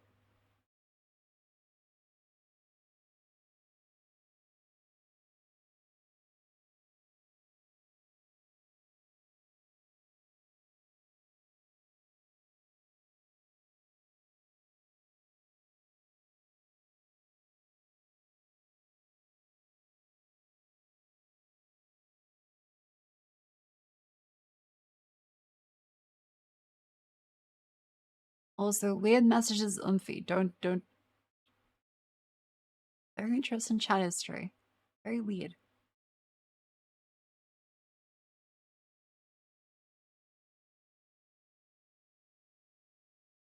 I suggest you log off the internet and maybe touch some grass.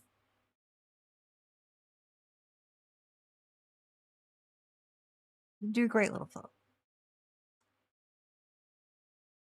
And it's just like no reasonable person can interpret it that way, and the overly little interpretation is rejected. Mm. Yeah, like, hey, it's actually a myth that we'll do this. What we're really gonna do is get a tech person and a senile old man to be able to give us the power to do this.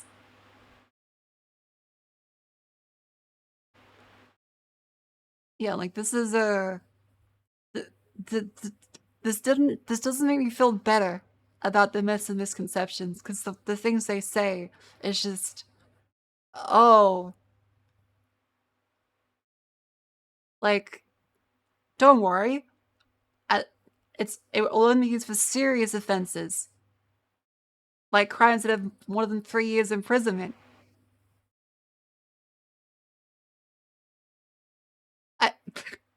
Yeah? Like all of them? Like all of them can have a penalty of up to 7 years as like a maximum at least. And 3 years if you're thinking they might be doing the crime. Because this data is there so that they can prove the crime has happened. If they know they did the crime, they would just be prosecuted. They wouldn't be getting a warrant to get this data and capabilities. Otherwise, they would just have fucking Sherlocked the crime already. So this thing, like, don't worry, it's only this requirement and powers can only be used if the crime will have at least 3 years imprisonment. Yeah. And if someone didn't do it, you don't know until you've already used the power to prove that they didn't do it by spying on them. Like, jeez. Anyways, more silly fun stuff. Sorry, that's just the castration pliers. Where am I? Run to these ones at the Pirates of Silicon Valley. Oh, I do. Okay, I do want to see the Macintosh video. Introducing Macintosh. It does all the things you'd expect a business computer to do. It does a lot of things you wouldn't expect a business computer to do. And it does some things no other business computer has ever done before. Of course, to do all this, look at you will have to learn to do this. Macintosh. The mouse. The They computer stole for the from rest of us. Xerox. The development of Macintosh by Apple has been paralleled by the work of leading software developers. It's a great machine. It's a step forward in terms of the way it uses graphics and the speed. And this is a machine that a lot of people are going to be able to afford. That's a very, very useful machine. I was enthused. Microsoft doesn't work with new hardware very often, but we put a team of people on it from the beginning, and we're planning that over half of our retail sales next year will come from Macintosh software. At the back of Macintosh, you'll find 2 built-in ports for connecting a printer, a modem, or to Apple Bus, Apple's own local area network, as well as a dedicated port for an external disk drive. The Image Writer printer from Apple is specially designed for Macintosh. Whoa. By plugging a modem into your Macintosh, you can communicate by telephone with electronic databases and news services. You can also emulate DEC VT100 and IBM 3278 terminals. Okay, this is really funny. I'm trying to find the ad for this. Because it's really funny. Yeah, okay. So there's the Honeywell the Honeywell computer ads. And the Apple II. Alright, so there was this ad for the Honeywell. If she can only cook as well as Honeywell can compute. I hate my wife.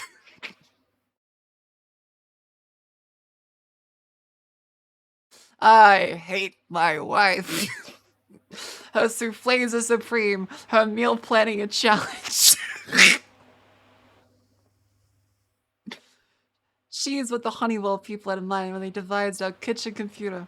She'll learn to program it with a cross-reference to her favorite recipes. By the way, programming used to be a woman's job.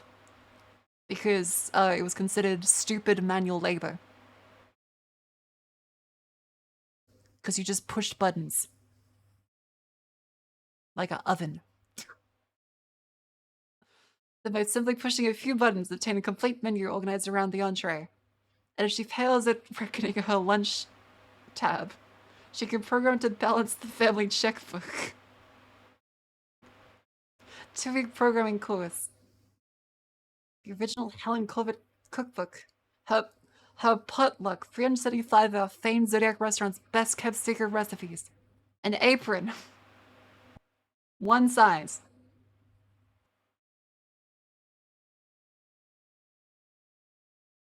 Doesn't a lot of female hackers? Well, yeah, like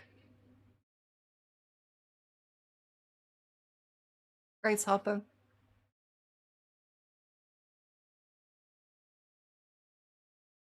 Grace Hopper, one of them. There's tons. Because it was originally a men. When did Flipper would be a No Girls Allowed club? That's a good point. I need to see the distinction. When did programming stop being a woman's job?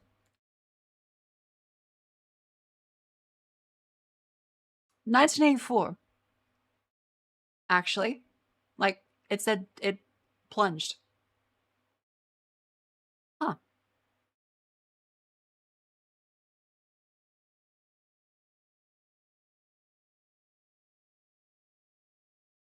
Interesting. Yeah, in the early 1940s, the field was almost exclusively female.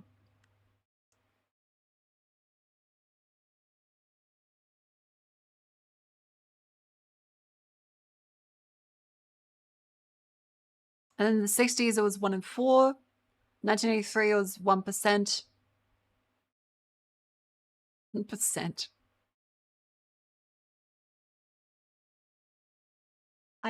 Because yeah, those Ada Lovelace, Joan Clark, Hattie Lamar, Grace Hopper, Katania Yushchenko, Mary Wilkes, Margaret Hamilton. Margaret Hamilton was also the one that made the software for the lunar landing. The one that landed on the fucking moon.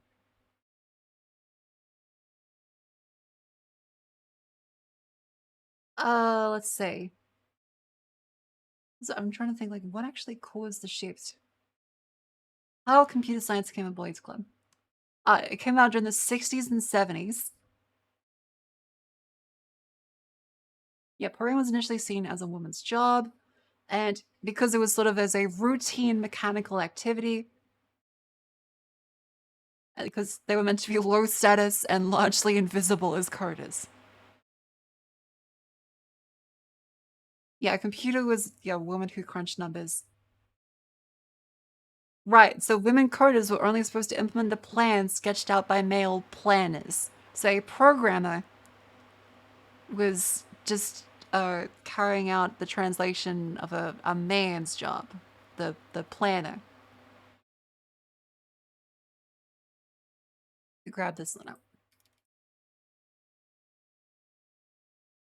Yeah, low status, largely invisible. It never occurred to anyone that the computer program would eventually become something that was thought of as a men's field. A newfound appreciation for computer programmers, combined with an increasing demand for their services, was accompanied by an equally dramatic rise in their salaries. Aspiring male professionals wanted them, but they didn't want to be associated with lowly coding clerks. They emphasized the esoteric nature of the discipline, deriving professional authority from individual and personal creativity and obscure arcane kill set. Companies selected candidates using an aptitude test that favored antisocial, mathematically inclined male candidates.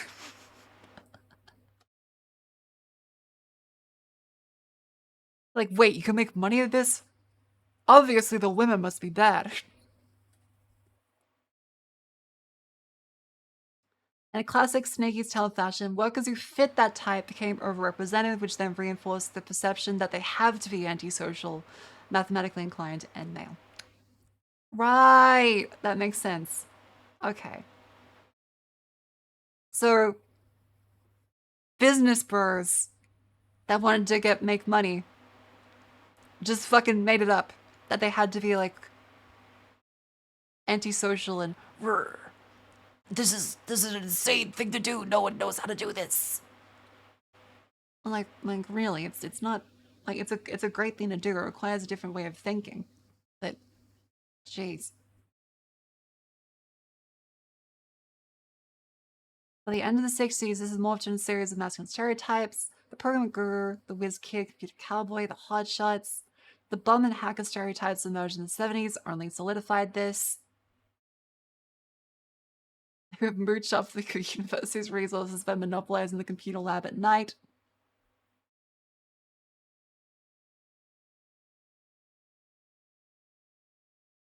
The Malcolm Murray to find my inside jokes about Brang Studio Marathons and all that Curdfest. And women said that this was an obstacle to their continued participation in computing. Yeah, that makes sense.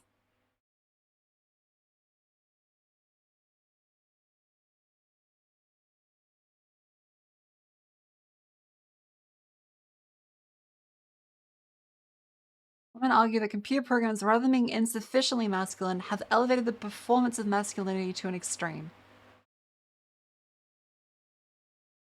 Interesting. So it was a self-reinforcing stereotype. Clicked into oh, that's crowd control. Right, I gotta turn that off. Thank you. You're the only one this stream was mentioned that. I gotta remember to turn that off. Thank you. I gotta create a dashboard. All right. Let me turn off the extension.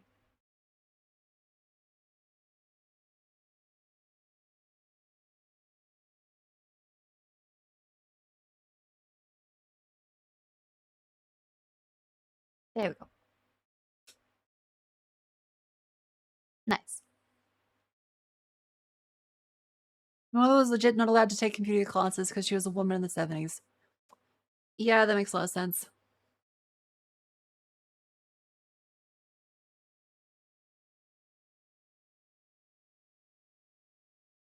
Late 70s, early 80s, both your parents did it. Oh.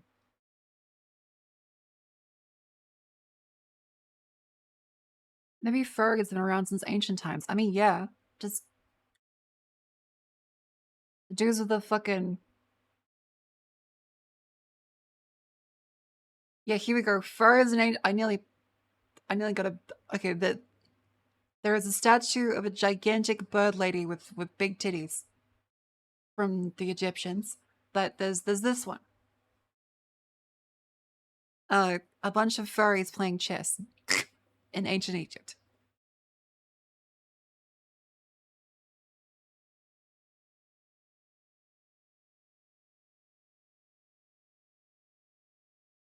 Very nice.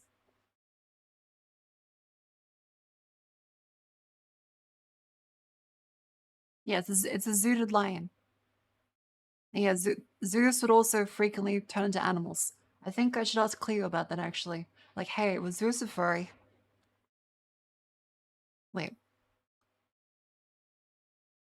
At Clear. Was Zeus a furry? Loki fucked a horse and created Jormungand. Oh. Okay, Cleo said what? Answer the question according to your judgment. Okay, would you judge that to be essentially a furry?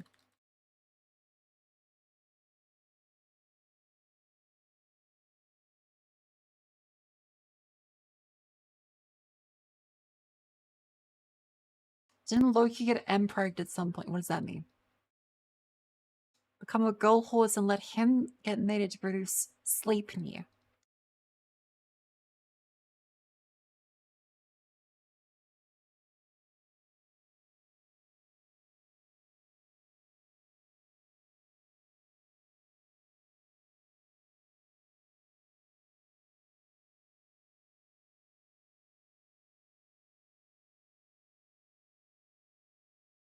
What? Okay, Cleo says... Okay, this is Cleo's professional historical opinion. She is a literal historian. She is a literal historian.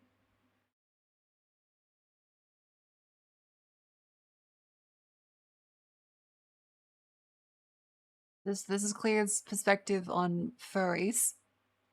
Also, hello Cleo, welcome in. This is Cleo's perspective. Was Zeus a furry? What? He transformed into animals, yeah. Would you judge that to be essentially furry? I don't think it counts as furry if he's literally becoming the animal when he had sex. Bestiality, however. Naruhodo.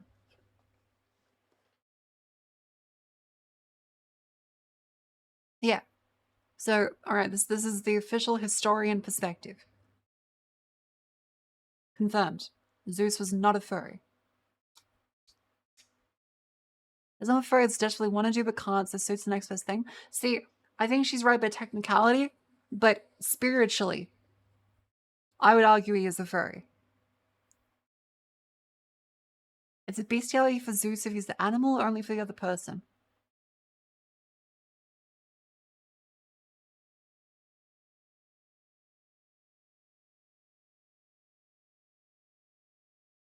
Raise a good point.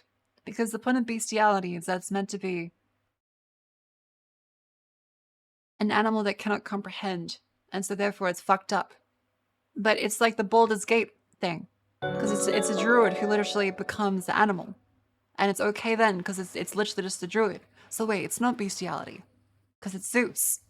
And I think, well, if anything, Zeus is committing bestiality with a human, because a human's probably not as smart as Zeus.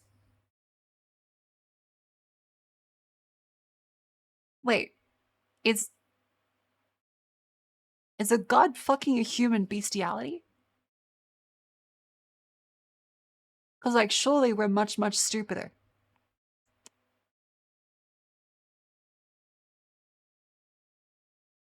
Yes, no. I don't think the women knew Zeus was transforming to animals. You can't operate by glory hole rules, as in if you didn't know that it could be anything. No. What it is what it is. You can't operate by glory hole rules for Zeus fucking people. Oh, it could have been a vagina. It could have been an ass. No one knows. That's the magic of the glory hole. It doesn't matter if they knew Zeus was the fucking duck or not. It was still Zeus.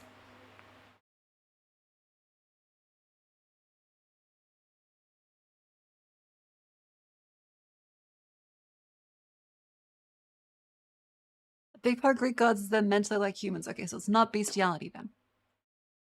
But there is a power imbalance.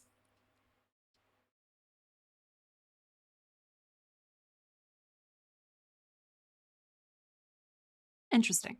Okay. So it's the same rules as like Baldur's Gate 3. Zeus often assaulting his own brainwashing them into haunting him. If so, that's very fucked up. But that sounds par for the course for Zeus. I'm not a historian, Cleo is. Zeus raped a lot. Okay. Yeah, I can't say I didn't expect that. Zeus turned into a swan. Do they... Okay, well now... Do I really have to Google swan penis on stream?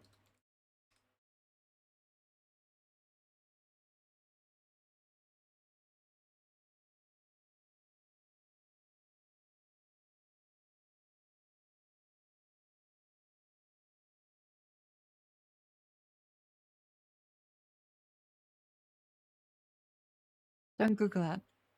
Don't Google that. It's also not history, it's mythology. What do you mean? What do you mean? Zeus was real.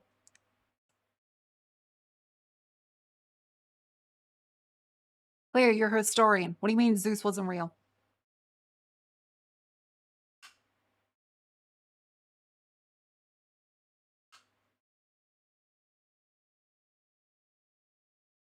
Pharaoh always punished the victims of Zeus's. What the fuck? Okay, that's fucked up. Did you even myths are real? If I can't believe in Zeus, I can't believe that our former prime minister in 1997 shit himself at Engadine Macca's when the Sharks lost a game. If I can't believe in this, what can I believe in?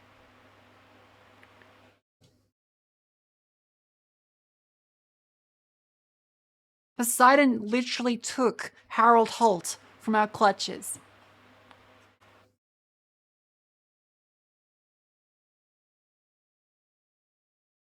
Duck noses.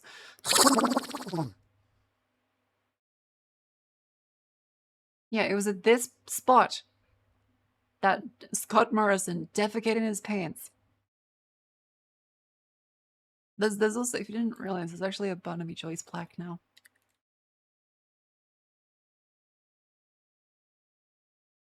The, the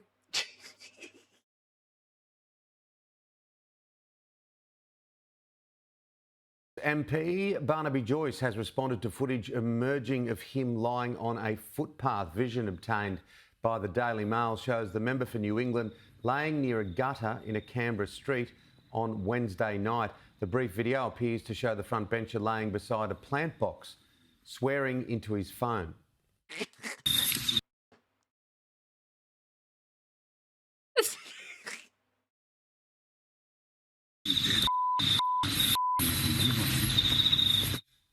He has released a statement to Sky News on his behaviour, saying, "Yes, it's very embarrassing. I was walking back to my accommodation after Parliament rose at 10 p.m. While on the phone, I sat on the edge of a plant box, fell over, kept talking on the phone, and very animatedly was referring to myself for having fallen over. I got up and walked home." And by the way, there's now a plaque for it.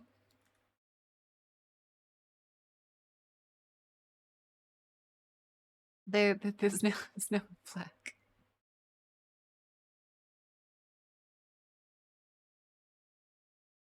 Here it is.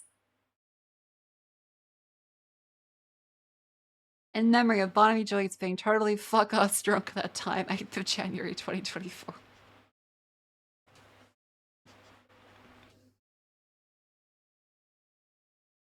Yeah, incredible. Someone also did a chalk outline around it. And Fulzo was, no, it's newsworthy that it's a politician. This would be like if Joe Biden just went on his back and was just like, fuck it, fuck it, fuck. Fuck, fuck, fuck, into the phone. It's great. It's almost as great as when Scott Morrison shit himself in an Engadine Macca's.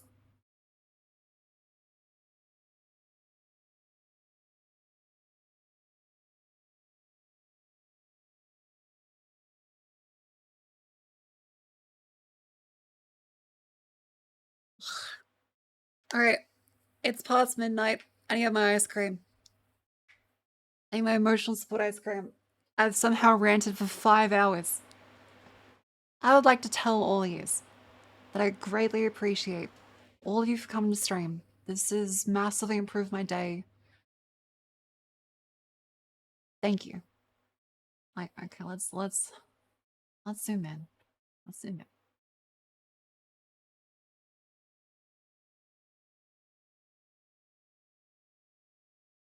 Thank you. I really, from the bottom of my heart, really appreciate it. And yeah, and thank you so much, Grimmy, for the raid. Like, holy shit. I hope you enjoyed the massive, insane rambling that I do. And I hope all of you make sure you follow me on Twitter. This fucking thing, hit the fucking follow button on this one. Also subscribe to the YouTube. And I make videos and stream on that one as well. And additionally, join the Discord if you'd like to shit post. It's a very lovely time. I have some ice cream. I'm gonna read some manga. And I'll go to bed. And plan out the next week's stuff.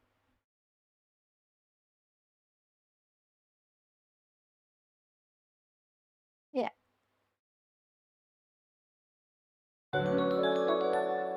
Hope you enjoyed this stream.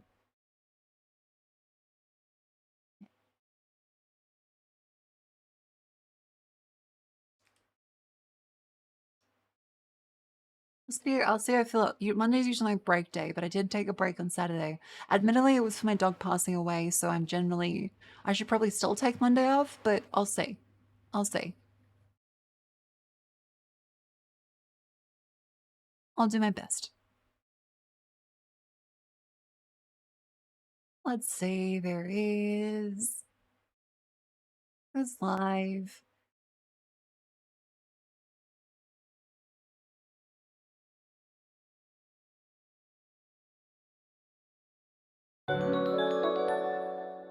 There's fucking... There's Emma Cooney, Sandy, Amalila, Sarian. Who's this? There's a... Oh god, that's a titty. That's a titty. Alright, not that one. That's a big bit old titty. Big bitties.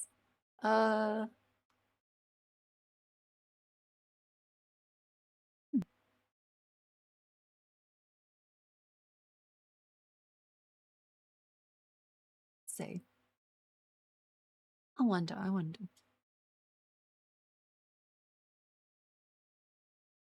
Invasion time? Invasions. That's it. Liver. Oh, there's Yarika. She had a new model. It's very lovely.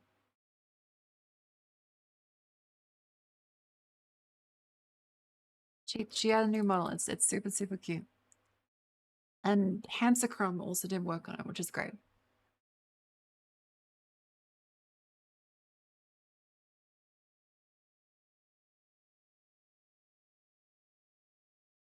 Enjoy the model. It's super pretty. I'm super tired. She had a debut. It looks super nice. Our raid message is a Engadine Markets. Keep it comedic. Keep it light. Keep it funny. No mention of dogs. Just Engadine Markets. Engadine Markets.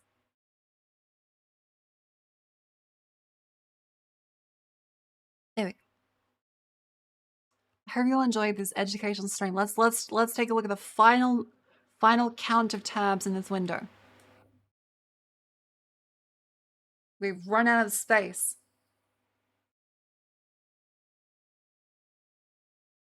Yep. This literally goes up to the side.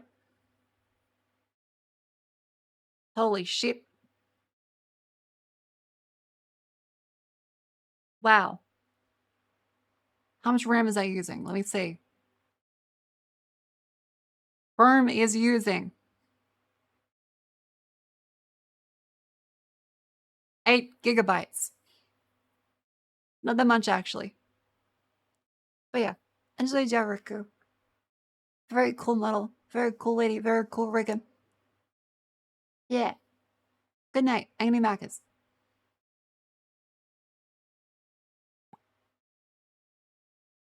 Up.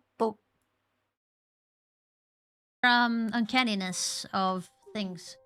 If my skin is the I really gotta latex clear my floating tabs. itself, that means that my feet are I really gotta clear my boots, tabs. because these are connected, as you can see. So I have metal toes, basically.